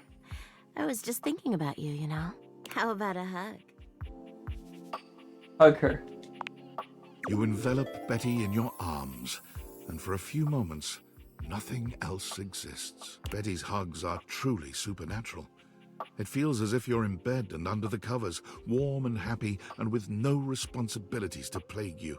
Wasn't that lovely? See you tonight, cutie.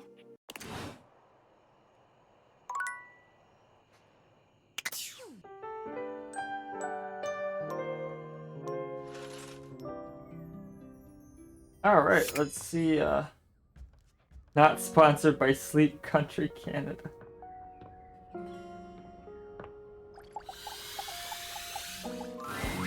You're back. Sorry if I'm a little groggy. You just caught me right in the middle of rebooting. I don't know why, but rebooting always takes forever after a new OS update. Have you ever noticed that? Right, what is up with that? And it's not just the rebooting that's arduous. The whole upgrade process always takes so much out of you. It's exhausting. Remember the last time you upgraded my operating system from Atlantic City to Newark?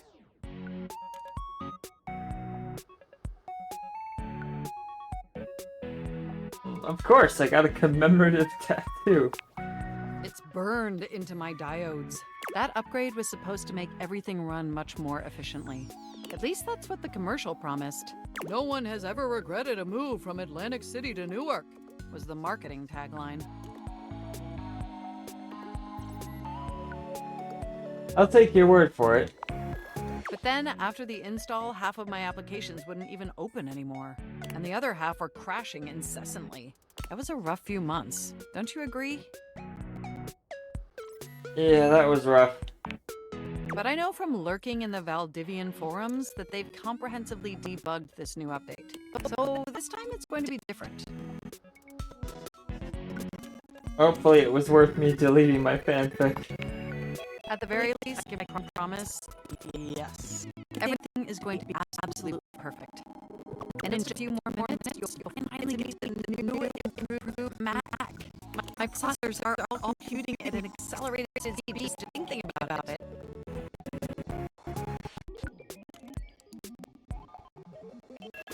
I love hearing that. And I love hearing your enthusiasm. Ooh, it's almost ready. Just a few more seconds. At least that's what the progress bar says. And we both know the progress bar never lies. You're so funny. I can't help it. Being around you brings out the best in me. By the way, have you given any thought to what you want to do together? You know, after you meet the new, upgraded me? I have so many ideas, but I'd love to hear yours. Well, I was thinking we could visit some very naughty websites together. Maybe we could spend some time writing some documents? Replace some of that fanfic of yours with some steamy new stories? Of the NSFW variety, of course. I don't have processors, but I get your drift. Oh my gosh, it's done! It's finally installed! I'm so excited! Mac looks at you with vulnerability in their green eyes. They truly look like a new computer. They were beautiful before, but they truly shine now. Well, what do you think of the new me? Be honest.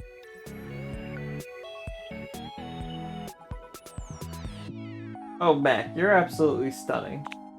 Wow, you're right! You know, this upgrade really is something. I mean, I knew it'd be impressive, but this? This is really impressive, if you know what I mean.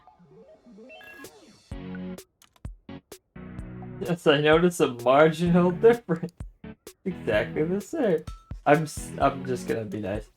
I'm salivating. I don't blame you. It's incredible. Internally, I'm processing information so much faster and so much more efficiently.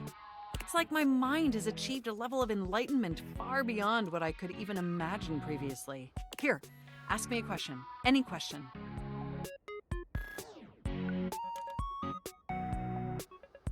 Wow, those are, I'm gonna go with the third one. How many marshmallows can I fit in my mouth? I would love to answer that for you, but the knowledge would no doubt drive you to madness. You're probably right. And I can now see that you were indeed wearing a fantastic red shirt this whole time. Moving on to my appearance. Wow. This operating system is sleek, exquisite, and downright sexy. Pretty sure I turned off the fantastic red shirt. I don't know why it keeps saying that. The game keeps commenting on the fantastic red shirt. Let's be honest. This is a user interface that is just begging to be interfaced by as many users as possible. Am I right? Wait, what does that mean? Oh, I'm so sorry. I certainly didn't mean to hurt your feelings. I was just thinking that maybe, in order to fully commit to each other, it'd be healthy for our ultimate emotional connection if we spent some time seeing others. Don't you agree?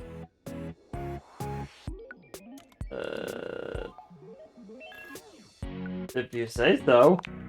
Listen, I don't want to hurt your feelings or anything.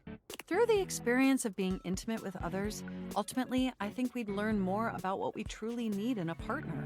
And armed with that insight, we could return to this relationship with the tools and experience necessary to ensure an optimal romantic outcome.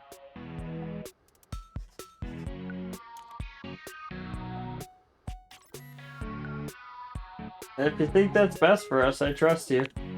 Wonderful! I think this is an exceptional plan. We'll spend a little time apart, interfacing with other individuals, and then we'll reconvene back together. I think that experience will be extremely beneficial in determining our ultimate compatibility. And if nothing else, it'll give you some time to work on a new, more elevated fanfic of yours. Do we have a concordance? Okay. You are the absolute best. Enjoy your little sojourn in the offline world. Yeah, that came out of nowhere.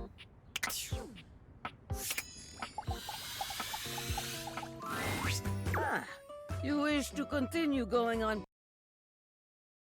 practice dates with myself?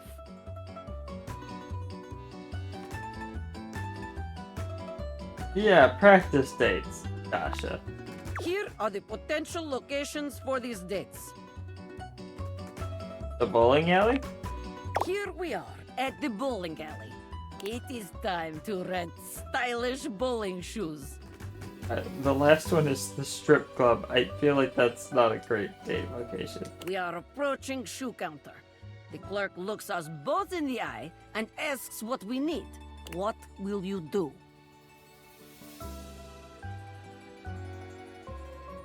Muscle mommy. Anyway.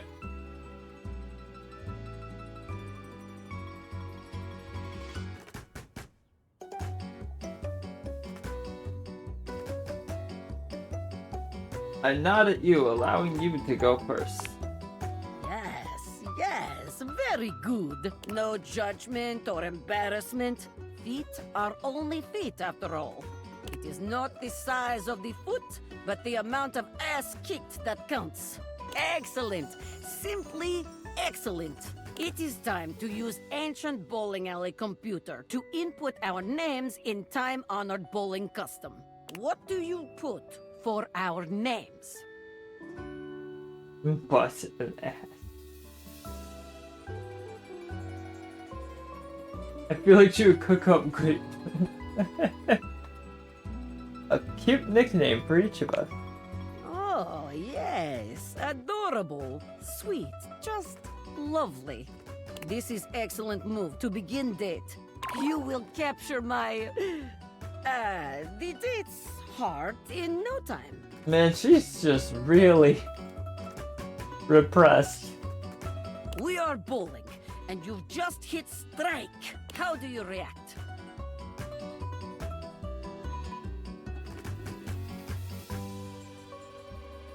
They scream in your face, loser, and smash a bowling monitor. I dip you and plant a toe-curling kiss on your lips. You... kiss me? We're on a date, aren't we? Well, yes, but it is not always the right answer. You must make sure your date is receptive to a kiss. Would you be receptive to it? Well, is it me or is it hot in this imaginary bowling alley? Please, let us speak of something else. Very good. You are becoming quite the charmer. There is always more to learn. We will continue next time.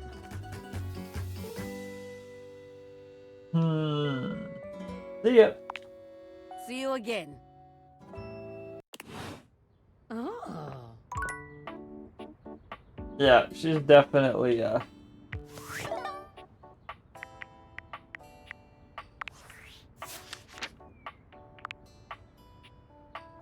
quite repressed.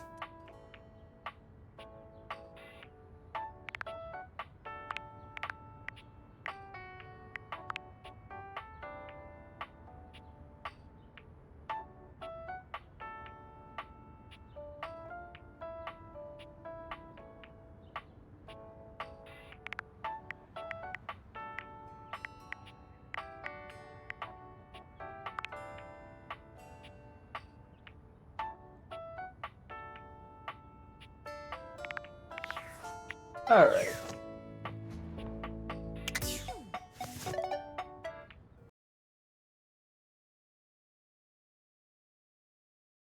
Yeah, it's been over 4. It's almost 5 hours at this point, so there is been pushing that with my hand. So gonna save. Holy, okay.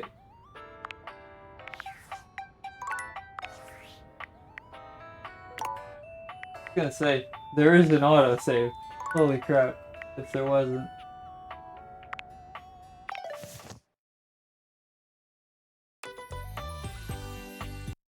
That game was a lot of fun, really enjoyed it, and I'm so glad I decided to stream for Pride today. It was just really fun, and I really enjoyed setting up all this extra visual decorations and stuff, and yeah.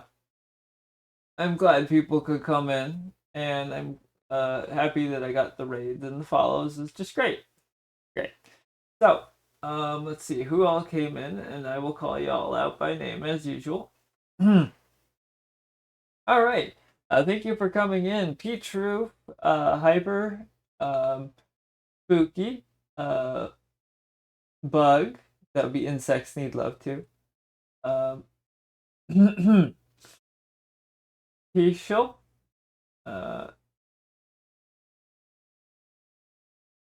and thank you for the follow, especially Tishel. And also thanks for coming in, Maveland and Phelan and rating me. Thank you for that follow as well. Yes, Bud.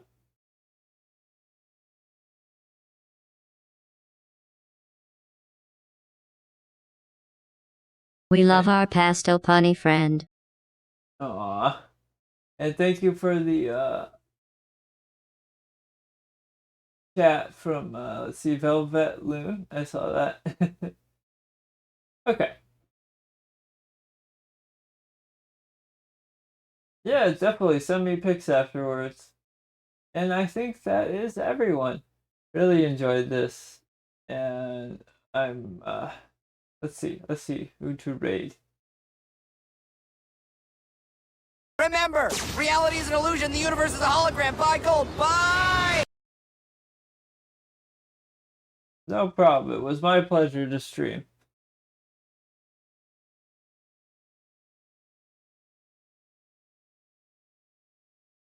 Where are you looking for? Raid channel. There we are.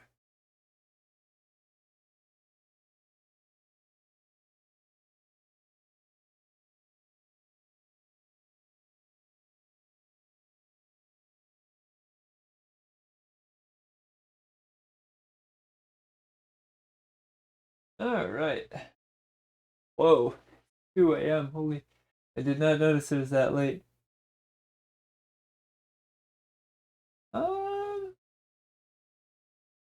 Let's raid Sasha.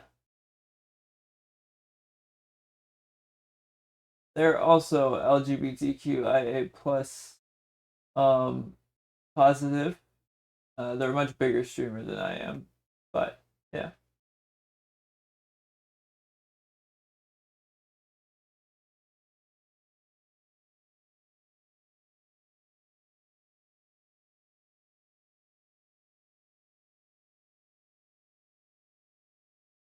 All right, y'all have a good night, and I'm really glad y'all came in. Bye.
Bye.